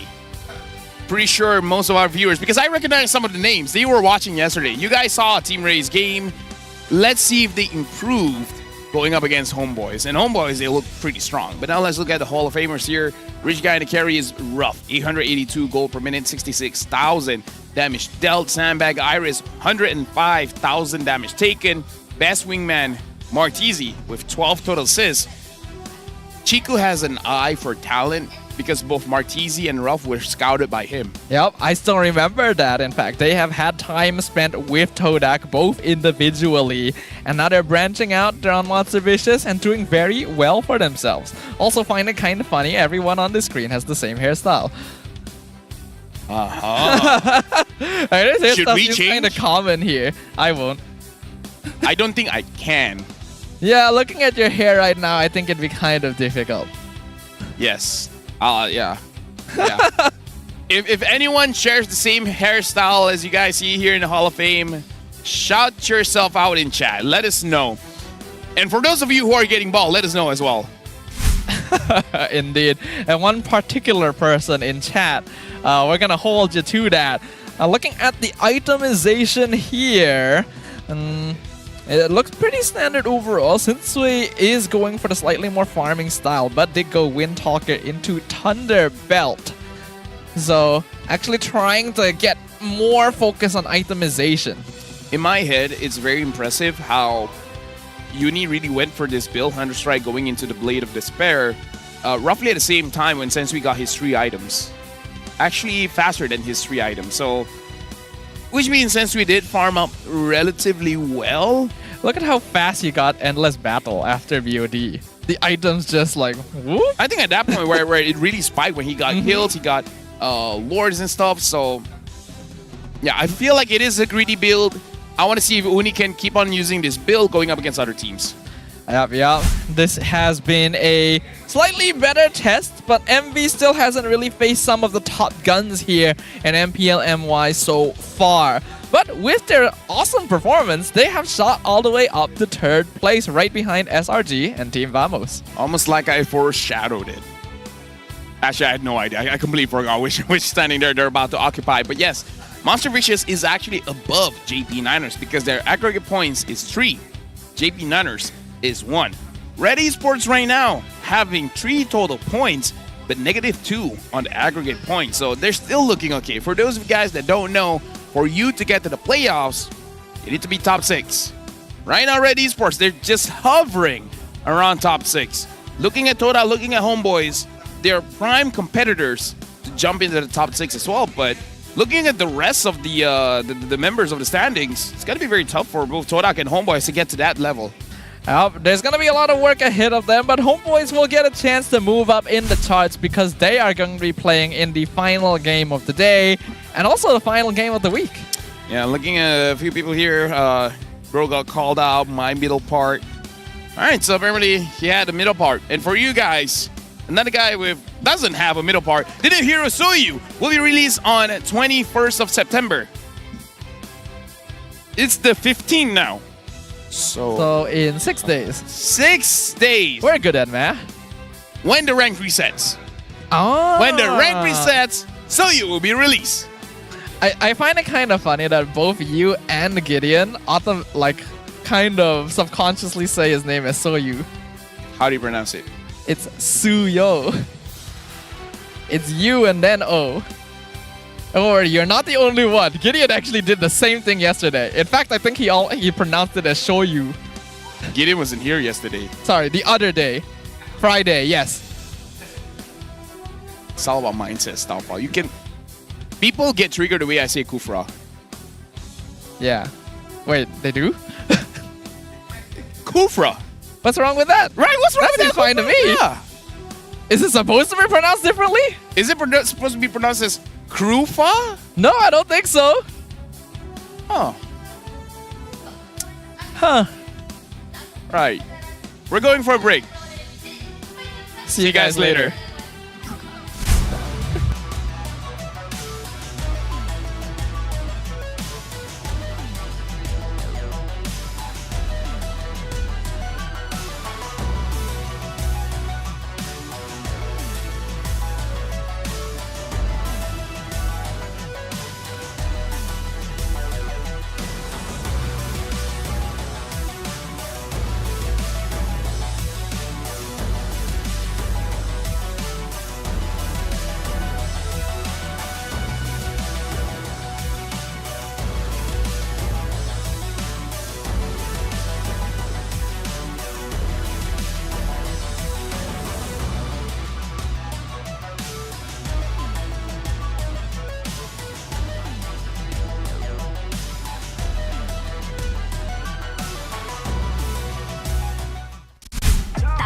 Jago sukan apa jua? Jagokan lagi dengan rangkaian imaji termantap dan terpelek. Gaming sepantas kilat. Menang di Land of Dawn. Tukar ke Holling Prepaid 5G sekarang.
tangan aku kenapa ni? Aduh, 5 lagi ke atas. Tangan aku kenapa ni? Aduh, 5 lagi ke atas sangat. Gunalah Head and Shoulders. 100% keyakinan, kelumamu dan kegatalan. White out. Unstoppable. All I hear, go get the money. So I go get it. Hate means I do something right. So I'ma let 'em. Yeah, I'ma let 'em. Yeah, I'ma let 'em. I hit the nail on the head. Yeah, I'ma let 'em. All I hear, go get the money. So I go get it. Hate means I do something right. So I'ma let 'em. Yeah, I'ma let 'em. Yeah, I'ma let 'em. I hit the nail on the head. Yeah, I'ma let 'em. Early bird, go get the worm. Worm in the dirt.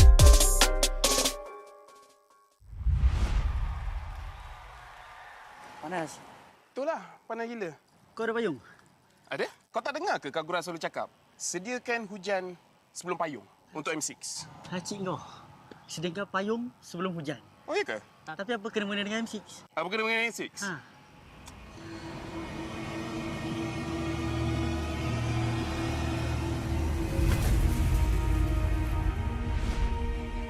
Apa itu hujan emas? Hujan emas adalah satu matlamat, satu impian terunggul untuk setiap pasukan. Setiap musim, apakah kenangan yang istimewa? Ia adalah ketika juara menjulang piala di bawah hujan emas. Ia juga menjulang dan membanggakan nama Malaysia di persada dunia. Seperti cuaca, musim baru datang dan pergi. Ia persis dengan MPL MY.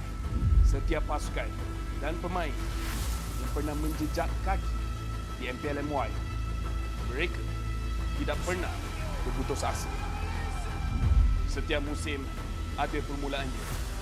Juga permulaan baru untuk matlamat dan impian bagi pemain kita. Musim cuaca datang dan pergi, tapi ia tidak akan mengubah sejarah pemain kita. Dengan harapan musim hadapan yang cerah adalah satu pemangkin semangat bagi pasukan yang bertarung. Komposisi musim lalu tidak penting. Yang penting adalah kesetiaan kepada permainan. Tiada guna mengerti hujan emas dan berjuang demi Malaysia kalau kita tidak dapat merealisasikannya di M6.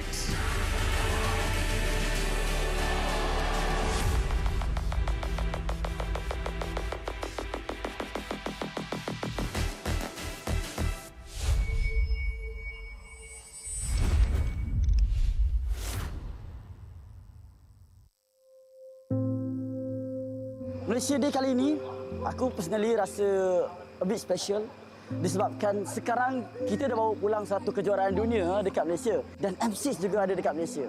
Sebagai orang yang terlibat secara mendalam dalam MLBB, ini adalah satu benda yang besar untuk aku. Kita orang start support MPL MY waktu season 7 yang RSG menang time tu. Kalau saya tengok MPL sejak ada tim Sayan lagi. Waktu tu zaman Sayan kuat lah. Ada Fredo, Solos, Repack. So, kenangan termanis saya especially masa dekat M1. Masa tu Todak buat pasukan Malaysia rasa sangat berbangga dengan performance mereka. Berjaya dapatkan tempat ketiga. Jadi, itu kenangan termanis saya iaitu menjadi sejarah dalam M1. Salah satu momen pro player yang saya tak boleh lupa ialah momen zone di MPL MY dan peringkat internasional. Sebelum ni saya datang daripada orang yang biasa, orang yang seperti korang juga, yang tak expect pun yang korang boleh jadi macam ni, dan saya selalu doa untuk saya menjadi wakil Malaysia. Kalau MPL MY punya momen waktu zaman gemilang Todak lah. Sebab diorang dulu kuat kan, pada season 3 sampai beberapa season lepas tu diorang champion 3 kali. Harap diorang kembali kuat balik lah. So insya-Allah untuk season kali ni tim Todak akan buat yang terbaik lah dan tak macam season sebelum ni. Momen paling kita orang tak boleh lupa waktu SRG menang MSC, yang time tu first team Malaysia menang international trophy.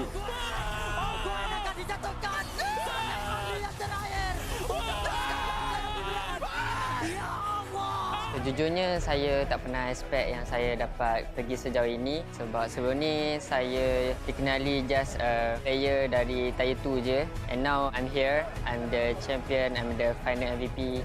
Untuk F6 ni, kami akan melampaui era baru. Kami dah buktikan apa yang kami mampu buat dan kami akan make Malaysia proud again. So dengan harapan yang menggudung, rakyat Malaysia, saya seru kepada anda berikan sokongan penuh kepada pasukan siapa pun yang pergi masuk dalam M6. Kita orang perlukan sangat korang punya sokongan sebab tanpa korang kita orang tak boleh buat apa-apa. And kepada seluruh rakyat Malaysia saya nak ucapkan selamat Hari Malaysia. Selamat Hari Malaysia. Happy Malaysia Day. Happy Malaysia Day. Happy Malaysia Day. Selamat Hari Malaysia. Selamat Hari Malaysia. Selamat Hari Malaysia.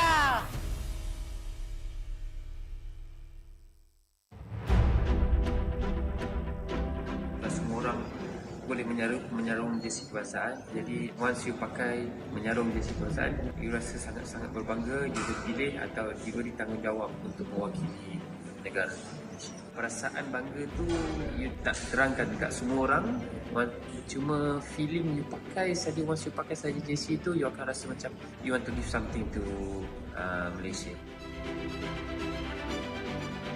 I think if you guys have any issues, so make sure lean on to each other, talk to each other as much as you can. I think just be proud because tak semua orang dapat this opportunity, and also kena ada that winning mentality, tak kisah pun dekat level mana you guys pergi, and jangan rasa takut, jangan rasa macam you guys are not good enough. Apapun, just ingat bila you guys enter the arena, just do your best and all the Malaysians will be behind you and supporting you guys. Saya tak ada nasihat, saya kagum dengan apa yang anda semua lakukan. You are all to me personal heroes because I grew up in a time where gaming was seen as a waste of time, but you prove otherwise. You put gaming and you put Malaysia on the world's map. I think you are at a better place to advise me. So again, I want to say thank you for being who you are. Thank you for fighting every day. Thank you for competing for Malaysia because it's something that I can never do. And I live vicariously through you bila I tengok atlet Malaysia compete because what you do is very, very amazing. And I wish you all the best. Deliver for Malaysia because wherever I am on the day when you win for Malaysia, I'll be proud to raise the Malaysian flag and play the negara.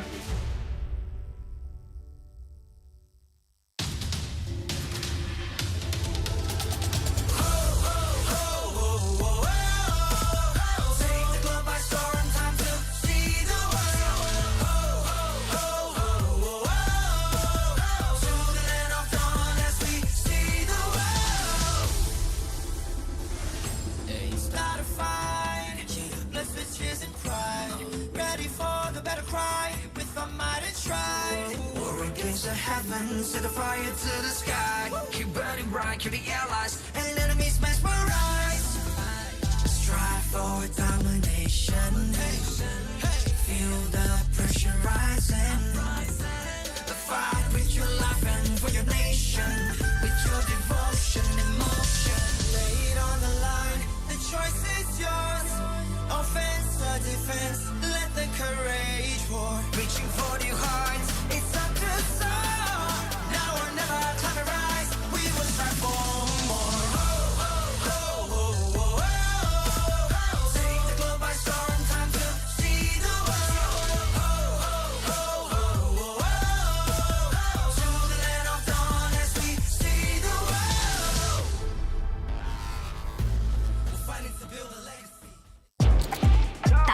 Jago sukan apa jua?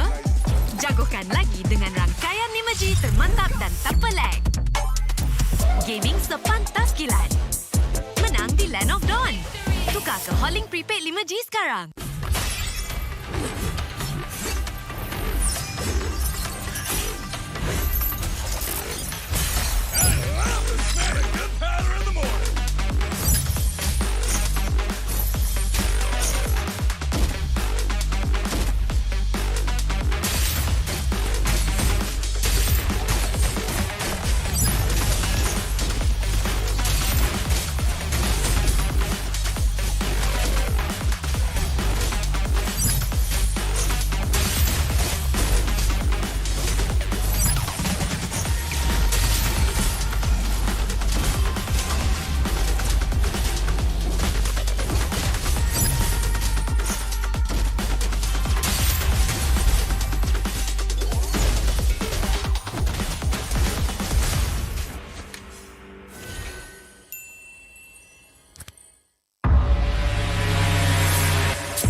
aku kenapa ni? Aduh, 5 lagi gatal sangat. Gunalah Head and Shoulders.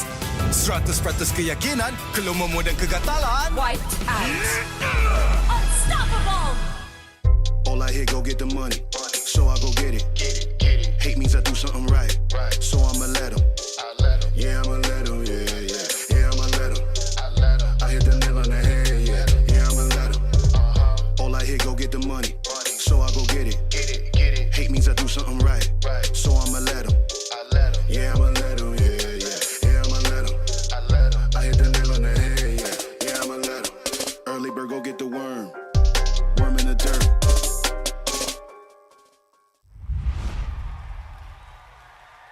Panas. Itulah, panas gila. Kau ada payung? Ada? Kau tak dengar ke Kagura selalu cakap? Sediakan hujan sebelum payung untuk M6. Cik kau. Sediakan payung sebelum hujan. Oh, iya ke? Tapi apa kena mengena dengan M6? Apa kena dengan M6?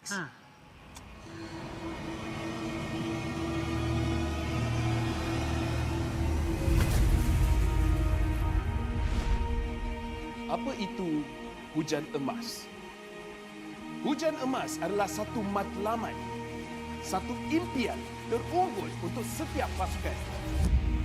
Setiap musim, apakah kenangan yang istimewa?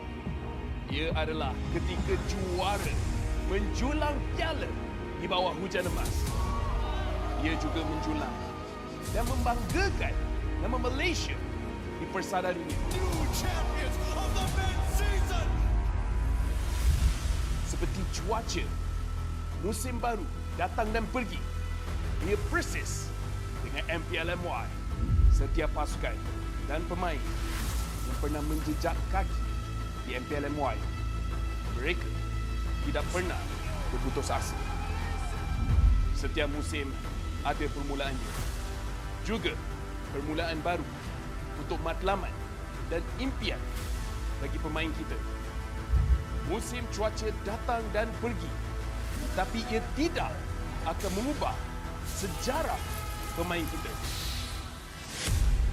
Dengan harapan musim hadapan yang cerah adalah satu pemangkin semangat bagi pasukan yang bertarung.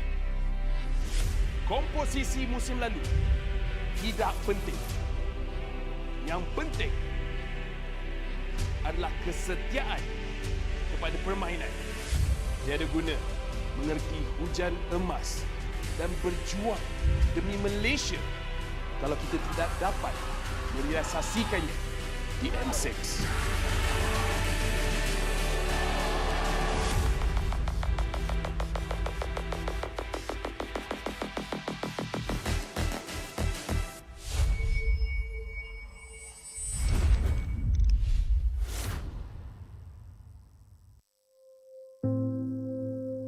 Malaysia Day kali ini, aku personally rasa a bit special disebabkan sekarang kita dah bawa pulang satu kejuaraan dunia dekat Malaysia dan M6 juga ada dekat Malaysia. Sebagai orang yang terlibat secara mendalam dalam MLBB, ini adalah satu benda yang besar untuk aku. Kita orang start support MPL MY waktu season 7 yang RSG menang time tu. Kalau saya tengok MPL sejak ada tim Sayan lagi. Waktu tu zaman Sayan kuat lah. Ada Fredo, Solos, Repack. So, kenangan termanis saya especially masa dekat M1. Masa tu Todak buat pasukan Malaysia rasa sangat berbangga dengan performance mereka berjaya dapatkan tempat ketiga. Jadi itu kenangan termanis saya iaitu menjadi sejarah dalam M1. Salah satu momen pro player yang saya tak boleh lupa ialah momen zone di MPL MY dan peringkat internasional. Sebelum ni saya datang daripada orang yang biasa, orang yang seperti korang juga, yang tak expect pun yang korang boleh jadi macam ni, dan saya selalu doa untuk saya menjadi wakil Malaysia. Kalau MPL MY punya momen waktu zaman gemilang Todak lah. Sebab diorang dulu kuat kan, pada season 3 sampai beberapa season lepas tu diorang champion 3 kali. Harap diorang kembali kuat balik lah. So insya-Allah untuk season kali ni tim Todak akan buat yang terbaik lah dan tak macam season sebelum ni. Momen paling kita orang tak boleh lupa waktu SRG menang MSC, yang time tu first team Malaysia menang international trophy.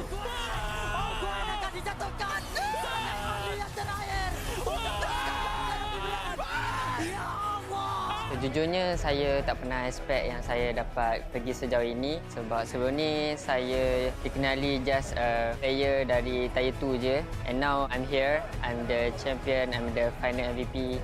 Untuk F6 ni, kami akan melangkaui era baru. Kami dah buktikan apa yang kami mampu buat dan kami akan make Malaysia proud again. So dengan harapan yang menggudung, rakyat Malaysia, saya seru kepada anda berikan sokongan penuh kepada pasukan siapa pun yang pergi masuk dalam M6. Kita orang perlukan sangat korang punya sokongan. Sebab tanpa korang, kita orang tak boleh buat apa-apa. And kepada seluruh rakyat Malaysia, saya nak ucapkan selamat Hari Malaysia. Selamat Hari Malaysia. Happy Malaysia Day. Happy Malaysia Day. Happy Malaysia Day. Selamat Hari Malaysia. Selamat Hari Malaysia. Selamat Hari Malaysia.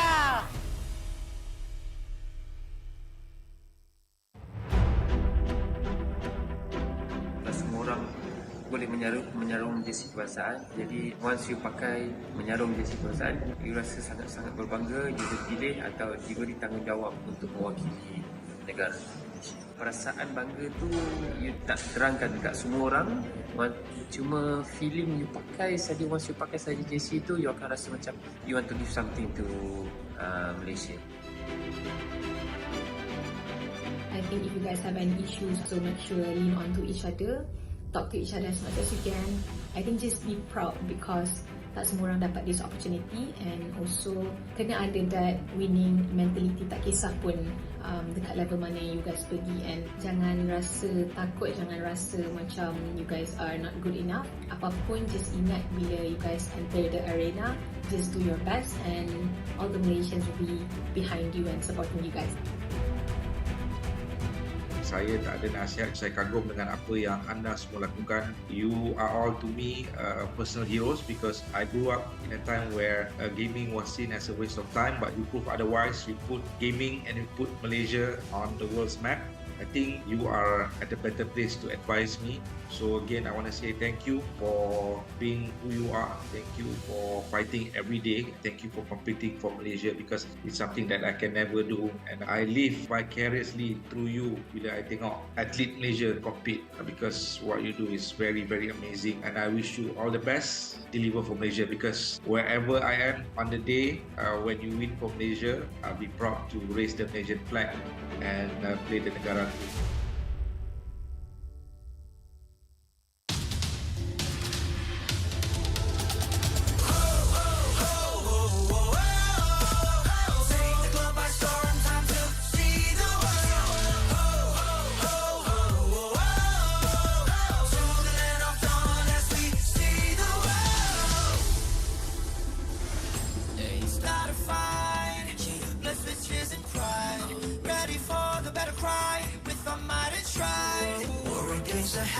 Set the fire to the sky. Keep burning bright, kill the allies, and enemies mesmerize.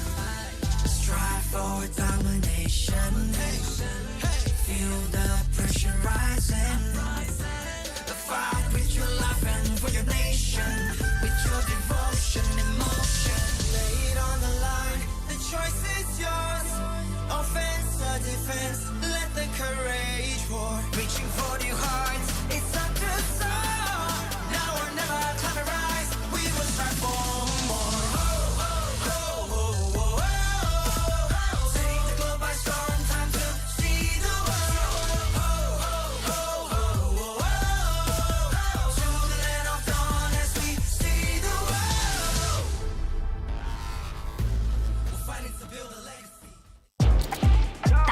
Jago sukan apa jua?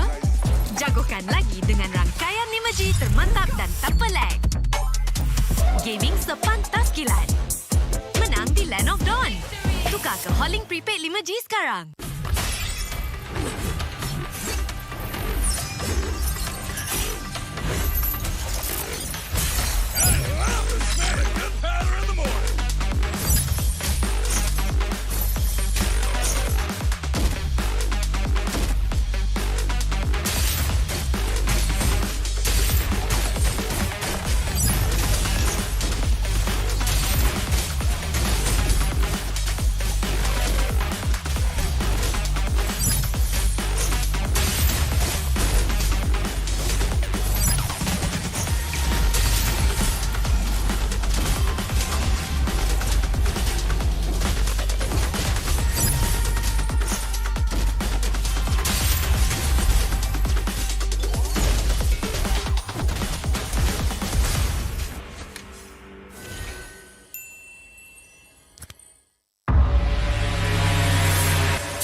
aku kenapa ni? Aduh, 5 lagi gatal sangat. Gunalah Head and Shoulders. 100% keyakinan, kelumamu dan kegatalan. White out. Unstoppable. All I hear, go get the money. So I go get it. Hate means I do something right. So I'ma let him. Yeah, I'ma let him. Yeah, yeah. Yeah, I'ma let him. I hit the nail on the head. Yeah, yeah, I'ma let him. All I hear, go get the money. So I go get it. Hate means I do something right. So I'ma let him. Yeah, I'ma let him. Yeah, yeah. Yeah, I'ma let him. I hit the nail on the head. Yeah, yeah, I'ma let him. Early bird, go get the worm. Worm in the dirt.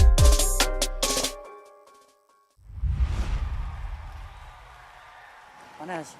Itulah, panas gila. Kau ada payung? Ada? Kau tak dengar ke Kak Gura selalu cakap? Sediakan hujan sebelum payung untuk M6. Cik kau. Sediakan payung sebelum hujan. Oh, iya ke? Tapi apa kena-mena dengan M6? Apa kena dengan M6? Ha.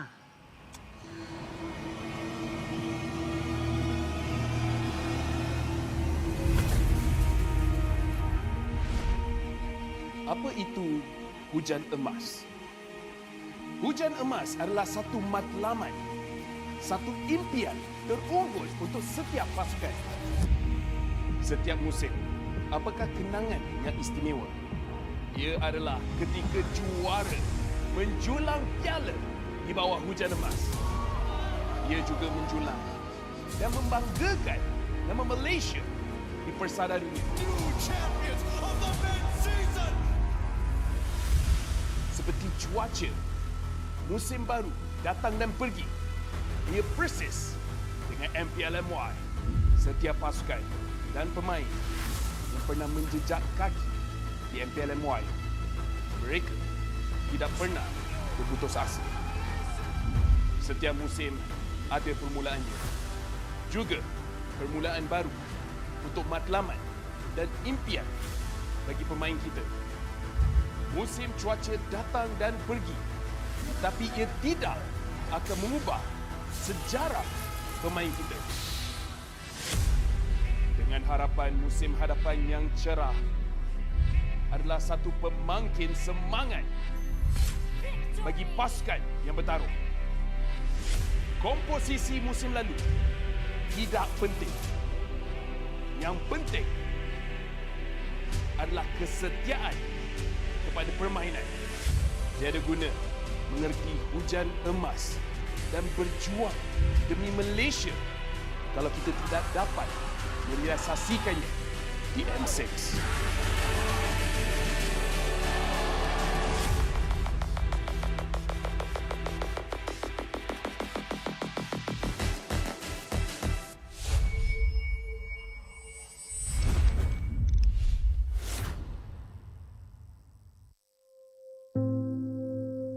Malaysia Day kali ini, aku personally rasa a bit special disebabkan sekarang kita dah bawa pulang satu kejuaraan dunia dekat Malaysia dan M6 juga ada dekat Malaysia.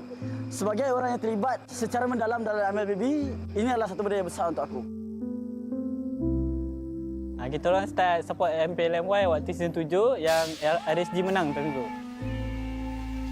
Kalau saya tengok MPL sejak ada tim Sayan lagi. Waktu tu zaman Sayan kuat lah. Ada Fredo, Solos, Repack. So, kenangan termanis saya especially masa dekat M1. Masa tu Todak buat pasukan Malaysia rasa sangat berbangga dengan performance mereka berjaya dapatkan tempat ketiga. Jadi itu kenangan termanis saya iaitu menjadi sejarah dalam M1. Salah satu momen pro player yang saya tak boleh lupa ialah momen zone di MPL MY dan peringkat internasional. Sebelum ni saya datang daripada orang yang biasa, orang yang seperti korang juga, yang tak expect pun yang korang boleh jadi macam ni, dan saya selalu doa untuk saya menjadi wakil Malaysia. Kalau MPL MY punya momen waktu zaman gemilang Todak lah. Sebab diorang dulu kuat kan, pada season 3 sampai beberapa season lepas tu diorang champion 3 kali. Harap diorang kembali kuat balik lah. So insya-Allah untuk season kali ni tim Todak akan buat yang terbaik lah dan tak macam season sebelum ni. Momen paling kita orang tak boleh lupa waktu SRG menang MSC, yang tentu first team Malaysia menang international trophy.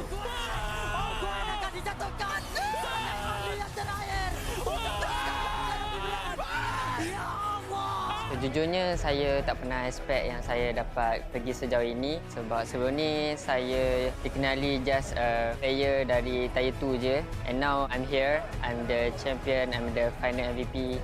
Untuk F6 ni, kami akan melangkaui era baru. Kami dah buktikan apa yang kami mampu buat dan kami akan make Malaysia proud again. So dengan harapan yang menggudung, rakyat Malaysia saya seru kepada anda berikan sokongan penuh kepada pasukan siapa pun yang pergi masuk dalam M6. Kita orang perlukan sangat korang punya sokongan. Sebab tanpa korang, kita orang tak boleh buat apa-apa. And kepada seluruh rakyat Malaysia, saya nak ucapkan selamat Hari Malaysia. Selamat Hari Malaysia. Happy Malaysia Day. Happy Malaysia Day. Happy Malaysia Day. Selamat Hari Malaysia. Selamat Hari Malaysia. Selamat Hari Malaysia.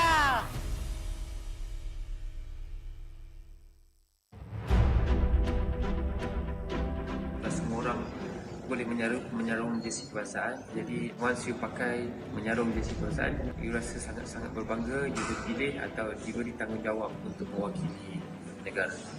Perasaan bangga tu you tak terangkan dekat semua orang, cuma feeling you pakai saja, once you pakai saja jersey tu, you akan rasa macam you want to give something to Malaysia.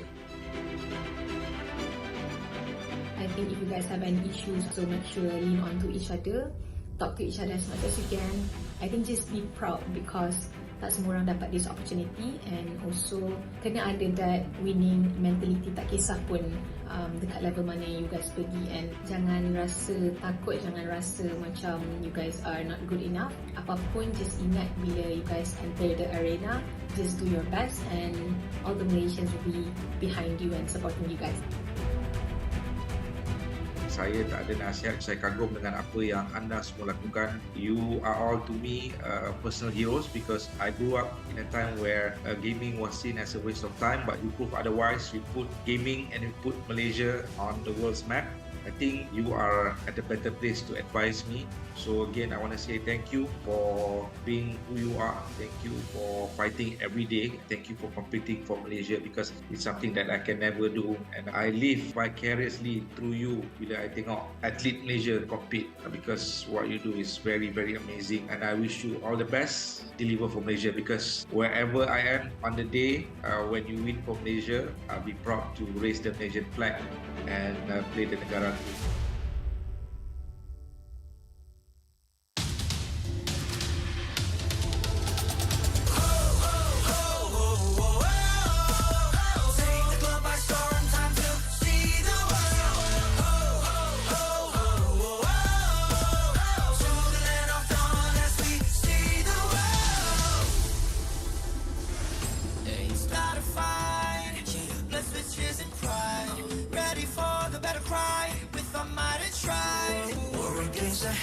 Set a fire to the sky. Keep burning bright, kill the allies, and enemies mesmerize. Strive for domination. Feel the pressure rising. Fight with your life and for your nation. With your devotion, emotion. Lay it on the line. The choice is yours. Offense or defense. Let the courage roar. Reaching for new heights. It's up to us.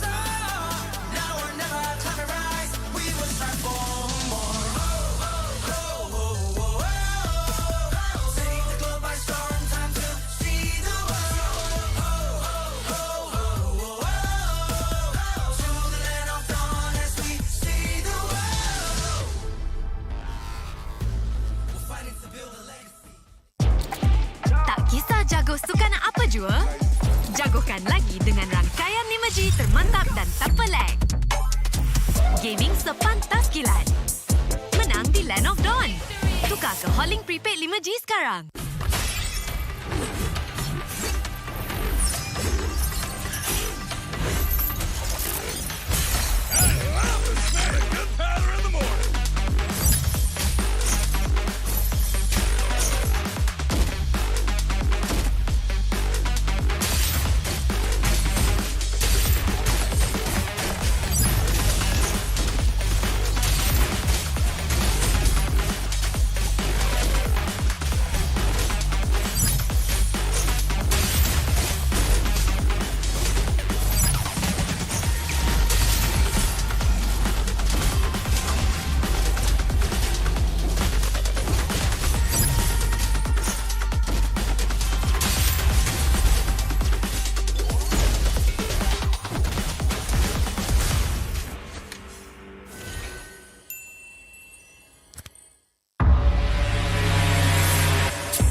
Tangan aku kenapa ni? Aduh, lima lagi, gatal sangat. Gunalah Head and Shoulders.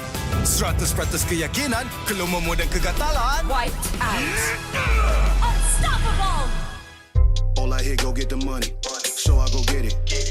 Hate means I do something right. So I'ma let 'em. Yeah, I'ma let 'em. Yeah. Yeah, I'ma let 'em. I hit the nail on the head. Yeah, I'ma let 'em. All I hear, go get the money. So I go get it. Hate means I do something right. So I'ma let 'em. Yeah, I'ma let 'em. Yeah, I'ma let 'em. I hit the nail on the head. Yeah, I'ma let 'em. Early bird, go get the worm. Worm in the dirt.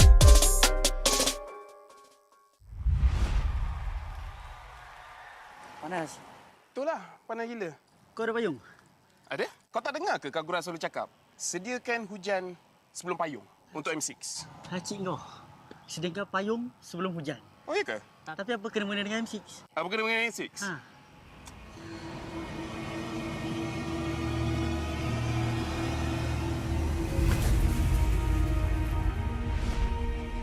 Apa itu hujan emas?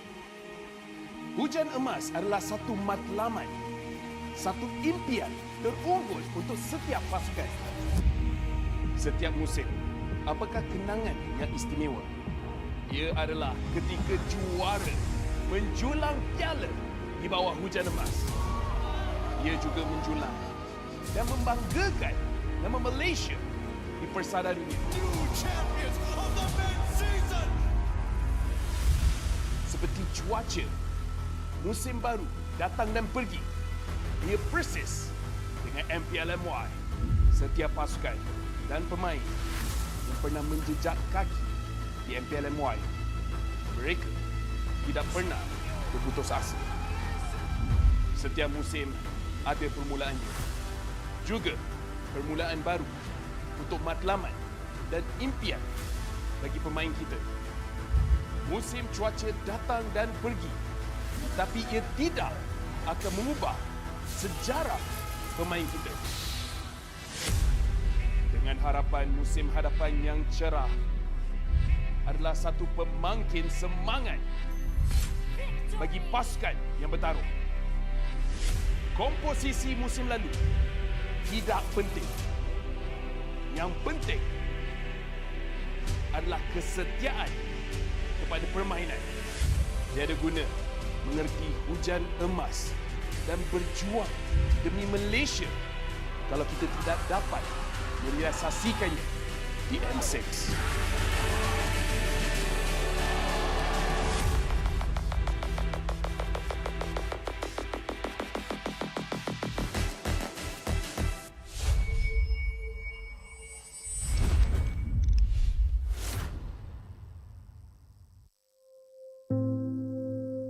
Malaysia Day kali ini, aku personally rasa a bit special disebabkan sekarang kita dah bawa pulang satu kejuaraan dunia dekat Malaysia dan M6 juga ada dekat Malaysia. Sebagai orang yang terlibat secara mendalam dalam MLBB, ini adalah satu benda yang besar untuk aku. Kita orang start support MPL MY waktu season 7 yang RSG menang time tu. Kalau saya tengok MPL sejak ada tim Sayan lagi. Waktu tu zaman Sayan kuat lah. Ada Fredo, Solos, Repack. So, kenangan termanis saya especially masa dekat M1. Masa tu Todak buat pasukan Malaysia rasa sangat berbangga dengan performance mereka ke berjaya dapatkan tempat ketiga. Jadi itu kenangan termanis saya iaitu menjadi sejarah dalam M1. Salah satu momen pro player yang saya tak boleh lupa ialah momen zone di MPL MY dan peringkat internasional. Sebelum ni saya datang daripada orang yang biasa, orang yang seperti korang juga, yang tak expect pun yang korang boleh jadi macam ni, dan saya selalu doa untuk saya menjadi wakil Malaysia. Kalau MPL MY punya momen waktu zaman gemilang Todak lah. Sebab diorang dulu kuat kan, pada season 3 sampai beberapa season lepas tu diorang champion 3 kali. Harap diorang kembali kuat balik lah. So insya-Allah untuk season kali ni tim Todak akan buat yang terbaik lah dan tak macam season sebelum ni. Momen paling kita orang tak boleh lupa waktu SRG menang MSC, yang time tu first team Malaysia menang international trophy.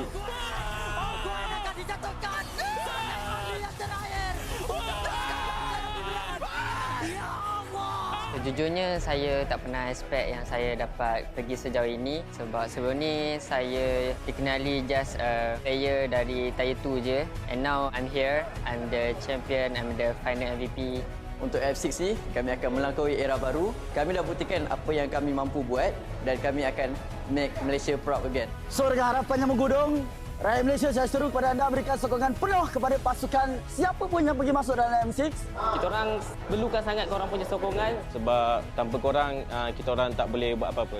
And kepada seluruh rakyat Malaysia, saya nak ucapkan Selamat Hari Malaysia. Selamat Hari Malaysia. Happy Malaysia Day. Happy Malaysia Day. Happy Malaysia Day. Selamat Hari Malaysia. Selamat Hari Malaysia. Selamat Hari Malaysia.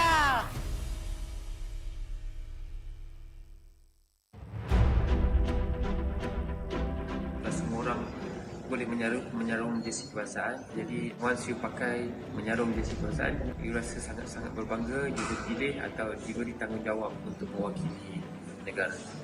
Perasaan bangga tu you tak terangkan dekat semua orang, cuma feeling you pakai saja. Once you pakai saja jersey tu, you akan rasa macam you want to give something to Malaysia.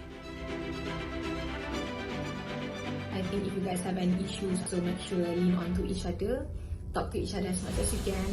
I think just be proud because tak semua orang dapat this opportunity, and also kena ada that winning mentality, tak kisah pun dekat level mana you guys pergi, and jangan rasa takut, jangan rasa macam you guys are not good enough. Apapun, just ingat bila you guys enter the arena, just do your best and all the Malaysians will be behind you and supporting you guys.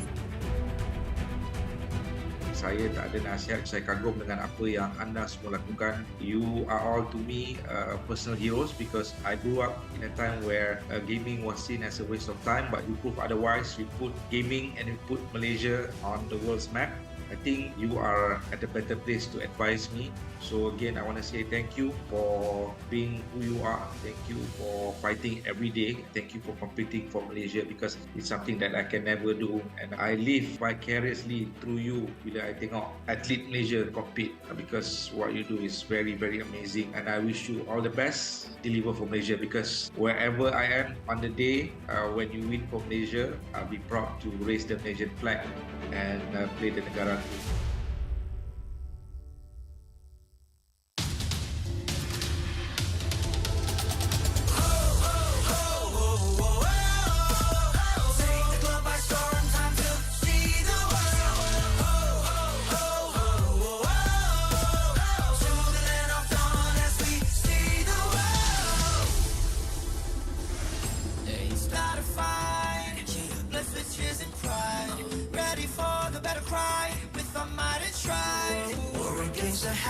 Set a fire to the sky. Keep burning bright, kill the allies and enemies mesmerize. Strive for domination. Feel the pressure rising. Fight with your life and for your nation. With your devotion, emotion. Lay it on the line. The choice is yours. Offense or defense. Let the courage pour. Reaching for new heights. It's up to us.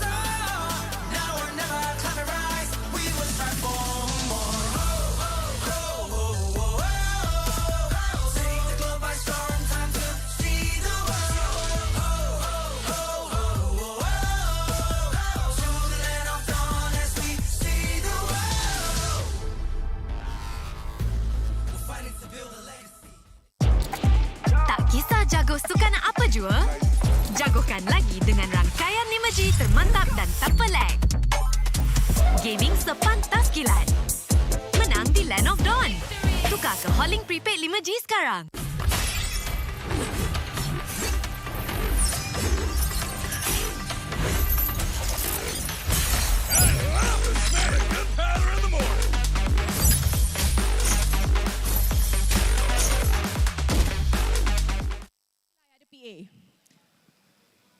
Masuk guys.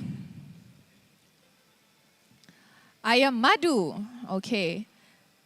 Producer akan tutup bila dia dah ready nak tutup. Okey, so cepat-cepat untuk semua orang yang belum join lagi, masukkan cepat.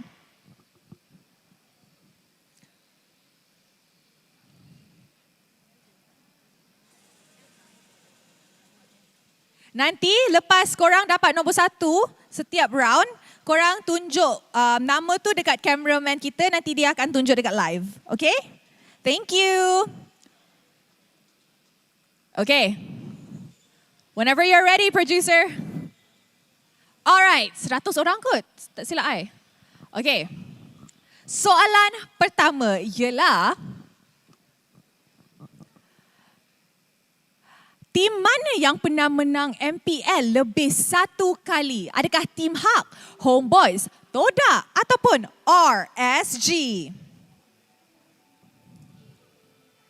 Lebih 1 kali.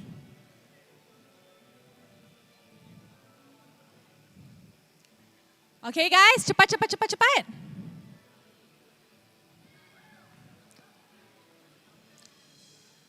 Alright. Toda. Siapa yang nombor 1? Kita tengok. Dia bukan sekais tapi seksais. Ni siapa? Tunjuk phone dekat. Tunjuk phone. Oh, yang ni. Okay. Tunjuk phone dekat kamera. Alright, next question. Okay, dapat skin. Kena cepat guys, kena cepat. Next. Soalan kedua. Siapakah host? Okay, ni kalau salah, I memang tak nak kerja dah. Tak tahu. I pun tak tahu. Marshall.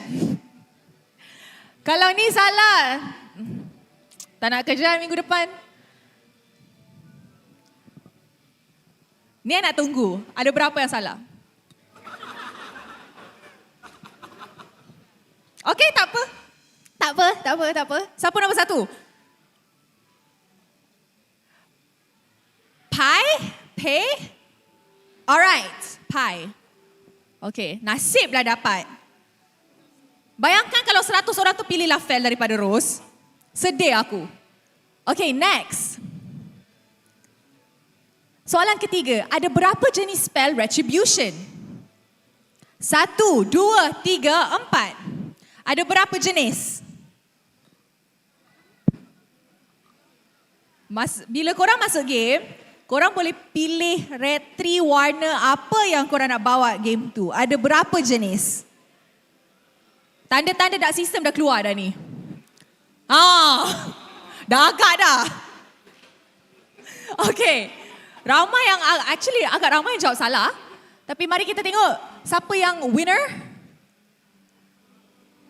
Okay, so biasanya kalau dah dapat 1, kita move on to the next one ya. Zaf. Nama-nama pro player tapi dia spelling dia agak pelik sikit. Zaf, mana? Dekat sana ke? Angkat tangan. Zaf. Tak nampak lah. Oh, dekat sana. Okay, dah jumpa. Next question. Cool down time untuk spell retribution. Berapa saat cool down untuk guna retribution? 15, 20, 30 ataupun 35 saat?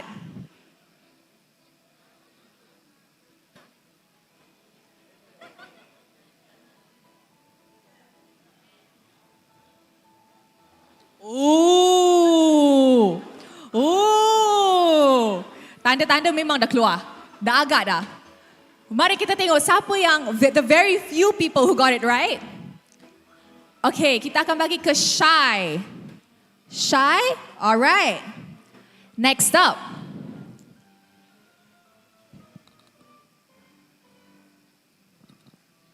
Minggu ini adalah minggu keberapa untuk musim ini?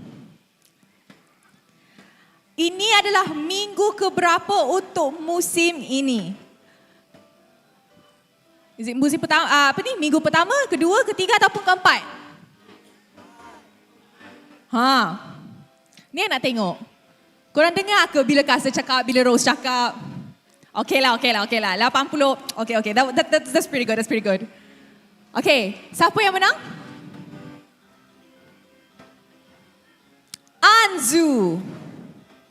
Anzu, kat sini. The front. Alright, next up.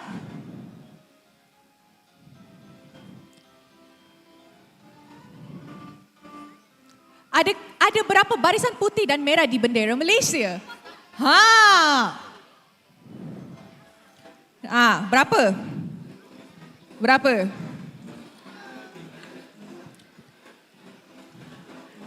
Ni kalau salah, this one no comment kalau salah. Please lah 100.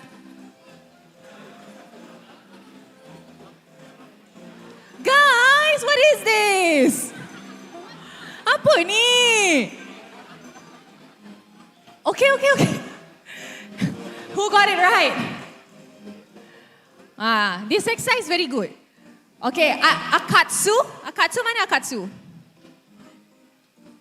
Silau. Okay, very well done. Next.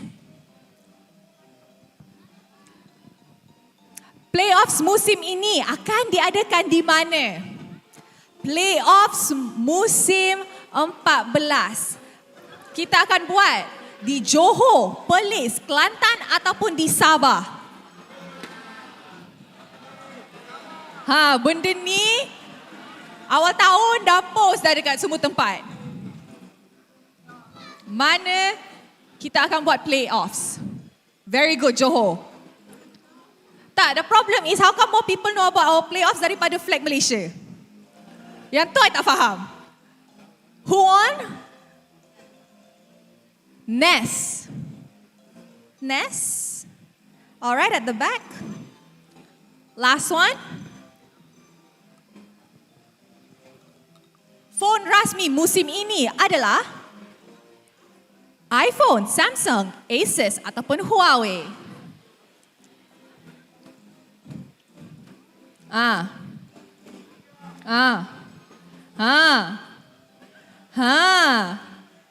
Tak ada logo kan?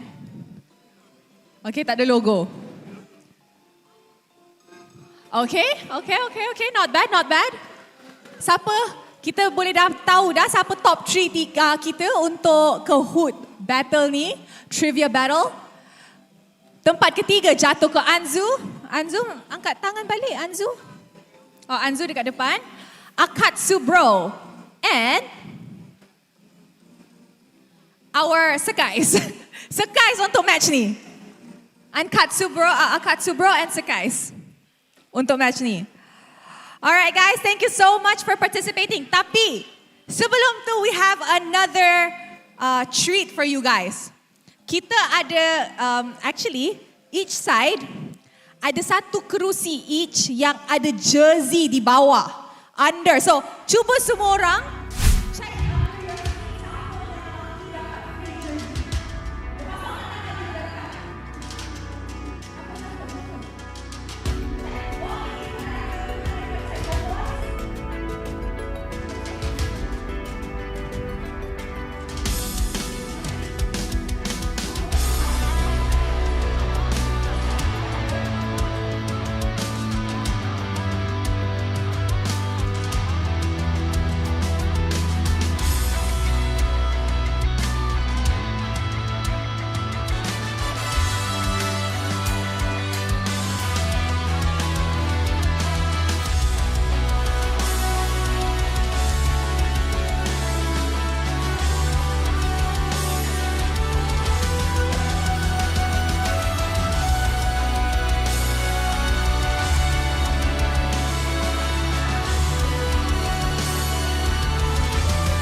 I'm a rock star. Yeah, rock star. Ay. I'm a rock star, baby. I'm a rock star. I'm a rock star. I'm a rock star. I'm a rock star. Panggil aku rock star. Ini kejohanan kita semua orang rock star. Kita rock star. kita buat saja gaya kita.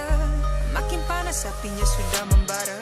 Macam mana pun ku menempuh segala. Demi negara ku buat semua bangga. Step into my world, you know I'm always in my zone. You know I got my team, no I'm never alone. Bring out my best, buat yang terbaik. Jadi juara perlahan kita naik. Aku nak push, naik-naik jadi lebih bagus. Jadi hero, ku ada skill. Berapa banyak musuh aku dah kill. Ramai cuba mencabar, cause they envy me. Tiap game aku pasti jadi MVP. Easy. I'm a rock star, baby, I'm a rock star. I'm a rock star, I'm a rock star. I'm a rock star, panggil aku rock star. Ini kejohanan kita semua orang rock star. I'm a rock star, baby, I'm a rock star. I'm a rock star, I'm a rock star. I'm a rock star, panggil aku rock star. Ini kejohanan kita semua orang rock star. Tengok nanti siapa yang juara. Ni peluang kita bawa pulang piala. This is my game, this is my time. Menang semua, everything will be mine. Kalau jatuh kau pasti kembali. Bangun balik ku tegak berdiri.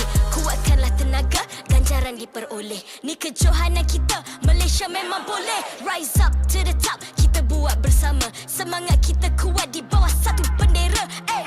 I'ma go hard for the win. On the battlefield till the end. I'm trying to be the greatest anyone has ever seen. Stand by, I'm coming in for the win. I'm a rock star, baby, I'm a rock star. I'm a rock star, I'm a rock star. I'm a rock star, panggil aku rock star. Ini kejohanan kita semua orang rock star. I'm a rock star, baby, I'm a rock star. I'm a rock star, I'm a rock star.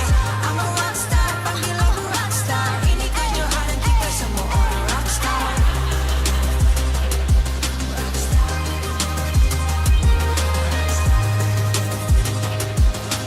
Ini kejohanan kita semua orang rock star. I'm a rock star, baby, I'm a rock star. I'm a rock star, I'm a rock star. I'm a rock star, panggil aku rock star. Ini kejohanan kita semua orang rock star.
MPL MY Season 14 is powered by Moonton, KPRG, and MSNJ.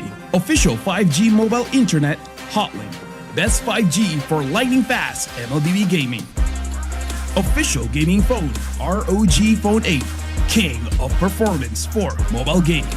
Official lifestyle fashion partner, up your game with JD Sports. And thank you to all our partners in esports and strategic partners. I hope my boy is playing. Because this is the match between Homeboys going up against Team Ray, because this is the start of transfer week, Homeboys has an opportunity to bring in Izanami to replace Udil. Will they go through with it? We're about to find out. Welcome to MPL MY Season 14 here in Malaysia. My name is Lafel. Alongside with me is... I got nothing. I got stuff with me. What's up, man? Anything good? Is that all you got from it? Like you used 2 descriptions today and that's it. No, the thing is I'm unsure whether we're opening a rose, so I was like, I wasn't prepared. Yeah. You weren't prepared. I wasn't prepared. But here's the thing. I can up my game with JD Sports. I'll do that a little bit later because right now we got to look at our standings here. For now, Homeboys is number 9 and Team Ray is number 10. Feels like yesterday. Yesterday was between the number 9 and number 10 teams. Though previously it was Red Esports instead, who have since gone up to 6th position. But we have to note, the reason that Homeboys is in 9th is that they are the team that has played the least games so far. Only 1 against SRG. So this is gonna change quite a bit. Let's make the calculations here, right? If Homeboys wins 2-0, they get 3 points, so we get 4, so they'll be number 5. But now we're gonna look at the line up for Homeboys. We got Sol Mali and Mawabit Izanami, my boy. You can hear the crowd. The crowd is loving this change. I find it funny that his lighting is different from everyone else, but that's just what happens, you know. You gotta take photo shoot at some point. But yes, Izanami coming in to join the Homeboys, replacing Udil for the match today. Is gonna be really interesting. In a world where Innocent exists, Sakai exists, Stormy exists, Izanami had the most amount of damage in the previous season of MPL. But now we gotta introduce Team Ray. We got AJ, Evie, Kids, Virgie, as well as Trap. And for this game, they definitely have to change their strategy coming in from yesterday, or they gotta refine their executions, because the Cho Jungle was interesting indeed, but it didn't work out. Yeah, I think there's not much point sugarcoating it. Team Ray got dumpstered yesterday, which is very surprising because their performance in week 1 actually wasn't all that bad. Did they try switching something up and then just ended up overcompensating? Hard to say, but hopefully they've refound that momentum because they are up against Homeboys. Mid lane dilemma, no dilemma, just start Izanami. All right, wow, okay. No need to ask the question. Like, the question is right there. Who starts between Udil and Izanami? Yeah, no. LaFell's just like, nah, no question. Nah, Izanami.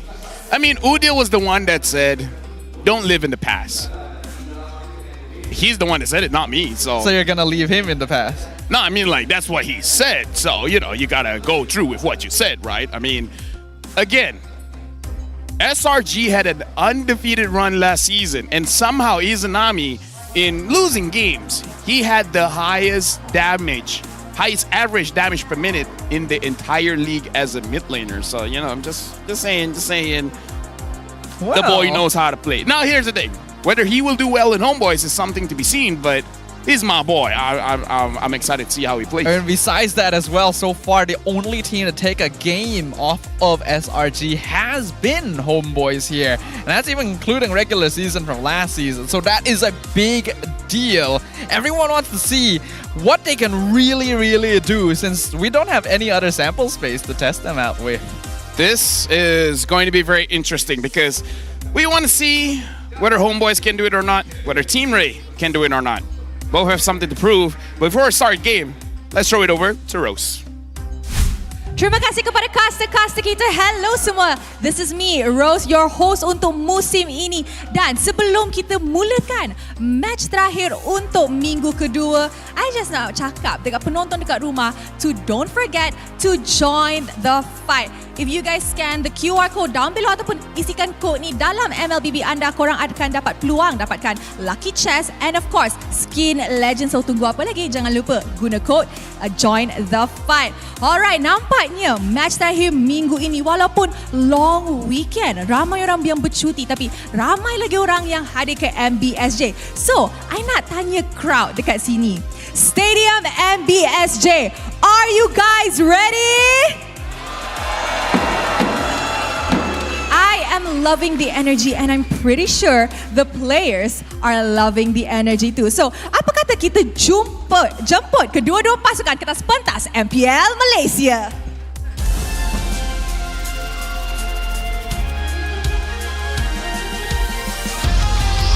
Homeboys. Even though they could not upset the Giants, they did take 1 point from the MSC World Champions with reinforcement in the mid lane. My boy Izanami, they now have more options to optimize their game plan. It is a rebirth, a total revamp. Here comes the boys, the Homeboys!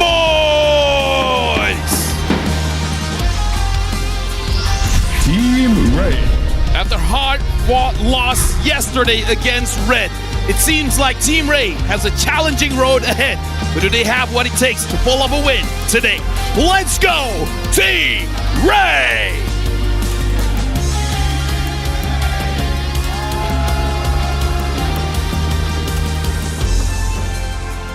Introducing the coach and analyst of the two teams and head of league ops, Franklin, that will ensure fair play and professional integrity in the matches. Let's keep it going with fist bumps between the teams, a true sign of professionalism. The debut of Izanami going up against Team Ray that has something to prove.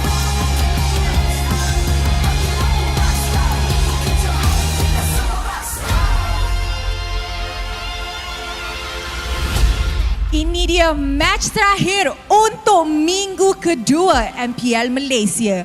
Semalam Ray sudah kalah match mereka, tapi Homeboys masih lagi tengah cari kemenangan sebab minggu pertama diorang akan main satu game sahaja, and with Izanami in, will things change? Sebelum kita mulakan match, apa kata kita vibe check kedua-dua crowd? Alright guys, side ni side Homeboys. Flame Boys, are you guys ready? And obviously this side, Team Ray, are you guys ready? The crowd is ready, the player is ready, and the land of dawn is set. With that, teams, this is your moment. Game on. Not to burst anyone's bubble, but I feel like both sides are homeboys. You think so? Yeah. I mean, I'm only judging. And listen, Stava, like, I'm only... What makes you think both sides are homeboys? The jersey. I mean, you can have the other team's jersey, right? I mean, that's true, but it's like, if you're wearing a suit and you're having headsets, I'd assume you're a caster. I mean, not necessarily, but true. Yeah, I get where you're coming from. I do get where you're coming from. You know what? You know what? My bad. I should not assume, right? Yeah, you shouldn't assume. That's not right. Oh, we got our cameraman Jackson here. MPL, I miss you, La. Where are you now? Come find me, La. I'm working at the MLBB 8th anniversary at IOI City Mall. You guys also come, La. Souls, Penjahadoa, and Insomniacs will be there too. Ticket is 8 ringgit only. What? Come and win free skins some more. I didn't know our cameraman sounded so cool. His name is Jackson. So what do you think he will sound yeah, like? that's true. You know, Jackson, famously associated with cool dudes. Yeah. That's pretty nice. This is, of course, the 8th anniversary he's talking about, IOI City Mall, just like he mentioned. Lots of cool stuff to happen, diamonds to win, so make sure you guys drop by and check it out. Okay, calm down. Calm down, LaFell. Hotoaru. That means I refuse, right? Yeah, it is. I just wasn't prepared for it, actually, but... Look, I learned Relax. Japanese, alright? I learned Japanese, alright? Sumimasen. Wakarimashita. Domo arigato. That's good. Yeah. Onegaishimasu. I can't really judge. Those are all words that, like, those are the only words I know as well. So, that's you know. True. But yeah, I know you're excited. Izanami getting to show up once I'll be so again. disappointed if they get stomped. Yes, that would be unfortunate, especially considering how Ray performed yesterday. A lot of the fans also seem to be predicting 2-0 for the side of the Homeboys. But we got something to talk about here. So far, is Season 14 more competitive than Season 13? For me, yes and no. I actually have the same idea. Yes, because SRG is not dominating, so it is competitive in that way. But no, there's, in my mind, there's a clear difference between top 4 and bottom 6. Yes. But at least it's a top 4, right? Rather than a top 1. True. Season 13. And I do think that the top 4 are more competitive this season than they were last season. But unfortunately, there's also a no part for me because I think the teams that are at the bottom somehow are performing worse than the teams in the bottom last season. Someone's asking, where's Udil? Udil's there. See, he's wearing the headset. He looks like a coach already. Our manager. Who knows? Maybe that's the path forward for Udil, right? Just go to Udil and say, Udil, daijoubu? Yes. Yeah, daijoubu desu. I hope he's daijoubu. Yeah. As we know that Udil, he's been through a lot at the start of this season. I think everyone has already discussed it quite a few times. Oh, hold on. JD Spotlight. Someone's rolling on the Star Wars banner here. They're not going to get it. They're not going to get it. Thank you for your sacrifice, Lafel. Unfortunately, it didn't work.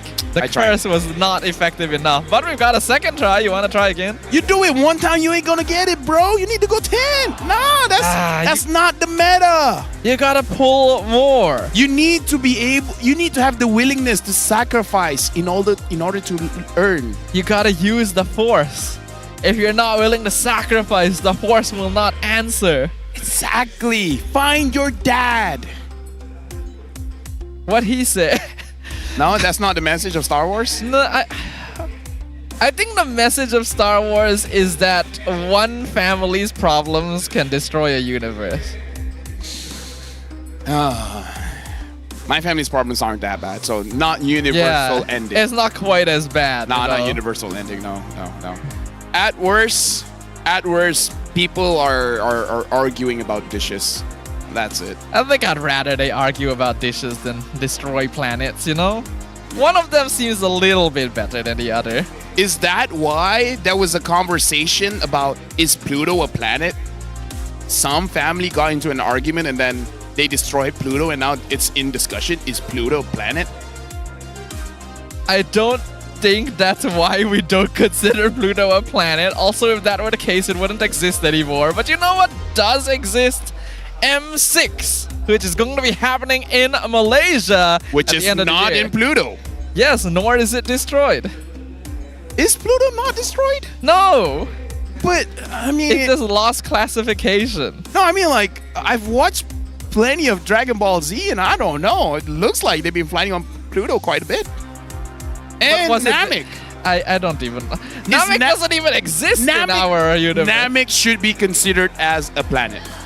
Yes, right. But it's not right. How does what happens on Namek affect They have their Pluto? own. They have their own solar system and everything. Stuff. Namek is a planet. Yes, I'm not arguing with that part. All right. I'm arguing with the Pluto. It's in a different solar system. You said it already. You know what feels bad? Pluto can't even defend himself, or herself, or itself, or themselves, or theyselves. Very inclusive. I try my best. That's good. And yes, unfortunately, Pluto cannot defend their planet self. So it's up to us, you know? We gotta make sure that Pluto is represented accurately. I never thought 3 minutes would feel so long. But now we're into the drafting phase. We're gonna see who gets the first pick, as well as who gets the second pick. As we see Franco there, hooking us into the match. And it is quite a great hook. I gotta admit, this is a great Franco skin. I gotta get my hands on it myself. He has never looked better. It's a bit sad that Franco's not really in the meta, but hey, who knows? I'm happy that Franco is not in the meta. No? Dude. I don't have a good time fighting against Francos. But every match needs a good hook, right? I see what you did there. Homeboys, first pick. Team Ray, second pick. Homeboys betting out the Roger, the Jawhead. Ray betting out Chip, as well as the Fanny, which, looking at how Amal plays, understandable. Amal has been quite the breakout this season. The fact that he is able to directly duel Skies, who's gained the moniker of Sky Prince after winning the MSC Finals MVP. So, a lot of eyes on the Homeboys right now, and I'm sure a lot of people are also expecting that Ray should be easy opponents for them, but things have been kind of unpredictable here. I wonder if Ray will let go of his ass, and then Izami gets to pick that up. Because I know he's probably good at it, but I've never seen him use it before. It would be fun to see, but you already mentioned... Anna, apparently. So they're going to pick up the high loss, considering Izanami still has a few heroes in his pond of heroes. His pond? Is that which bigger one is or smaller than the pool? Which one is bigger? Is pond bigger than the pool? I mean, it depends on the pool. It does depend on the pool. Right? I mean, like, if you just buy a kiddie pool, the one where you just have the floaty thing and you just put in water, that's pretty small. Like, we know that Izanami plays a lot of heroes. What would be bigger than a pool then? A lake? A hero lake. But it doesn't have the sound. It doesn't roll off the tongue. It doesn't tongue roll, you know? We're gonna have to sit on that a little bit. But now Edith does get locked in. Surely they take Zask as well, right? But then I guess Izanami gets to play the Vexana. Oh, they're picking up the Valid. Oh, this is quite great. I mean, to be fair, Valentina is pretty good in most matchups, right? But it's one of those heroes where you're kind of... The way that I would describe a Valentina is that I won't let you out of my sight. So if you let the opponents out of your sight, then you're not using Valentina well. And Valentina is a pretty universal mid laner, but nowadays, because there's more powerful options, okay, I haven't seen a lot of her. Okay, here's how I would describe it in this meta. Okay. She's a jack of all trades. But you want that master of one, you know? Except I wouldn't really consider Zask a master of one either. He just seems good in general. And now Homeboys gets both Zask and Hylos, and even the Nolan on top. And Nolan is pretty good against the Hayabusa as well as the Ling. The thing is, it really is a mechanical matchup. Out of all those three assassins, Nolan is a great farmer. So you're able to get a lead just by out-farming your opponents, which maybe that's what Homeboys wants to do. They just want to brute force their way in. Team Ray having to pick up the Hayabusa. Thank God it's not a Cho. That is... Now we have the ball rolling. That was a traumatic experience, to say the least. The Cho jungle. We had a talk after the game, and we found out that apparently kids had been spamming jungle Cho in his ranked games and stuff. But no one would expect him to bring it on the MPL stage. And, well, we all saw what happened. He had the right mindset, man. The more people doubt I'm going to use it, I'm going to use it. Win or lose, I will make an impact. See, we're still talking about it. That's true. It's a bandit show. Wow, okay. Wow. I mean, understandable. There is a Hayabusa. You don't want an easy pick-off on this usually slippery hero. Though, doesn't really feel like something Homeboys would really want to go for most of the time anyway. I wonder if Mal will go for something with a little bit more crowd control. Say a Ruby, say a Kufra. Ruby and Kufra are within his pool. Kufra is pretty good against Valentina. If you want to grab a roamer... Actually, if you want to make Nolan even crazier, pick up something like a Grok. You have a Grok, you have a Hylos. You can go inside the jungle. You are right, actually. Right? That would be so much invade potential. And then you just do this. And then you have, like, Zask as well. You can easily delay Hayabusa long enough for Nolan to clear his buff, and then even go into the enemy jungle to maybe contest the first. Yeah, especially... Yeah, I feel like Grok is a pretty solid pickup. Gato Kacha getting banned out by Ray. Looking at Homeboys, they have a lot of solid roamers, so really not all too worried there. Now we gotta look at in this current Homeboys roster, only Soul and Udil has participated in MSC 2024, and Hayabusa has the lowest win rate among assassin heroes, 36%. Yikaroonies. Yikaroonies is the correct response, honestly. Hayabusa has been having a tough time overall. CC ban makes sense since Hylos will be an EXP, one of the heroes that can actually match up against him somewhat, now that Phoveus is also banned out. So Homeboy still keeping a good vigil over the draft. But that kind of shows that Hylos is going to the EXP. I mean, like, yes. Again, a higher chance EXP anyways, but they could have used it as a bit of a flex. So now Team Ray, seeing this Hylos, will they be pressured to pick up something like a carry before Homeboys picks it up? The thing is, there's very little risk that Homeboys go for carry right now. Most of the gold lane heroes are still available. And Ray isn't particularly tanky. So it looks like they go for Harif instead. Homeboys can pick up the Lunox if they want something else, like a Melissa could be good against the Hayabusa. Maybe go for a Claw, just don't be around the team fights all that much, and then you probably have a good thing going, because Homeboys, they have a very solid tree pickup, Zaz, Nolan, and Hylos. Now it's just inserting any heroes that really fits their playstyle. I don't think Claude would be the best here. Loses in lane to Harif and is also kind of weak to Hayabusa. So yeah, Moskov makes a lot more sense. Now they're going to be looking for their roamer. I do still think, yeah, I agree with you. Grok not too bad. Ruby not too bad. Kufra. Command confirmed. Looks like it is the Grok. Yeah. One of Maul's signatures in the roam position, so going for comfort makes a lot of sense. And yeah, combined with the Hylos could be very annoying if they decide to go for early invades. Now the question is, where is this Edith going, right? Is it going to the EXP? Is it going to the Rome? And it looks like it's going to the Rome. Barras is going to get picked up with a 25% win rate. So far, Team Raid, their pickups, I feel like except for the Edith, has relatively low win rates altogether. But they are comfort picks. Eevee, one of the more successful Bharat EXP laners in the MPL, and then Trap is quite comfortable on the Harif. But this is going to be an uphill battle. Homeboys, the only squad to take a game off of the MSC champs, while Team Ray is still looking kind of shaky. Looking at the draft here, I would say not a lot of surprises coming up from both teams. It's really just about execution. And again, this is going to be the debut of Izanami. Will he be a good fit for Homeboys? Will he be able to replace Udil? And Team Ray, this is an uphill battle. They need to win this match in order to have a very good chance not to get in the bottom two of standings. We're jumping in to the land of Dawn. Homeboys going up against Team Ray. We have to remember, Izanami used to be known as the Prince of Mages. It's been a while since he's really been called that moniker, but this could be a chance for him to make a grand return in Season 14. And it does appear that the junglers are going to be starting on opposite sides. I guess this is what happens when I'm not on the English desk. Because I spam that boy's name as the Prince of Mage all the time, like an emote. Oh, yeah. Yeah, we don't use it very much over here. Oh, I'll use it any chance I get. It's like, yo, Prince of Mage is Izanami, right? And then they're like, yo, he's not even playing this game. Yeah, I know, but Prince of Mage is Izanami, right? That's good to know.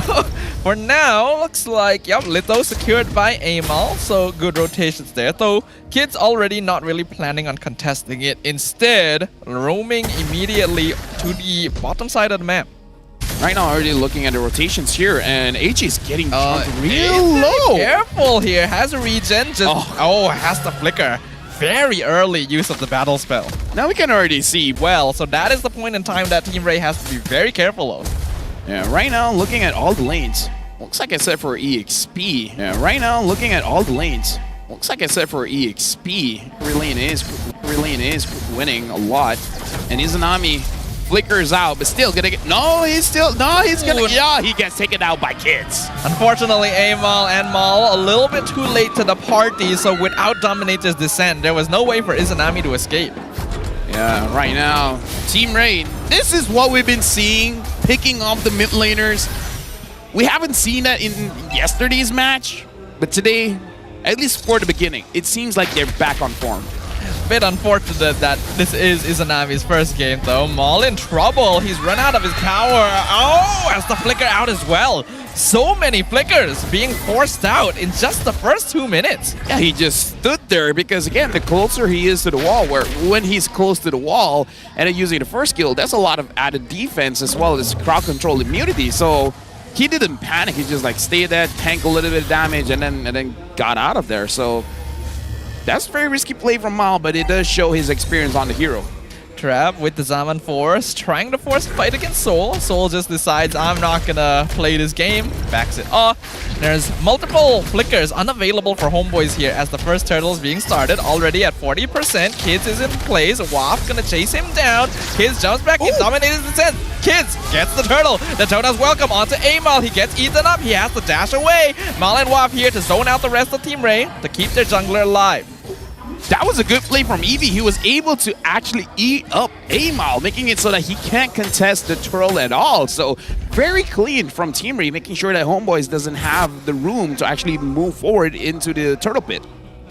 So far, so good, actually. We have to remember, in Week 1, Team Ray was particularly good at the early game themselves. So this is actually an interesting sort of duel between the two sides right now, as it does seem like so far, hold on though, mid lane is Izanami getting caught out again.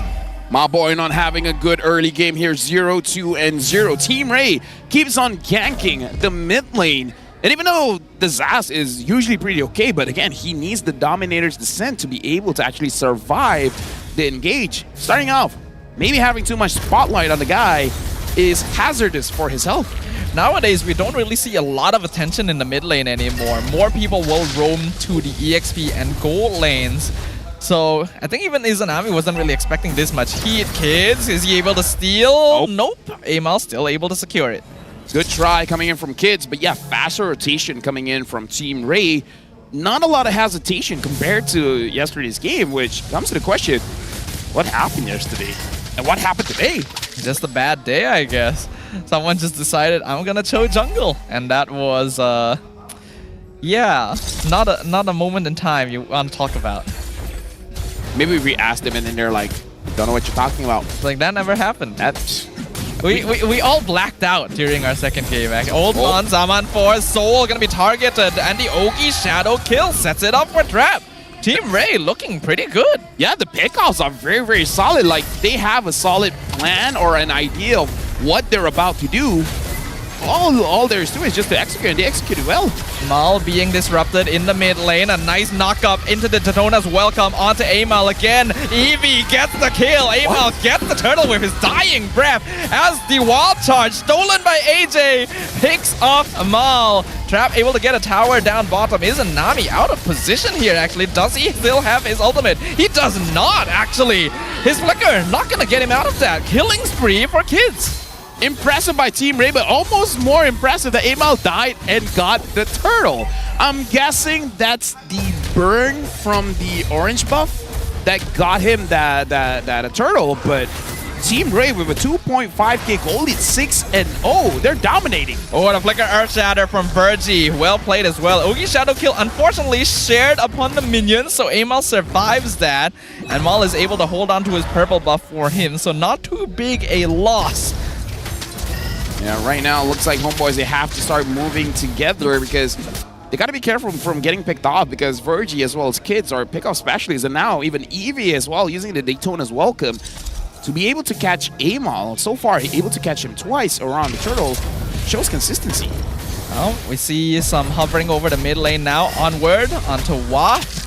Waf not spending a lot of time in the EXP lane here, which worries me a bit because his EXP is going to start falling behind. Unless he wants to give it over to Amal, right? Give it over to the Nolan. Let both the Nolan as well as Moskov absorb the minions. Because looking at Amal, he's actually moving across the map very, very fast. So that may be the idea. They don't want their jungler to be underfarmed. That is true. That is true. Right now, only a Hunter Strike on Amal. So you can see that he's really feeling the heat.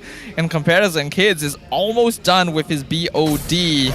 So a lot of that gold being seen here. 3k gold lead 7 minutes in. But Homeboys does have late game potential, so they just need to hold it out. Yeah, Soul just completed his golden staff, so should be better attack speed here going up against Team Ray, but Team Ray definitely has an advantage. 3.5k gold lead, especially considering you're facing off against a Nolan where Nolan should be having the better early game. Kids, 3-0-2. This is looking very good for Team Ray. They should be able to control this all the way to the second board. Their gameplay seems very different when Virgie is on a set-up roamer compared to like more support style. Eevee, can he find Waf? Nope. Waf able to walk out. So no kill there, but free turtle for Ray.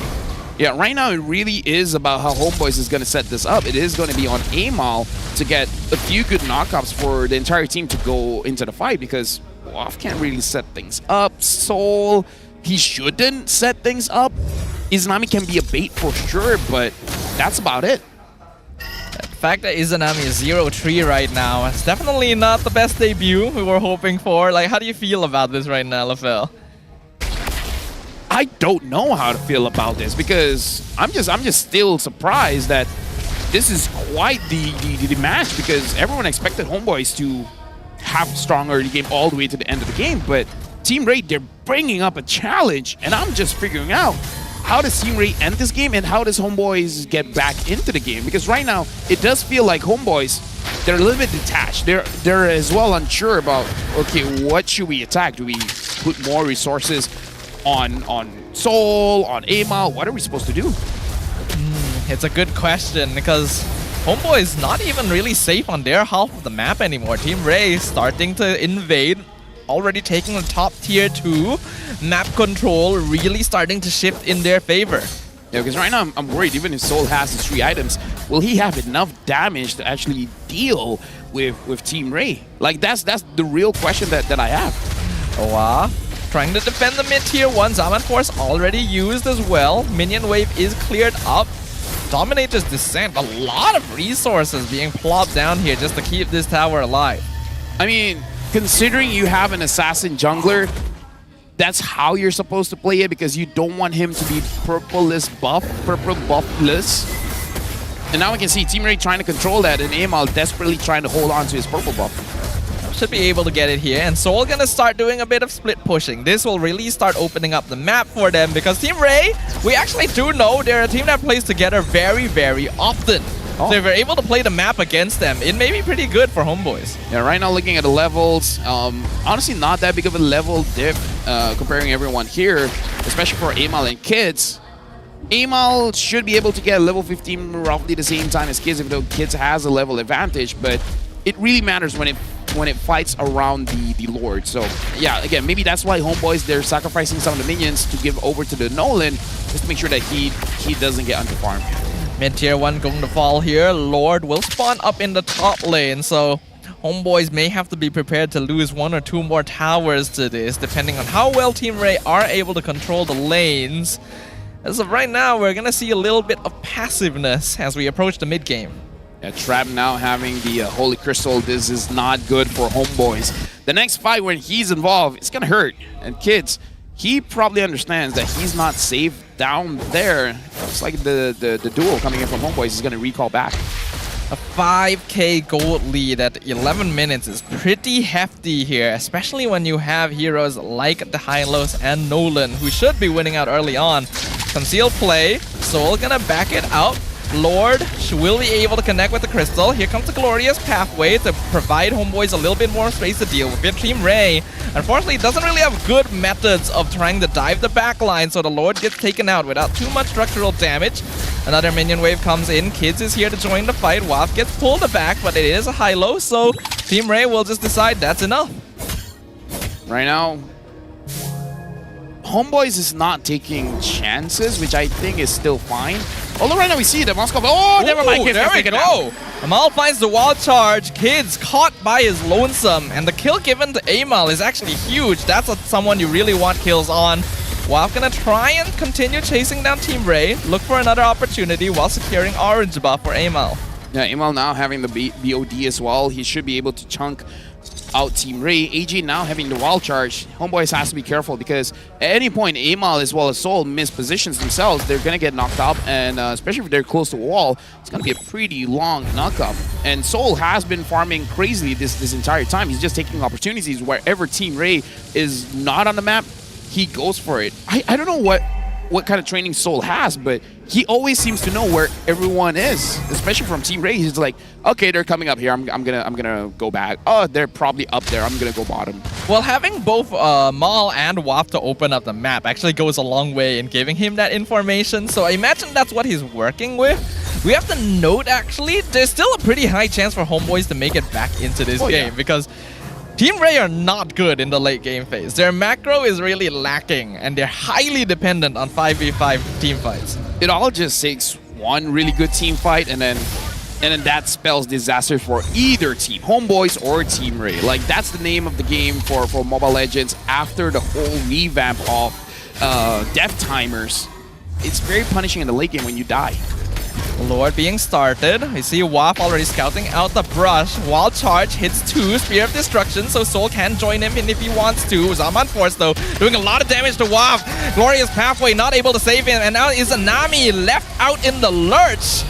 Doesn't have that Dominator's Descent to really do anything with, but look at Soul! Look at him, he's pushing, he's hitting an inhibitor, but Amal gonna be caught out here. Unfortunately, no backup. Mal is too far away, he gets picked off. Soul in a 1v1 versus AJ, but it looks like AJ is able to chase him out, and Mal is gone. That's 4 members of Homeboys dead, and they know Moskov is on the opposite side of the map. AJ, will he stop him from recalling? Doesn't look like it. No, he does! Game's over right here. Soul not able to go back to defend his base. Waff the only one alive, but the crystal is wide open. And in a twist of fate, it is Team Ray that emerges victorious. You know what, Staffa? I think I just did the thing, the no-no thingy. Yeah, I think so. It's called the Caster Curse? Yep. Oh, yeah. When will I ever learn? But like, who would have anticipated this? That's why it gets stronger. So strange. GG's for Team Ray. Yeah, like that was way better. We already knew from week 1 their early game is really not that bad. What happened yesterday then? Seriously, what happened yesterday? What? Was Red Esports just the weak point? I'm speechless, man. Like, how do you explain that? I do not know. There's many things in my head that I know I shouldn't say, so I'm not going to say it. But again, Cassacres, man. This is much more like the Team Ray we saw at the beginning of the season. The one that put up a solid fight against their opponents. And Homeboys, we spoke very highly of them, right? A team that was able to take a game off of SRG of all people. And now, dropping game 1 in, honestly, quite a convincing fashion from Ray too. Yeah, now we got to look at the highlights here because, again, it was honestly quite one-sided where Team Ray, they just focused on mid. They understand that Izanami is the new guy in this team, and they're just like, okay, we're just going to keep ganking him again and again. You know what he's going to see? If we gank him again. And then, when they're ready for mid, they gank gold lane. Like, Team Ray is a pick-off team. And they executed it well in this game. And Homeboys, they tried to play the macro game. Let Soul be the one pushing the side lanes. And he was able to do that, but the team was unable to defend themselves. And now we got to look at the MVP, and it's going to be Kids. Hayabusa has been kind of a hit or miss hero so far here in Season 14. But Kids showing that he is still an assassin player with plenty of potential. Honestly, very good macro actually coming in from Team Ray and the last team fight as well. The moment they see that the Moskov isn't really going to participate in the fight, because I feel like what Homeboys was trying to do was trying to bait out skills, but then Team Ray was like, yeah, you try to bait out skills, but our skills will take you down. We're going to take you down right now. And they did. Yeah, it was very quick, very decisive. Yes, that's the word. Very decisive coming in from Team Ray. They do seem to have strong chemistry. This is a team that likes playing around each other, and when they are together, are very difficult to handle. It seems like they were able to focus down certain key players of the Homeboys as well, specifically slowing down Amal in the beginning and heavily targeting Izanami. Therefore, even if Mal and Waf were opening up the map, they really didn't have enough damage to follow up on any finds. 0-4-0. It's alright. It's alright. It's okay. You know what? You know, he will get back. He will get back. All right. He hasn't played for a very long time. He's gonna get on form. You know, I still trust my boy. I'm gonna take him out for dinner or something. We'll see how things play out. But again, honestly, great play coming in from Team Ray. And if this becomes consistent, right, Safa, and not just from Team Ray, but other teams, we can go back to our earlier question by saying, is Season 14 more competitive? If things like this happen, then yes, it will be competitive. Because if Team Ray just lied down and took it, then yeah, it won't be competitive. The fact that they're pushing Homeboys 10 kills over to 2, this is a good sign for the league. It's just so weird because Team Ray is in 10th place and they just took a game from a team who was able to take a game from SRG. So it's all getting quite topsy-turvy right here, but we do welcome more competition. It just creates the question now, if Izanami still needed time to warm up, was it wise to drop him in straight away? Remember, no matter the game, he always has the highest damage, and he still keeps that reputation. He has the highest damage overall, not just in his team. Overall, even higher than Ray. Actually, a huge... I didn't even realize he was doing that much. He's doing that much alone. Like, the total damage is only 88,000 damage from Homeboys, and 74,000 of that is just from Izanami. Huh, that number doesn't add up, actually. Huh. Doesn't add up. Really? Higher damage than any other player in the game, including Team Ray, on a 0-4-0 score. That is interesting. He didn't even take that much damage, 30k only, huh? Again, I mean, like, he's still 0-4-0, not taking away from that, but... Yeah, maybe there's a piece of the puzzle we're missing here. Yeah. Like, was the coordination from Homeboys lacking? Maybe he's just not that gelled with Mal just yet, because honestly, I feel bad for him because it's rare. Like, the best roam he's ever played with was with Zorn, and other than that, not really. Yeah. He is indeed the highest damage total. 49k makes a little bit more sense here. Kids having the highest GPM, WAP having the most damage taken on the high-lows makes sense, and then Virgie having the highest total assists. I do think Team Ray looks a lot better than Virgie is on more of a frontline setup tank rather than something like Matilda. Yeah, overall, Homeboys, this should be a wake-up call, all right? Going up against Team Ray, where people downed them after yesterday's performance, but looks like they're still here to play, so we gotta see how they progress for game number 2. Will they change things up? Will they let Udil play? Will they change the draft? Like, what's plan B? I'm looking at the items, and you can really see it evident in the timings, right? If you just compare Kids and Amal, they got their Hunter Strike roughly the same time, Amal a little slower, but then by the time Amal got his second item, the Hep Disease, Kids finished his BOD. So that is a pretty notable difference in terms of jungle farm speed. I would just say in this game, there's not much interaction. I guess that's the biggest problem. We don't see Amal doing anything. We don't see Mal doing anything. Soul is pushing in the side lanes. WAP on the Hylos is not doing anything as well. So it's a lot of not doing anything from Homeboys. Yeah, it's strange because Homeboys are supposed to be a slightly more aggressive team. And I can understand that maybe they want to play it safer because Ray is pretty good in these first few minutes. Their rotations are very, very clean. But you also can't just wait for opportunity to present itself, right? It didn't seem like they were trying to create windows for themselves. So yeah, I mean, like in the draft, we were talking about how Mal should be the one engaging, but he didn't really do that. Maybe something a little bit more comfortable. Again, like even the Ruby was an option for more crowd control, because in that game, not a lot of crowd control. But either way, Staffa, we need some time for ourselves. I do think so. How about we throw it to Rose? So talking with the homegirls. Sounds good. Selamat kembali ke MPL Offstage yang dibawa oleh Hotlink. Dan sekarang ni, I'm not just beside one, two, or three, or one pretty girl, but I'm actually with 3 pretty girls right beside me daripada pasukan Homegirls. So girls, hello. Hi, how are you? Hi, I'm good. Okay, so how about you guys introduce yourself to our audience watching right now? Let's start with you. I'm Chi. Hi guys. Hi, I'm Queen. Hi, saya Fafau. Okay, perfect. Now, apa Homegirls tengah buat sekarang ni? Any upcoming tournaments or what are you guys busy with? Also, right now we are preparing for an upcoming tour. It's an indoor tour. It's called IFL. Yeah, it's I think 2 weeks from now. So we have like 2 weeks of preparation. So we have training at night. So we train hard and then prepare for the coming, and then hopefully can get first place. Yay! Yay! Okay, so hari itu Homegirls menjadi wakil dekat Esports World Cup 2024 representing Malaysia, which honestly bukan biasa-biasa. Jarang wanita dapat peluang untuk represent Malaysia di international scene. So, apa perasaan masa korang main dekat Riyadh tu?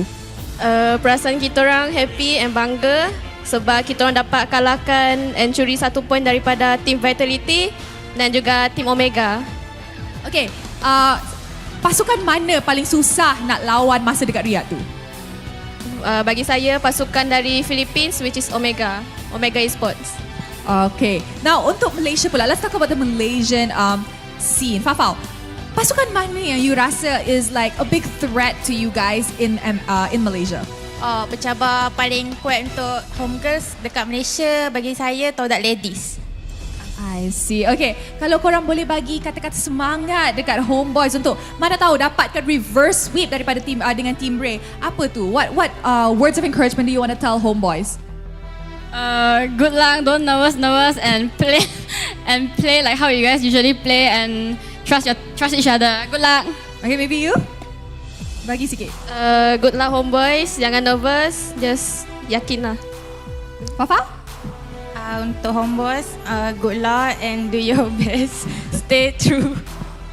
Alright, nampaknya The homegirls are showing full support for homeboys untuk perlawanan ini.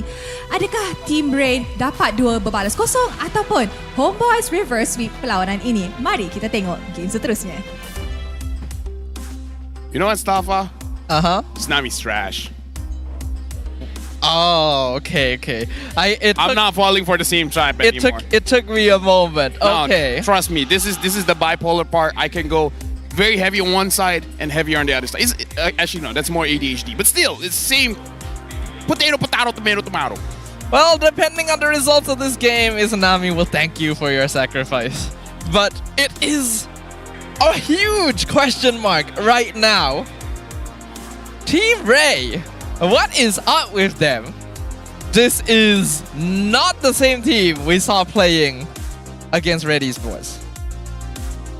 Have you ever seen Batman? Yes. Do you know this guy named Two-Face? Yes. The one that flips a coin and Yes. Yeah, so maybe that's Team Ray. They flip a coin and it's like, all right, good draft. We play good today. All right, Joe Jungle. All right. Yeah. Well, as funny as that is, okay. Or they get better fighting against better opponents. So the stronger the opponents, the stronger they get. The weirder the opponents, the weirder they get. Yeah. An interesting hypothesis, which would be probably the weirdest team I've ever seen if it is actually true. But so far, Team Ray does seem to be reflecting that. They were pretty strong in week 1, completely fumbled in their game against Red Esports, and all of a sudden, they're looking strong against Homeboys. You know how to test that? Okay. Just send it to the Philippines. Let them fight against Onyx. Wow. If they do well, they can just try against SRG. It's a lot closer. They did. And they look kind of good, right? Yeah. Let's see what Udil said. There's a rumor saying that you will become a coach, and is that true? Crack. What about rumors of you changing teams? Crack. You guys already crack la. Nice. Nah. He's agreeing with the message. He's like, yeah, I said that. And then he's looking to the side. It's like, hell no, I said that. It doesn't really answer a lot of questions, but it's very Udil. And I think a lot of people watching immediately would think, are we going to get a player swap after game 1? Doesn't seem to be the case. Izanami still going to be joining the homeboys for game number 2. What needs to change for them? Hey, you know what? You know what they say? The bank closes on Sundays, man. So we need it to not close on Sunday? No, I'm just doing a Udil, not answering questions. Thanks. That's great. On another note, M6 gonna be happening at the end of the year. We got another redeem code for you guys right here. So make sure you guys grab onto that. And make sure to consider booking your schedule once M6 comes about, because it's very rare we get the M series here on home soil, and I'm super excited to see who comes out on top for this one. I believe it's at Axiata Arena, so if you guys are like planning on booking hotels and such, so find a venue close to Axiata Arena. Find a hotel close to Axiata Arena. It's the first time I've ever casted in a stadium that big. At least I hope I get to cast that, right? We're here. You would think we would. I hope I haven't cursed myself already. Dude, let me just say, even I don't know if I will be part of it. Fun fact, I was not supposed to be a part of M5. Oh. Yeah, not my choice. Interesting. Yeah, there you go. Not sure if that's a story we can talk about for now, because we are going to jump into the draft for game number 2. Team Ray already surprised us previously. Can they do it again? All right, now let's see if there's a change in the draft. Team Ray banning out the Jushin as well as the Phobias. Homeboys banning out the Fanny as well as Chip. So even they're worried about kids using the Fanny. We know that Fanny can be pretty scary, and actually both these junglers' hands, so looks like Homeboys has made the executive decision to just not deal with it at all. Ray being blue side means that they'll get to prioritize certain things. The Zask first pick previously. Wait, it wasn't first pick, right? Yeah, it was second pick. Oh! Ray let it through I already have this skin, by the way. Oh, we got the Nutcracker there. We got an Atlas. We got a... He's going for it. He's going all the way. All the way. There you go. Wait, that's Link. No, that's Link. That's not Atlas skin. Wait, what? What's going? I mean, it's still good. Still good. Looks like they're pretty happy with that. What? I'm confused. First team Ray plays like that, and now he. It's okay, Lafel. What? It's okay. I need my wife, man. I am definitely a very sorry substitute for your wife. Oh no. sorry. Like we're tight, but not that tight, you know. I would think so. That's All right. what I was implying. All right, cool. I still love you though. Still, you know. Yeah, I appreciate that. As a friend. Yes. As long as we're clear. Boundaries are important. That's why there's a gap between us on the desk. Oh yeah. Should get bigger by the minute now. So Team Ray, first pick here. Do they want to pick up the high loss, or do they're like, you know what, homeboys can't use high loss, let them pick it up? It does seem that way. Like, they actually allowed the Hylos and the Zaz too. You would think that any team that grabs both of these heroes has a very high chance. Did he pick up an Edith? Edith did work pretty well for them, yeah. Looks like that is the case. A very universal hero. Not something many people would consider as OP as Hylos and Zask. But hey, it's a pocket pick. I'm just wondering what Amal will be using here, because he's good on the Ling. I wonder if he want. But again, the early game wasn't that great for Homeboy, so using a Ling might be very ambitious. And this time, not jinsing it, Izanami just going to the hero that he's used to using, which is the Valentina. Let's see if it works better this time. Will this viewer roll the skin that they're looking for? Doesn't look like it. Still not too lucky here, our audience so far. Looks like Homeboys is going for full comfort here. Like Valentina for Izanami, Amal using the Ling. So maybe they're not overthinking it for this driver. It's just like, guys, we know what we're good at. Why do we want to complicate things? Which is an approach that I appreciate. Going straight up for comfort is usually a good failsafe. We already know Amal was able to contest Skies directly with Ling, and Valentina has always been quite synonymous with Izanami.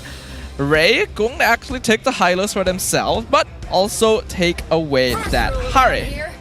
Break all the rules. I was about to say Carry. Carry is solid here going up against Harv as well as Hylos. So this time Homeboys, they're drafting quite well as well. In game number 1, it's like a meta draft. This time it's like just a Homeboys draft.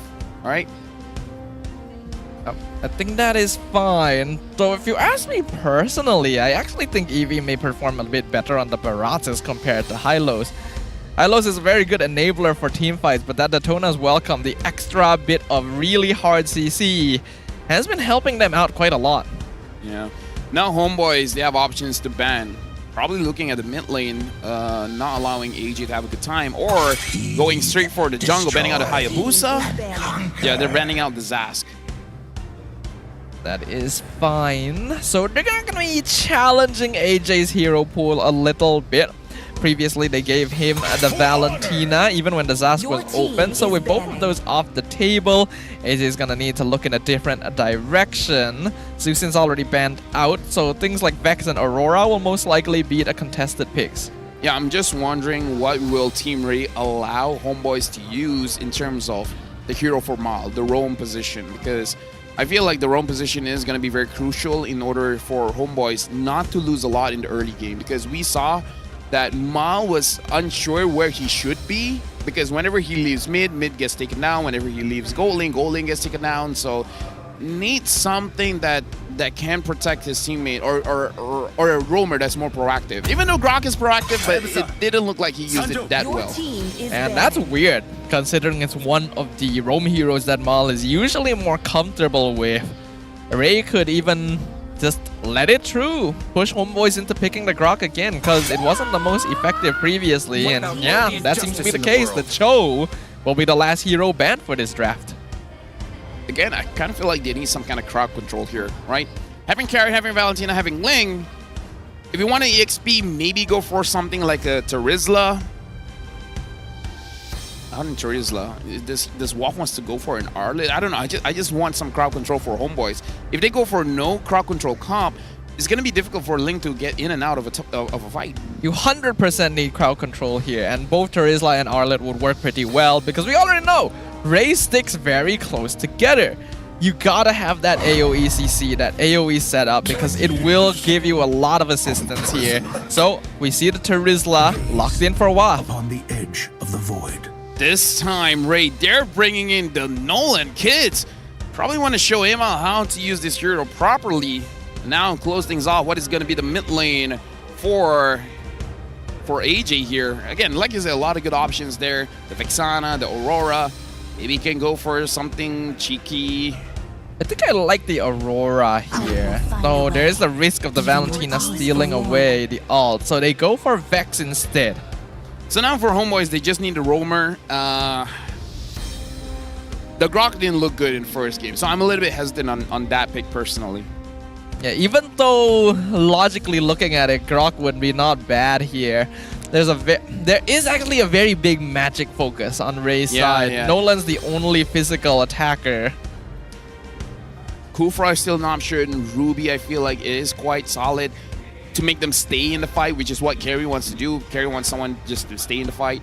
Homeboys is definitely discussing it. Right now, they have Terizla. Is still pretty tanky. I would prefer someone that's at least semi-tanky, at least a fighter in the roam. My own path. Arlet Roam. Or Terizla Roam? Terizla Roam hasn't been doing well in MPL Malaysia stuff. Yeah, I don't think so. It should be an Arlet Roam, which we haven't seen in quite a while, right? Even in EXP lane, Arlet is only picked up by players that are particularly known for it, like Hesu. This is the first time he's going to appear in the roam position this season. So this is going to be very interesting because right now it's match point for Team Ray. And Homeboys, a lot of fans are here to watch them play.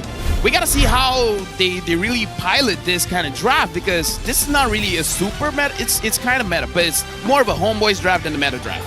Well, Homeboys does have the opportunity to just slow down the game and play for late game scaling because Carry and Ling will definitely do a lot of DPS if they can buy the space for it. But will they be taken down without a chance to prove themselves? It's only Team Ray who will get to make that decision. The land of Dawn beckons once more. Will this be the final game of Week 2? Something that Homeboys has to worry about is that their draft, they want to scale up a little bit for Carry as well as the Ling. If you look at Team Ray, they have 4 magic sources. And magic deals a lot of damage in the early game. They got a Harib, they got a Vexana, they got an Edith, they got Hylos. All deal magic damage. So the early game, especially fighting around neutral objectives like the Turtle, honestly should go over to Team Ray. And they're already well suited for that kind of thing with their gameplay style overall. So if Homeboys can survive the early game without being too far behind in gold, then they should have the winning strat. Though Virgie now trying to gank onto Soul. Soul, oh, really nice footwork right there, using the bushes to avoid him. Yeah, he's not panicking at all. He saw that Virgie was only level 1, just unsure which skill he upgraded. So didn't bother dashing. Kid's able to get the crab for free, but it looks like Homo is being a little bit too aggressive against Kids here in the jungle. Yeah, Mal and Izanami trying to come on over to gank and maybe give Amal some free jungle camps, but Virgie with the flicker of set. Oh my goodness! The fracture from Kids punishes Amal for overstaying his welcome. Yeah, that was not a good idea. Number 1, below 2 minutes, if you go inside the enemy's jungle, you take more damage. And you're going up against a lineup that has a lot of magic damage, which I just explained does very well in the early game. So that was 100% either a mistake or you're over. Here we go again. Soul still has flicker. He's gonna use it. Does Kids chase? Nope, not going the full commit, and that is fine. Homeboy's already a little bit behind here in the early game. And right now, Homeboy's clearing mid. With the situation that we're at now, it looks like Homeboys, they can't be overly aggressive. Soul can't really move forward in the lane until he gets his flicker back. And with that early death onto Amal, they really shouldn't be getting this turtle. At most Homeboys can do is probably delay it for a little bit. It's still possible though. Amal did end up dying there earlier, but his level is still equal to Kids, so I think his EXP is only a little bit behind. Retry should still be contestable. So, depends on how much they're willing to go for that team fight. I don't know, man. Again, Team Ray has a lot of damage early game. I wouldn't risk it. Like, if if Team Ray wants this turtle, might as well go vertical jungling. Get as much farm from kids as possible. I can see where you're coming from. It would make a lot of sense here since we already know Team Ray's draft is pretty solid at teamfight. The Homeboys do have counter-engage too with the Terizla. They're gonna start on the turtle. They got 4 members here. Glorious Pathway comes out. Amal will secure it. The Waff now has the flicker back to safety. Will Team Ray choose to chase? They'll settle on Maul. Penalty zone comes in. That's actually a huge catch right there. It's the final slash, but Maul gets picked off. Eevee gonna be traded over. Amal going ham right now into the back line. Virgie gonna be picked off, and AJ has no mana to stop Amal. He has to flicker into the tower. Amal not able to land the final hit, but that is more than enough. This is so weird stuff. I have no clue what's going on. His teams are so inconsistent. Yeah, but it is what it is. But right now, we see that Homeboys got a very good catch off of the mistake coming in from Team Ray, where Team Ray should be controlling the turtle, but they let Homeboys take control of the turtle. Homeboys secured the turtle, and as Homeboys was kiting away, Team Ray clumped up together for that engage coming in from Waff, and then it's just... After that, it's just Homeboys just dishing out of damage. It is a very obvious weakness. Ray really likes sticking together. And when you have heroes like Arlet and Terizla to punish that, it means that Ray needs to be a bit smarter in their teamfight positioning. Their rotations are good, but they gotta make sure Homeboys isn't given more of a lead, because we already know Homeboys actually wants to play for the late game. And looks like Amal on this link opting for more damage in the early game here. He already has his Berserker Fury.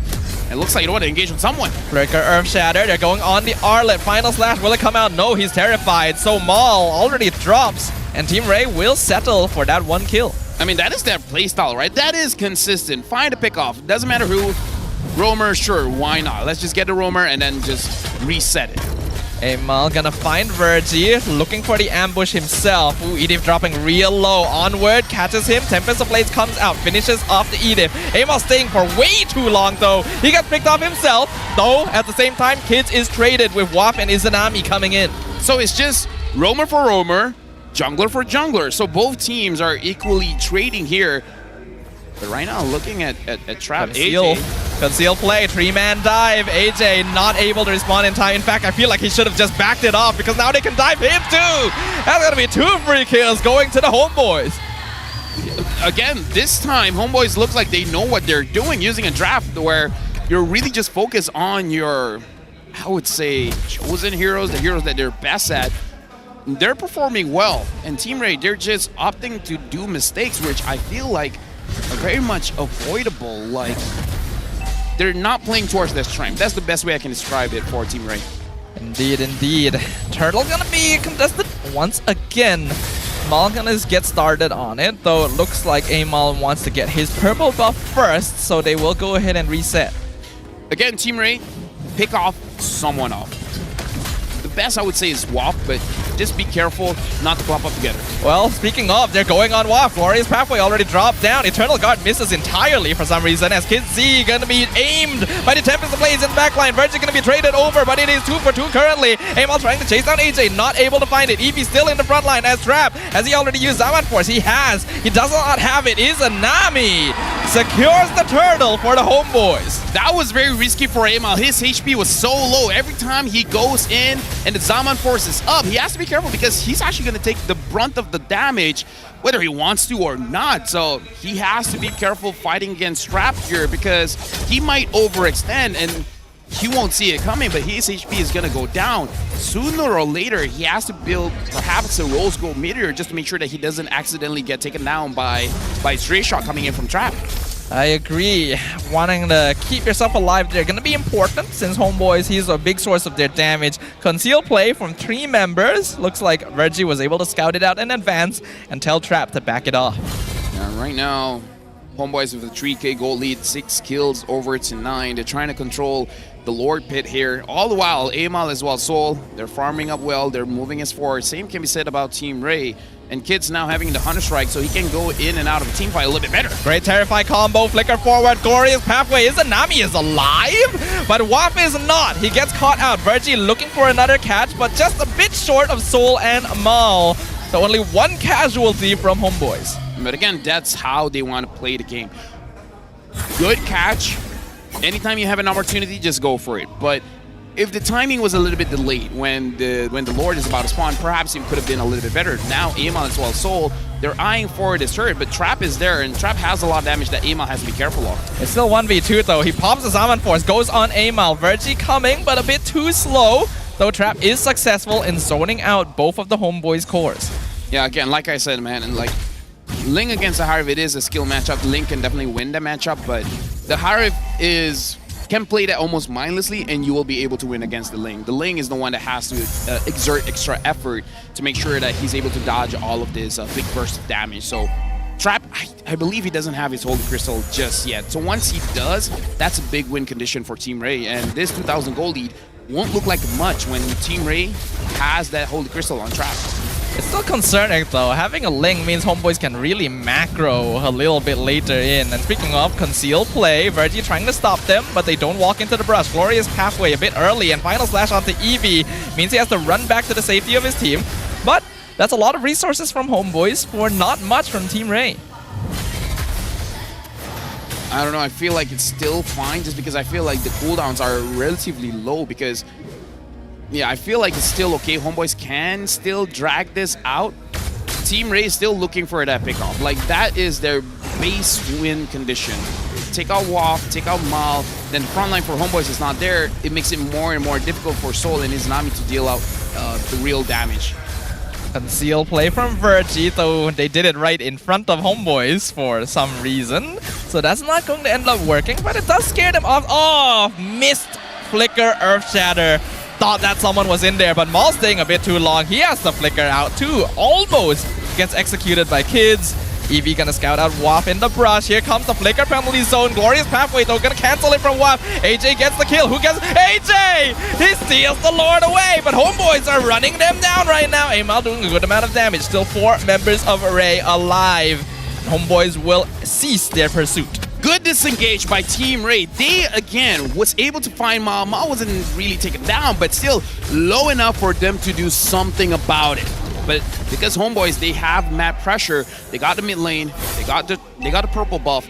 So even Stevens in my books here for Homeboys, the damage is there. They just need Team Ray to stay there long enough. So if Team Ray engages first, I think the win is going over to Team Ray. If Homeboys is able to engage first, then the win might go over to Homeboys because, again, Homeboys just wants Team Ray to just stay in front of them. And Team Ray, what they want to do, catch one person off, and then reset, do it again, reset, do it again. Yeah, the team fighting has actually been pretty even on both sides so far, but Homeboys is still the better scaling and better macro lineup. That is what Team Ray needs to be most afraid of. This first Lord not going to be able to get a tower up top, but they're finally able to break open the tier 1 mid at least. Amal goes up against Kids. He saw Kids. He got retreat. He's going to try and get out. Tempest of Blades used. Virgie trying to cut him off, though the aim's a little bit off, so he's fine. Yeah, but by how long? Like, Amal, I think he has his items. It's just getting to the team fight is very, very difficult. Like, this Harif for Team Ray is really carrying the team. Trap is performing as well as we ever seen him on his Harif. It is one of his comfort picks. Once again, Eevee gonna run into Izanami. The tower down bottom is their target, but there's 4 members of Homeboys here to defend it. So Team Ray aren't gonna be able to force anything out. Looking at the items. Trap, oh, he just got his Holy Crystal.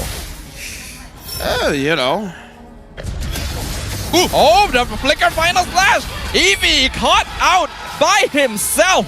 An excellent eye for opportunity from the Homeboys. Yeah. Lord does take a while to spawn though, so good catch, but Eevee is gonna respond. So just getting that for extra map pressure here. He's gonna go for it again. Trap does have his Zaman Force. Mal misses the final slash. Very close. If they lost Virgie as well, this Lord is basically gone for them. So keeping himself alive there, very crucial. Top lane, top lane, top lane, top lane, top lane. Oh, Amal knows. He saw him farming. So now it is a direct duel. Amal has the retreat this time into Tempest of Blades. Oh, Winter Crown is able to avoid it, but is it enough? Kids trying to jump in, but it cannot finish. Amal has outscaled his opponent. Let me just say, this league is, to be fair, we've been in the tank meta league for a while, but this league is the one with the most assassin 1v1s, man. Like, a lot of enemy fights in this season of MPL. Yeah, it's great. And no jungle. Team Ray still gonna try and zone them off the Lord without him. Their goal to maybe get them to reset it, but Homo is not gonna bite the bait. Lord dropping here. Amal gets it easily. Team Ray needs to make a hasty retreat. Overall, good for Homeboys here. Amal able to outscale kids. It was a good 1v1 fight, but the moment the fracture only hit the tip of Amal, Amal didn't receive the full damage, was the reason why Amal could win that fight altogether. Purple buff, contested. Final slash pushes Eevee out again, and he melts so quickly. Now that Amal and Soul have their items, Homeboys have hit their power spike. And Team Ray seems like their days may be numbered. This is critical mass for Homeboys. Now they just, for Team Ray, don't pick off. Try to get as many people as you can. Let Trap use his Zaman Force and wreak havoc. But the moment Trap gets taken down, that's GG. Homeboys is going to end the game. So how is Homeboys going to initiate a fight? We see Waff here trying to scout, trying to find an angle, but Team Ray, they're not clumping together. So Homeboys is getting free objective up top, in mid, and now they're looking for down bottom. The final inhibitor standing. Glorious Pathway committed to keep it alive, and Team Ray will remain in the game for now, but I don't think for much longer. 6k lead, 14 minutes in against 2 late game cores is not a situation you want to be in. Yeah, Homeboys doesn't want to take a chance here because they could possibly give the game over to Team Ray by getting wiped out inside their own base. So I respect that they're trying to go for a perfect engage before really deciding anything.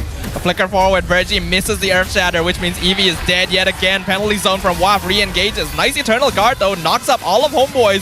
Waff burns his immortality, he will get taken out, but the rest of Team Ray are so far forward as the Tempest Ablaze picks them all off. One by one, Trap though! Trap with the double kill! But is it enough? Mal comes in, he wants to finish off the final low health members. But we see AJ and Virgie still alive. Oh. Soul, what are you doing? Oh my god, Mal explodes, loses immortality for some reason. Virgie though, he melts to Izanami. Mega kill for the Valentina. Soul flickers forwards, trying to go on AJ, wants to stop him from clearing the minion wave. Can AJ do so? He gets the explode, he gets the terrify. Glorious Pathway comes out, monster kill on Soul. But can they get on top of the crystal? Eevee has respawned. Izanami steals the Glorious Pathway, and they finally muscle it down. That is a much closer game than what Homeboys want, but eventually they got it right. The score, 1-1, Homeboys going up against Team Ray, where it looks like for Homeboys getting a comfortable draft. Just pick their signature heroes, and all is well. It seems like your strategy may have worked, Lapel. Oh no, I still think Izanami's trash. He only got 3-0-6. Dude, like, that was a bad game for Izanami. Yeah, keep that going. Homeboy is gonna thank you for it because that is quite an impressive performance and a huge turnaround compared to what we saw in game number 1. This city is looking more unpredictable than ever. You know what? I don't usually do this for other people's alpha. Okay. But with the experience that we had yesterday and today, I'm gonna say it. All right. You're trash. Thank you. Yeah, well, there you go. I appreciate it. I usually, it's an honor. I usually don't say that to people, you know, but I will remember this for the rest of my life. Thank you. But yeah, this game is anybody's guesses who's gonna be the MVP. Amal had a pretty good game. Ooh, Soul had a pretty good game. Yeah, Soul did good. Amal did pretty solid. I think trash. Yeah. I think Mal also actually got a lot of catches. We were wondering about the Arlet roam. I think this was a very good demonstration of it. Yeah, now we're gonna look at the highlights here to see what really happened in the game. And in this game, it's a little bit more even. And Mal got the MVP for this one. And that was a very good engage / mistake from Team Ray. The final slash is constantly pushing members out of position, especially poor Eevee on the high-lows. This is supposed to be an OP pick, but both games so far has just been easy pickings for the opponent. I don't know, to say that Team Raid doesn't really have that big of a crowd control core, they actually do. They have the Vexana, they have the Edith, so they have the crowd control there, because that's the only real weakness that the Hylos has, that he doesn't have crowd control, right? But can you blame Hylos when it's a late game carry? Yeah. I mean, like, can you really blame the guy? Like, what is he gonna do? Stand behind enemy lines? I mean, stand behind your own team lines, you know? That's why it was important for Team Ray to actually play for the early few minutes with this comp. They have that Hylos, the Nolan, the Edith. You would think that they'd be making a lot more invades, especially since Amal made the mistake of giving away first blood initially, but still worked out. Homeboys, Mal, gonna be MVP of the game. And again, Mal did have an amazing game as an Arlet Roam, but let's talk about Hylos. He's not doing well, and I kind of feel like one of the best things about a Hylos is that you can force your way through a bad situation, right? We don't see that coming in from the teams here. They're not really forcing fights. They're not really forcing going inside the jungles. They're not using the ability of having the Revitalize to stay in the fights for a very long time. They let the enemy gold laner to farm up. Oh, do you have your Demon Hunter sword? Great. I'm still going to wait for you. Golden Staff, do you have your Cursor Staff? Not yet. I got you. You got your Cursor Staff? You know what? Malefic Roar. How about that? Now you have your Malefic Roar. Now let's fight. Yeah, the goal of a Hylos is meant to either sandbag your opponent in lane if you don't want them to join fights, or outpace them by invading the jungle if you're able to win the lane against them. And I don't really think we saw that here. In fact, we were seeing WAF rotate around the map quite often, and EV on the Hylos wasn't actually invading to counter it. So far we see for this matchup is that whoever goes for their comfort picks, they do well. So yeah, maybe Eevee, even if the Hylos is open, go for something like a Barats, because he did very well with the Barats, like you said. Stuff. Yeah, like I think Eevee can play Hylos, but he's a way better Barats overall, and the utility from Daytona's Welcome kind of outpaces what Eevee does with the Hylos. But we will see, right? Because looking at the scores here, this is a way better performance from the homeboys, Sol and Izanami. Neither of them ended up dying at all, though Izanami came very close that one time. That was a great escape. Looking at how things are going, yeah, I feel like because one of the big threats for, honestly, for both teams, Ray with Kids, homeboys with Amal, having an EXP laner that's able to counter them is going to be very, very crucial, because I feel like that's how Team Ray really won game number one. Eevee on that Barats, able to munch up Amal, making him not available for the turtle fight, is a big deal. And then WAF here, every single time we see an engage coming in from Team Ray, he just counter-engage with the, what's his skill again? Penalty zone? That one. He just comes back with a penalty zone and then just punishes Team Ray. But again, I'm just gonna say this. Homeboys, be careful with that Harif. That Harif is dangerous. I think Ray... Trashanami got highest damage again. That seems to be a pretty consistent factor. But I think what happened was that Ray did show they were able to adapt during the game, but when you have a draft like this where you need to be winning out early, adapting by the mid-game is already a bit too late. We saw that their disengage during the later minutes was pretty good, actually. The moment homeboys engaged, they instantly backed it off. But in early game, they did not do that. They made the mistake of sticking around, getting caught by Final Slash and penalty zone. And when that happened once or twice, that is all this composition from homeboys needs to immediately just win on the spot. Yeah, at this point, if I was Team Ray, draft for Trap and yeah, draft for Trap. I feel like in this game they draft for Kids, but maybe just not the right pieces. So I'm agreeing with you, stuff on the EXP pick. So it's gonna be very interesting to see how both teams really change it up, because we see a drastic change for homeboys, and after the drastic change, not drastic result, they won, but it wasn't clear that they were gonna win that match. We see multiple times where Team Ray could have gotten the better standing in the team fight. It did get close at certain times, but having Amal on this lane just gave homeboys too much macro capability. Ray is already kind of weak in macro in the first place, so having to contend with a fed Ling made it impossible for them to push out of their base without winning a team fight first, and all homeboys had to do after that was make sure they didn't get it. And now let's look at the Hall of Fame here. Rich Guy is going to be Amon, 778 gold per minute. The carry is Nami, 65,000 damage dealt. Sandbag, Eevee, 123,000. If that 0 was a 4, that would be a pretty That number. would be a really nice number. And then for people with OCD, you're like, why is the 6 and 5 in that position? Right? 1, 2, 3, 4, 6, 5. It's close enough.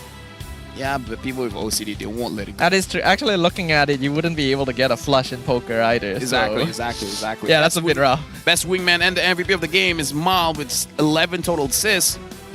Now the question is, besides the Arlet, does Mal have something else cooking up? Not saying that Team Ray will ban out the Arlet. I feel like they will let it go, but it'll be interesting if Mal gets it again and becomes the MVP again. True. It's possible. We've seen his hero pool. He can play heroes like Rock, like Cho, Arlet now. From time to time, we see the Kufra. That's basically about it. And then the Ruby, of course.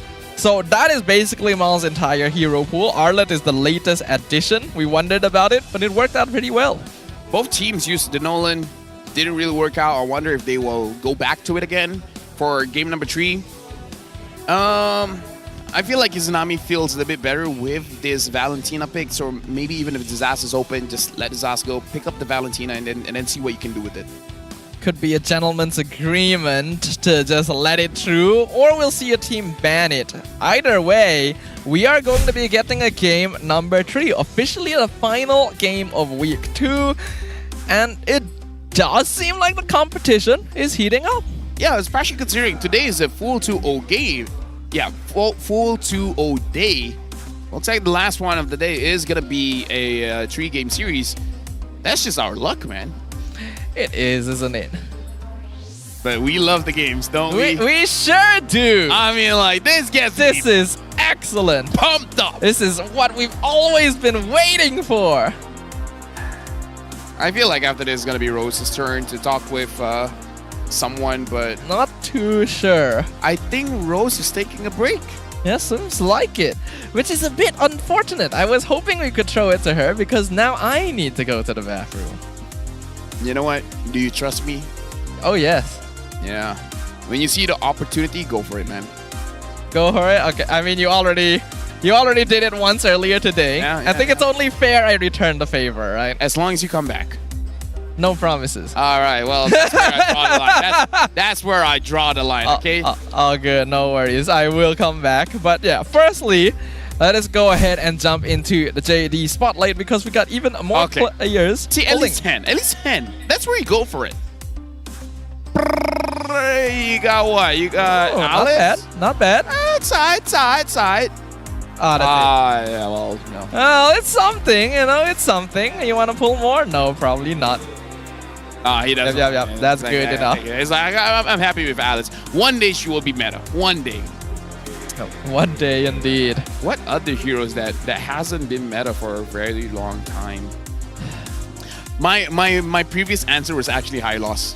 But now he is in the meta, so it's like, I can't use that anymore. I mean, there's always the eternal non-meta heroes, Zilong. He can stay there. Yeah, I think so. I feel like the best way to play a Zilong is when you don't know a Zilong is coming. It kind of is the case because he's a very easy hero to counter. And if you can catch people off by surprise, then that's the only time when he's actually somewhat playable. What other hero is better used as a surprise? Let me think. Mia is not good at using it as a surprise. Layla is not good as a surprise. I got nothing. You know what? Cyclops. I want to see Cyclops be meta again. Cyclops is pretty fun to watch. It's pretty fun to watch. He does do more damage than a lot of people expect a lot of the time. Very low cooldown, one eye. Looks good. Yeah. Diggy is one of those heroes where I preferred not being in a Yeah, yeah, it's like Diggy can go, Nana can go. You had your time. Diggy feeding, oh my god. That was incredible and awful at the same time. Chat, what is the worst meta for you guys? I think most casters would say the Diggy feeding meta. I'm gonna be a little controversial, actually. Okay. Maybe this is more as a player than a caster. As a player, I don't like the Ube strat. I hate it. I don't like playing it. I don't like playing against it. It feels cheap. That's fair. You know what? You may say that's controversial, but I would say that's fair. That is fair. Oh, okay. Sun's You agree with me? Sun is another hero that could get buffed. You know, shout out to Wukong. It would be thematically fitting. Yeah. Given the timing. It would be cool if what Wukong can do is that once an enemy picks up a potion, and that Wukong takes that potion and then gets the buff. Potion. Oh, the late game potion? Yeah, the late game potion. Or if you want to make it a bit early game, if you kill the guy, you get their buff. You know, something crazy. Actually, that's kind of interesting. Yeah. Stealing buff from someone you kill, I can get behind that. Maybe not stealing the potions. That's basically stealing 1.5k gold from a person, and that feels a bit busted. So P. Michael G said Aulus. Yisun Shin. Oh my god, Ranger. I miss Aulus though. I actually miss Aulus. I love Aulus. I miss Yisun Shin. I don't like fighting against him, but it's a cool hero. It is. Well, there you go, our Amoy. M6 is in Malaysia. She's like, so confused. Why is everyone cheering? She's actually so confused. People are cheering. And maybe for M6 as well, right? Yeah, because that's going to be happening in Malaysia. Maybe she'll be in M6. Maybe. We might do something crazy stuff. Oh? For Amoy. Oh my. When does it become too much is the question. Okay, 4 is too much. 3. Sounds okay. Yeah, 3 is fine. 3 is fine. Sounds balanced. All right. We can go with that. Yeah. And then 3 seconds left. You don't have to remind the chat. Yeah, I mean, they don't need to know what we're doing. Yeah. So, what do the teams need to change for the next game, LaFell? Probably socks. I'm guessing this game is a bit sweaty for both teams. So. I'm gonna need to change my socks too. Yeah. We all are. I'm just gonna buy a new one. That seems a bit wasteful. What happens to your old ones? Just like Izanami, into the trash. Okay. He's trashing-ami now. I feel like too far, too much. We are gonna walk into the talent room after this, and I'm going to see how much this actually hurts you to say after the broadcast is over. Like, we're gonna walk into the talent room after today. Every victory requires sacrifice. It does. Like, after the broadcast ends, LaFell is just gonna collapse on the desk. We're gonna see him on the news headlines tomorrow. I'm gonna pray. I need to apologize to God after this one. You need to apologize to Izanami. Nah, he's cool. Oh, I guess that's fine then. Yeah. All right. It's not a difficult guy to say sorry to. Just buy him ayang gapo and it'll be alright. I think that works for most people. Chat, if you come over to Malaysia and if you can endure spicy food, ayam gapo is amazing. Yeah, it does sound pretty good. Okay, we are jumping into the draft phase for game number 3, the final game of the day. And this is where I am going to take my bathroom break. I leave it to you, LaFell. Good luck. Yeah, I believe in you as well. All right, bye-bye. See, I'm being nice here. I'm not play-by-playing you leaving. I'm just going straight for the draft. Homeboys! Batting out the Jawhead. Batting out the Roger. Batting out the Hylos as well. This is a bit of a change coming in from Homeboys. Even though for the Hylos, both teams didn't actually get the victory with it, but still Homeboys saying that this is a potential problem. Team Ray now, betting out the Fanny, betting out the Chip. The question is, what was their previous bet again? I wonder if they want to respect the Edith ban here. Not Edith. I feel like Zazi can let it go. If you want to go a bit crazy, maybe ban the Ling and then just fight like Hayabusa Nolan style, because Ray will have the priority here. They can pick up the Hayabusa and then let Homeboys have the Nolan, or a different pick altogether. I forgot about the Jushin. Jushin picked up by Team Ray. Homeboys here, the Phobius is up. I feel like this is a good pick for Homeboys to just prioritize the Phobius. The Phobius is pretty strong at this point, but they're gonna first pick the Valentina.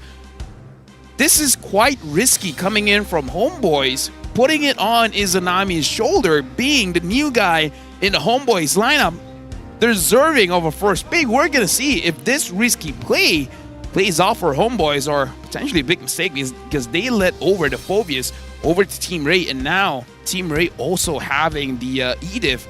So a lot of crowd control is already there for Team Ray. Ling instantly picked up by Amal. Are they going to pick up the marksman? I feel like there's still a lot of picks there, so maybe prioritize something with a lot of CC. Maybe the Cho. I was thinking the Charizla, but you can hear the chat, the crowd. The crowd loves this show, loves the Ling, loves the Valentina. Team Ray, will they respond with the Hayabusa for this one before he gets banned out, or they don't care? They're perfectly fine with a Nolan pick, or maybe even go for an Alpha pick. Nope, they're gonna pick up the Hayabusa before it gets banned out. So now for Team Ray going up against Homeboys, both teams don't have their gold laners here. I would be actually quite surprised if Homeboys doesn't ban the Harif. And then that's the end of the conversation.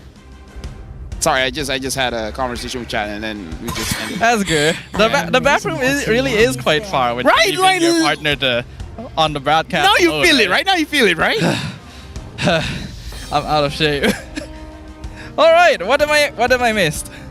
Zaz, chat. No one wants to pick up Zaz at this point. Zaz is only week 1 meta. That was so last week. You know, no one cares about it. Completely let true, huh? And Homeboys were able to get Ling again. And the Cho, okay. Harif, good ban, by the way. Harif, amazing ban. That is a good ban. I wonder if Team Ray will ban the Charizla, because the Charizla was also a key factor of how they won the team fights. Yeah, considering Ray likes to play grouped up, the thing is they usually want to ban Tigreal though. Oh yeah, but the Cho is there. Oh yeah, that's true. Yeah, Right? then you ban the Charizla, definitely. Right, Charizla. Unless Homeboys does Cho EXP. What if they go for Gato EXP? I would still prefer it to Cho EXP. And then let Mal use the Arlet again? I mean, not too bad, honestly. What do you think about Valentina first pick? The Phobias was open. Wait. Yeah. Okay. They're like, yeah, a lot of OP heroes, but Izanami, you're the new guy on the block. We trust you. We're going to first pick the Valentina. Valentina's 100% win rate. No. Has she been picked before this? She has once. Valentina has 33%. 100% in this match. Your team is picking. So why not, I suppose, right? It does seem to be comfort for Izanami. Yeah, but if this becomes a pattern, wouldn't it make sense just to ban out the Valentina next time? But is it worth banning Valentina over other things? That's always the question. If you're going up against Envy, they would. They would, probably. Right, they would. Well, the Vexana going to be picked up by Ray. Still a pretty universal mage here. Moskov and Ruby were the final 2 bans. Nathan, they don't even think about it. Esok officially Hari Malaysia. Just nak mention selamat Hari Malaysia dan selamat hari jadi buat diri sendiri. Oh, it's his birthday. Yeah, he's saying happy Malaysia Day and happy birthday to myself. Happy birthday, Happy birthday, to you. sir. This is great. The community is here. Everyone be cheering for his Moontan, birthday. give him a skin. And yeah, happy Malaysia Day in advance to everyone as well. It is officially happening tomorrow. That's why we get holiday, which is pretty nice. Yeah, but jams. Just a quick warning. Just letting people know. You just don't have to leave the house. You know? Yeah, no. That's my strategy. We don't touch grass. So make sure you touch grass, kids. I don't know, but not this kids, but you guys, chat. You know what? Ling and Nathan, right? They don't work together because both need farm. So Ray just needs to pump the gas, and then it should be good. Yeah. Just don't pump the kills over to Homeboys. I like saying pump. Pump is a funny word when you really think about it, you know? But yeah, pumping up the gas would be pretty good here. The Charizla will provide good counter, and again, with Ling and Nathan, Homeboys are aiming for late game. Ray needs something that can either match that or go for the straight up early game fade. Excuse me. Who's the gold lane? Oh, Trap's gonna use Phobia's gold lane. Oh, this is such a Trap thing to do. What is this? Guys, no. No, you only do this. I prefer Phobia's gold than Cho Jungle. No, I also prefer Phobia's gold to Cho Jungle, but you don't go double fighter side lane if your jungler isn't Roger or Ling. It's Hayabusa is close enough. I don't think it's close enough. I mean, if you close one eye, the Hayabusa looks like a Ling. No, he does not. Okay, if you close both eyes, it looks like a Roger. Yes. Right, see, so it's the mindset. It's the mentality stuff off. You are correct, but I'm not sure if that's the mental state I want to be in right now. Because we're going into game number 3. It is going to be Homeboys versus Team Ray in a series that has already surpassed all expectations. How will it conclude? Welcome to Mobile Legends. After this game, I'm going to see my wife and I'm going to touch grass, man. Like, I need to go outside. After this game, I am not going to touch grass and play more games because that's my life now. Tomorrow's a holiday. Yeah! Yeah! More games! More games! Hey, now, if I play as Belleric, I can be the grass. That's the forward way of thinking. That's the mindset. That's the forward way of thinking that you have that everyone should aspire to have. Yes. Become like me, guys. Yeah. All right, so looking at the state of things, Team Ray really needs to get going straight away. Double fighter side lane on a hero like Hayabusa is not going to have a very long window of opportunity. Yeah, but right now the vertical juggling coming in from Team Ray is very fast. So this is actually very good. They're farming a little bit faster than Amal on this Ling. So I would say this is a very good start for Team Ray, even though non-interactive, nothing big is happening. It's just that, you know, it's still cool. It's a classic hyper carry strat, just like the old days of MLBB before Gold and EXP lane was even a thing. They are fully funneling resources and having Virgie and AJ escort kids wherever they can to get him farmed up. Oh, Eevee. Oh, he's in some trouble here. Multiple vengeances. Is he able to heal quite enough? Amal almost getting it. Tempest of Blaze committed. Oh! Oh! Eevee! The outplay! Insane! Player of the day? I think so. Nominated, at least. Nominated at least. That was incredible. Perfect timing. The flicker out of the Tempest of Blades and then immediately stunning him under the tower. That deserves a round of applause. Oh, trap. Probably not going to kill here. This is fine. So Stafa, you were talking about after this want to play more games, right? Yeah. If Team Ray wins, you're going to see a lot more Phobia's gold in your games. Oh, I hope not. I mean, maybe it's good. It could be, but not in pubs.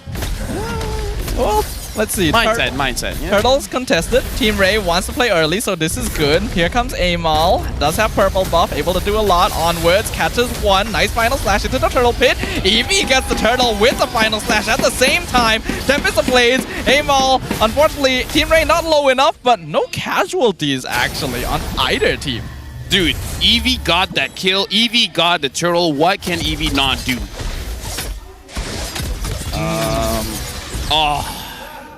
I think... Wait, did he steal that? Yeah, kids got it. Oh man, okay. A good start for Team Ray here. Horrible start for Homeboy. So, more or less what Homeboys experienced in game number 1.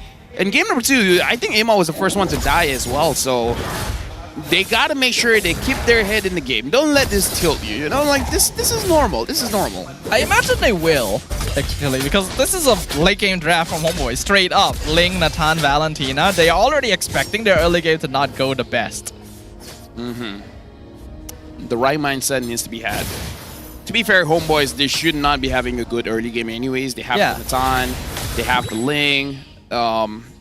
They're down by 1,000 gold, which is not in a dangerous territory just yet.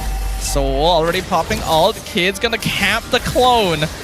Soul gonna try and buy as much time as possible, but Quad Shadow is already there, so the Ogi Shadow kill will just follow him through. Kid's able to get out as well. Maul and Izanami too late to follow up. I mean, Soul stood his ground. He's like, can I survive this? No. Can I clear the wave? Maybe. So he stick with the maybe and he cleared the wave, so respectable. And now Amal is trying to get extra gold here. This is a good adaptation coming in from teams, not just Homeboys, but once your jungler is starting to not have a good day, just give your farm over to the jungle and hope he can carry. And Amal definitely can carry. Yeah, the gap is usually around 2-3k. As long as you are playing a late game comp and you never fall behind that window, you're usually fine. This is very aggressive from Eevee, actually. I don't think you realize how many people were there. Beautiful Way of the Dragon onto the Vexana. Eevee gonna be finished off by Waff in the back line. AJ will be caught out with the kick as well. Kids, seeing if we can get a free pick off, but unlikely. They're all still quite healthy. Yeah, good counter engage coming in from Homeboys. And now Trap, the gold lane Phobius goes on to Izanami. And who's gonna get a turtle? Kids! Kids gets it, and the fight continues with Amal now being picked off, and the Ogi Shadow Kill getting Maul as well. Virgie, sacrifice in exchange. Trap doesn't seem to mind too much. He will go ahead and spam recall. He could be punished for this. Infernal Pursuit doing good damage. Vengeance being popped. Oh, beautiful final slash. Eevee gets Izanami. And Trap still survives, which honestly he could have got taken down. If the backup wasn't there, he could have got it taken down. And now Team Ray is over 2,000 hit. So now they're in prime position to keep control on the map. Things could be a little tricky if Homeboys aren't able to at least maintain this net worth difference. Because if this gets any higher, then coming back in the late game will be kind of difficult. Right now, Homeboys, who are they prioritizing on giving the farm? Is it going to be Amal? Is it going to be Soul? Because at this point, I feel like Soul is going to complete his 3 items maybe around 30 minutes. If it's longer than that, then that might be a little bit too long. The ideal is to get them on both. I think Izanami will probably end up being the one sacrificed somewhat to give farm to the other two. Quad Shadow gonna be stopped. They see Maul here, probably won't go for Soul, but they will get a free tier 1. So Homeboys, they gotta trade somehow. Waff gets found out by Eevee. Final slash right into Trap, flickers out of the Earth Shatter. Yeah, good engage coming in from Team Ray. Like, even if they, like, the fact that they got a flicker there is already good, because now Waff can surprise engage onto Team Ray. So that in itself is very, very valuable. Homeboys, they just need to find trades here, and Team Ray, they don't have really holes here to be traded with. Yeah, that is. Yeah, what I said. I understood. Yeah, I get it. I think. Waff gonna take a good amount of poke damage here. Trap continuing to zone. Uses the Vengeance kind of early, actually. He won't have that for the turtle fight. Though it doesn't look like Homeboys wants to actually contest it at all. Maul needs to get out. He should be able to. So, he's very far out. Has to use Purify, but he can't get away. That's a bit of a mistake in positioning. Yeah, but this is the trade, right? They were banking on either they're gonna get bot or top. Soul went for top, and Amal went for bottom. He got the bottom lane, and top almost got taken down as well. So this is basically how you play MLBB chess. Some guy has to get taken down. It's just the luck of the draw. One of us is gonna win, one of us is gonna lose. That is true. Ooh, nice Shinpo from the final slash. Maul showing that he is fairly comfortable on the show, though Team Ray's composition has been making catches quite difficult for him. Yeah, and now the purple buff is going to get contested. Kids is going to be there, so the chance of the Ling securing it is going to be 0 at this point. Not a good start. Oh, conceal. All conceal, even though they're right there. Nice knockup. Final slash misses, knocks them away, but they still find Soul and Maul. Double kill for Trap. Penalty zone right under the tower, but there's so many of them. Killing spree for the Hayabusa. Triple kill for Trap, as Team Ray have taken down 4 members of the Homeboys and are gonna crack down every tower in the mid lane. I can already see it, man. Phobius gold lane. No. The dream is happening. He has the highest damage. He has the highest, how rich he is. Highest damage. He's almost 2,000 gold ahead, and now he finds Amal. I don't think he'll get the kill here, but I think his point is made. Oh no, we are actually going to see gold lane Phobius in pubs after this. I am not ready. Phobius gold lane doesn't care if you're ready. He surely doesn't. That's the scary part. No matter where you go, he will find you. That is the name Infernal Pursuit right there. Terrifying, truly.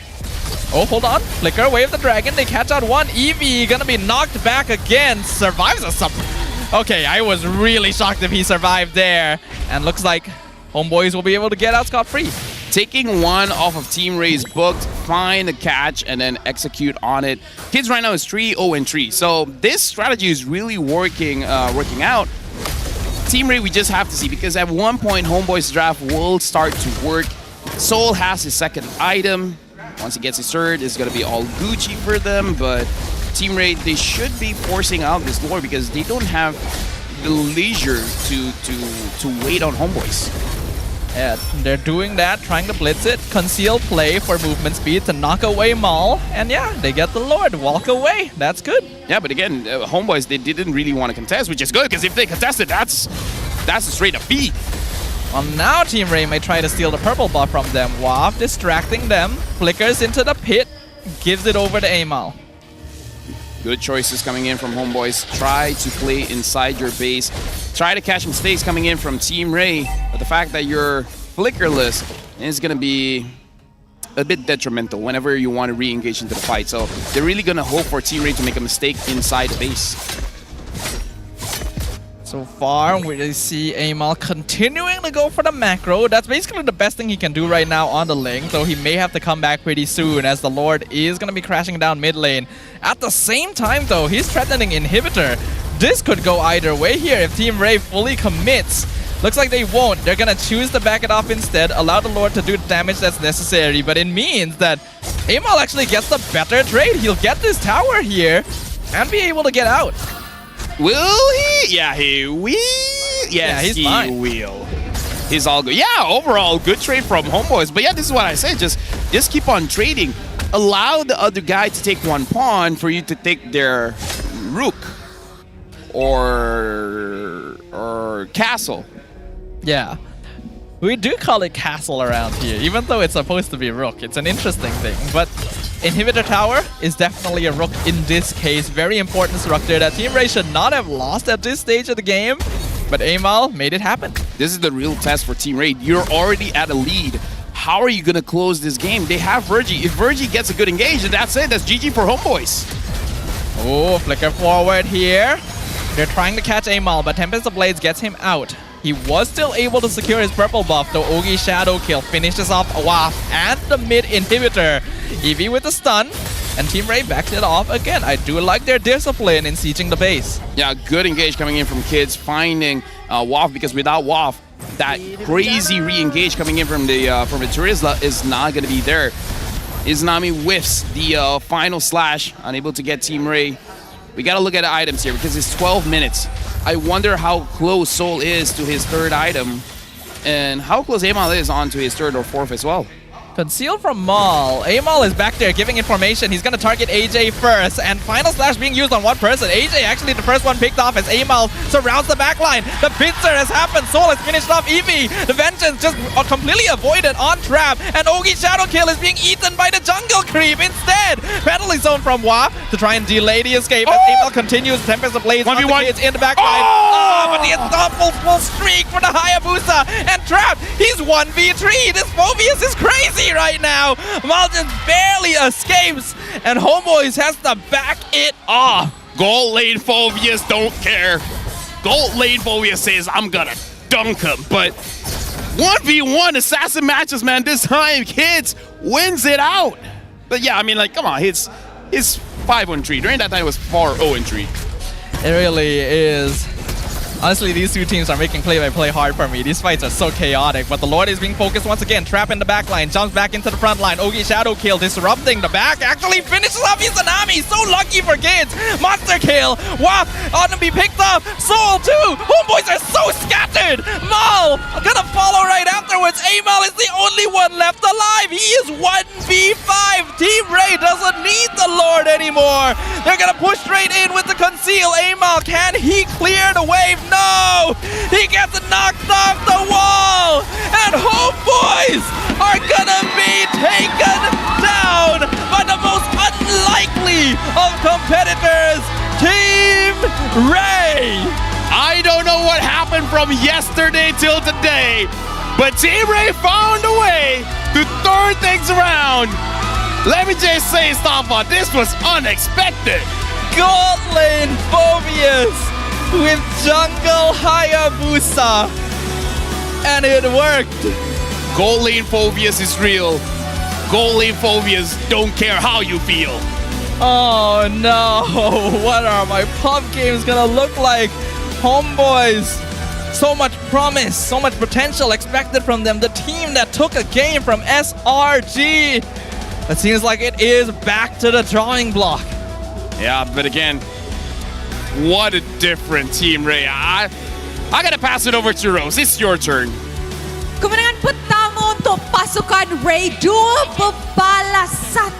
A very unorthodox draft, and yet they managed to pull it off. First of all, boys, congratulations. AJ, how are you?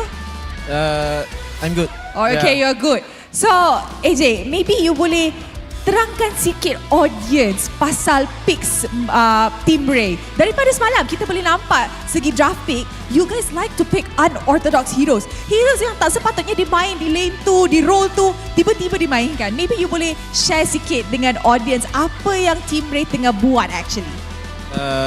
Assalamualaikum. Actually, kita orang tengah buat eksperimen memperluaskan hero pool masing-masing lah. I see. Kita pick hero lain pada lain. Okay. Now, kita boleh nampak that Valentina di-pick 10 kali di MPL MY untuk musim ini. Dan termasuk awak gunakan untuk perlawanan pertama. Tapi hanya 3 kemenangan lagi.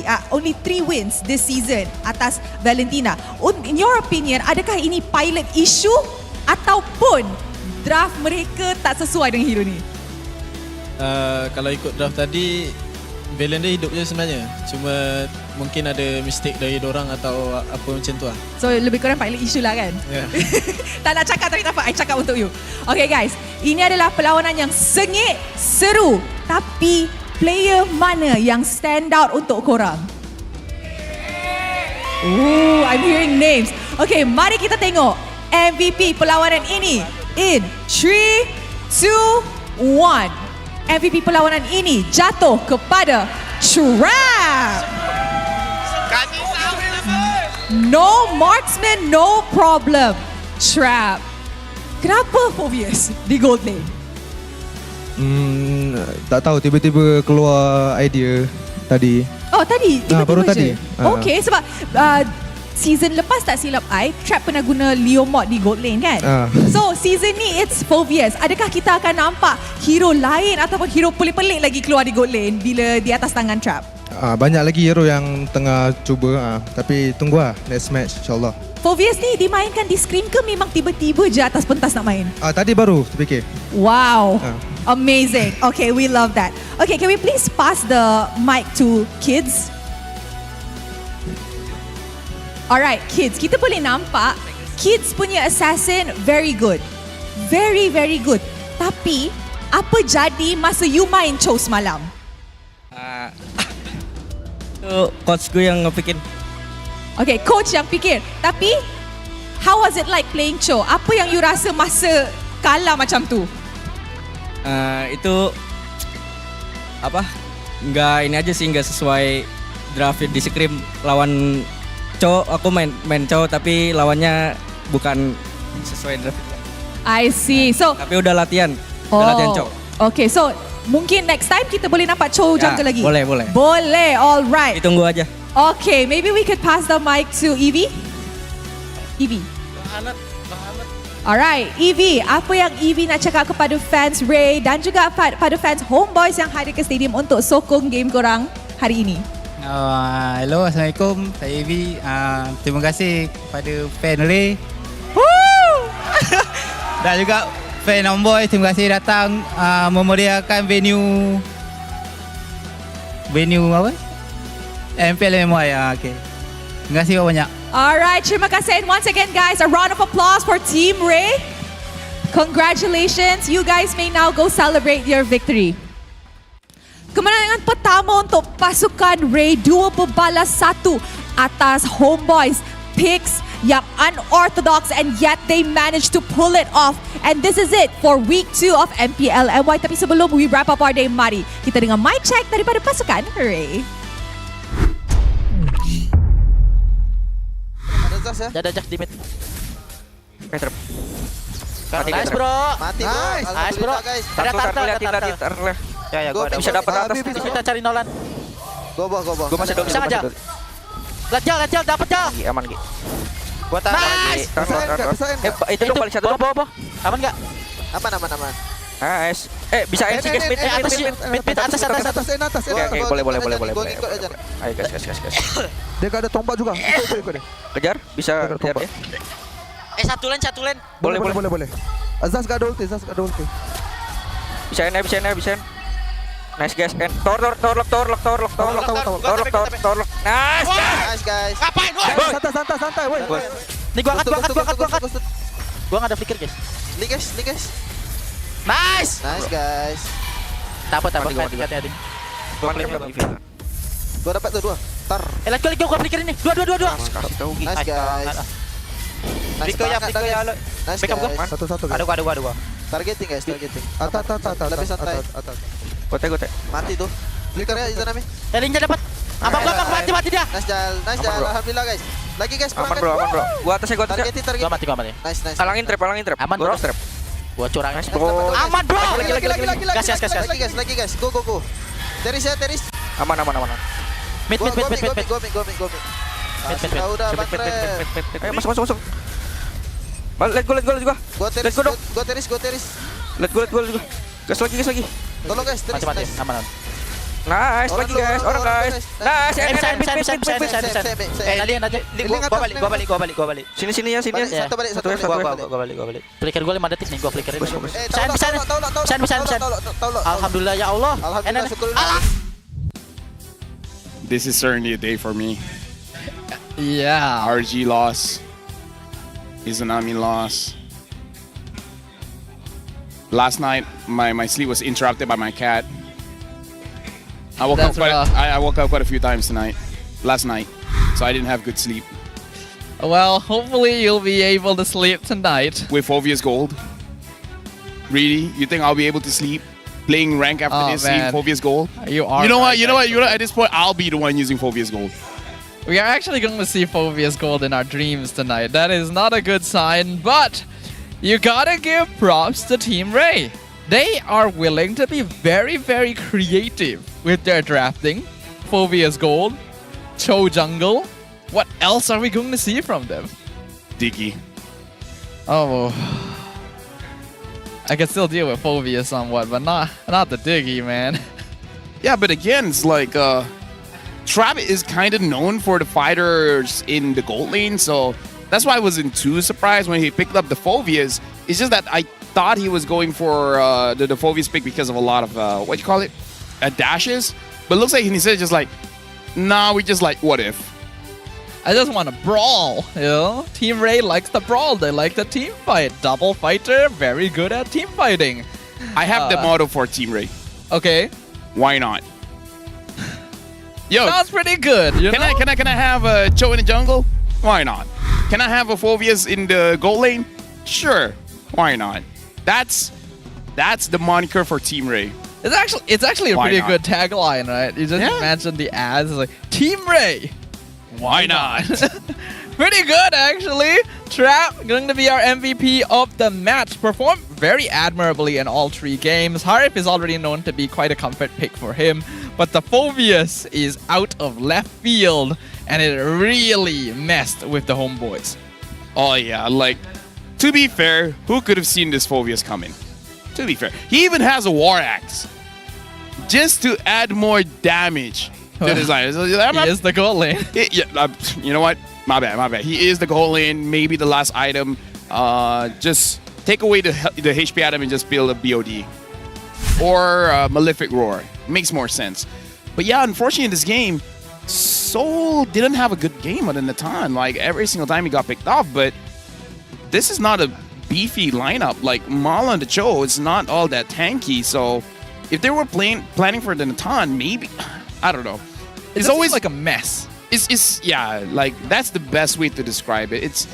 It's a bit of a mess, and I know people are talking about Izanami because he's the new guy, but I was actually hoping more from Mao. Like, personally for me, maybe because I'm a roamer, so a little bit more biased, but I want to see him improve. His Arlet roam was very solid, and when they prioritized Cho roam, known to be one of his comfort picks, yeah, we would expect more from him. But it didn't seem to work out as well here. Evie getting the Arlet, setting things up alongside Virgie, provided Ray with many more avenues of entry. And so Homeboys were just scattered in every single fight. They couldn't fight together. Now I think about it, even listening to the mic check, when AJ got 2, he's like, oh, I got 2. It's almost like the entire team is also like, why not? Everyone just goes in. I'm going to flicker in. And he's like, oh, you got 2? Flicker. We'll make it work. We'll make it work. Pretty much, right? I don't really mind that all too much either. Like, they're having a good time. We know that these players have been friends for a while. Kids and Virgie are the new entrants. Oh, look at Trap's damage. They mesh pretty good. This time it's not Izanami. Look at Trap's damage. Excuse me, but this is what a Phoveus goal can do. Trash Nami. Look at Trap's damage. He's the goal laner. This is what it looks like when Phoveus is going to get nerfed next patch, basically. You have a Hayabusa. You have a Ling. You have a Natan. Trap's damage is almost 3 times more than Natan. How did Terizla deal more damage than Natan and Ling and Valentina? Like that's the part that seems kind of weird to me. Like, these numbers are skewed in such strange directions. And he's also the most damage taken as well, if you don't count the Actually, wait! The players who took the most damage on each team are the players who did the most damage on each team. You know, Stafa, my teacher asked me, okay, Ayman, why are you bad at math? And in my head it's like, in the future you will see, teacher. You'll see in the future where numbers just don't make sense. And that's me on a daily basis. Numbers just don't make sense. Especially right now. The key players are going to be interesting to see. Yeah, we have... Numbers a bit weird. It was 90, but whatever. Like, another one, Stafa. Now, even words are weird. Skibbity. Slay. I mean, you've been using them the whole week, though. I think it's a little bit late to call them weird. Dude, like, this is the end of the week. I can say whatever I want. That's true. That you know what? That is kind of pronouns are weird. There's so many things that's weird in this world. So, by contrast, Phoveus Gold sounds solid. Sounds sound. It sounds skibbity. I mean, before Phoveus was revamped, he was played in gold, or like once or twice. Yeah, he was. Just, it didn't feel like he was suited to do that again after the revamp. Oh, and look, Trap proves us wrong. So this is Trap's item progression. So he built the Thunderbelt first and then the War Axe. So that's how he scaled the damage. Like early War Axe, getting the stacks on stacks on stacks and then dealing quite a lot of damage. And I kind of feel like this is what took Homeboys by surprise, where they're like, okay, we can ignore the Phoveus. It's just annoying. And then they're like, wait, we can't ignore the Phoveus. He's annoying, but he also does a lot of damage. You have no way of removing him. When Homeboys succeeded with a late game draft in game 2, they decided to go a similar direction with Ling and Natan. So, Team Ray also adjusted. What's very good against a late game draft? A full out early game draft. And that's what this is with the double fighter side lane. At some point, Homeboys realized, uh-oh, we are locked in a corner here. We don't have any answers to this. And it just went downhill. Ooh, RSGMY number 10, Homeboys number 9, and Team Ray got up all the way to number 8. So not super safe, but looking much better. And why does everyone I love get hurt, Stafa? Maybe it's a you problem. Maybe it is a me problem. My mom is, meeting the doctors and everything, so... Oof. I can't tell if you're being serious. I'm serious. Oh no, really? Yeah, she's getting checkups and stuff. Is she alright though? Not really. Oh man. Yeah. This has taken a turn. Oh yeah. How are we supposed to continue on like this now? Condolences. She's not dead yet. Yeah, I know, but I don't actually know how to respond in this situation. I'm gonna be honest. Well, that's an L for you. But let's look at next week's schedule. Team Ray going up against RSG. Oh, that's going to be very interesting. SRG going up against Red Esports. And then on Saturday, Toda will going up against Team Hawk. JB Niners going up against Homeboys. Team Ray going up against MV. And then we're closing it out on Sunday. Red Esports going up against JP Niners. Vamos against Todak. Oh, that might be interesting. Team Hawk going up against Homeboys. So Homeboys will be playing twice next week. And same as Team Ray, same as Todak. Yeah. Okay, so these are 3 teams that are gonna be appearing twice next week. Oh wait, Red Esports as well, actually. Oh yeah. They're gonna have a tough time. SRG has been doing very good. JP Niners getting quite strong. You know what? What if Red pulls off something crazy like a 4 years goal? Not saying 4 years goal, but something as crazy, and then take a game off SRG. You know what? Take a series off of SRG. The team that takes a series off of SRG is going to be a sight to behold because it's looking like a mess. Not just this series, but the season is looking a little bit messy. Teams are still figuring things out. I think positions are not too fixed just yet. We're only a third of the way through the season, so things can still change. But I do not know how to feel right now. Isn't that the Malaysian way though? It is. Right? Like, our team fight is chaotic. Everything is messy. Like, this is just how Malaysia rolls. So hope you guys enjoy the ride, enjoy the show, because Stafa, yeah, I trust you, man. Good luck. Yeah, I can't even blame you. Goodbye, LaFell. Goodbye, everyone. Thanks for joining us. Tune in for MPL MY next week. We'll see you guys next time. Bye-bye.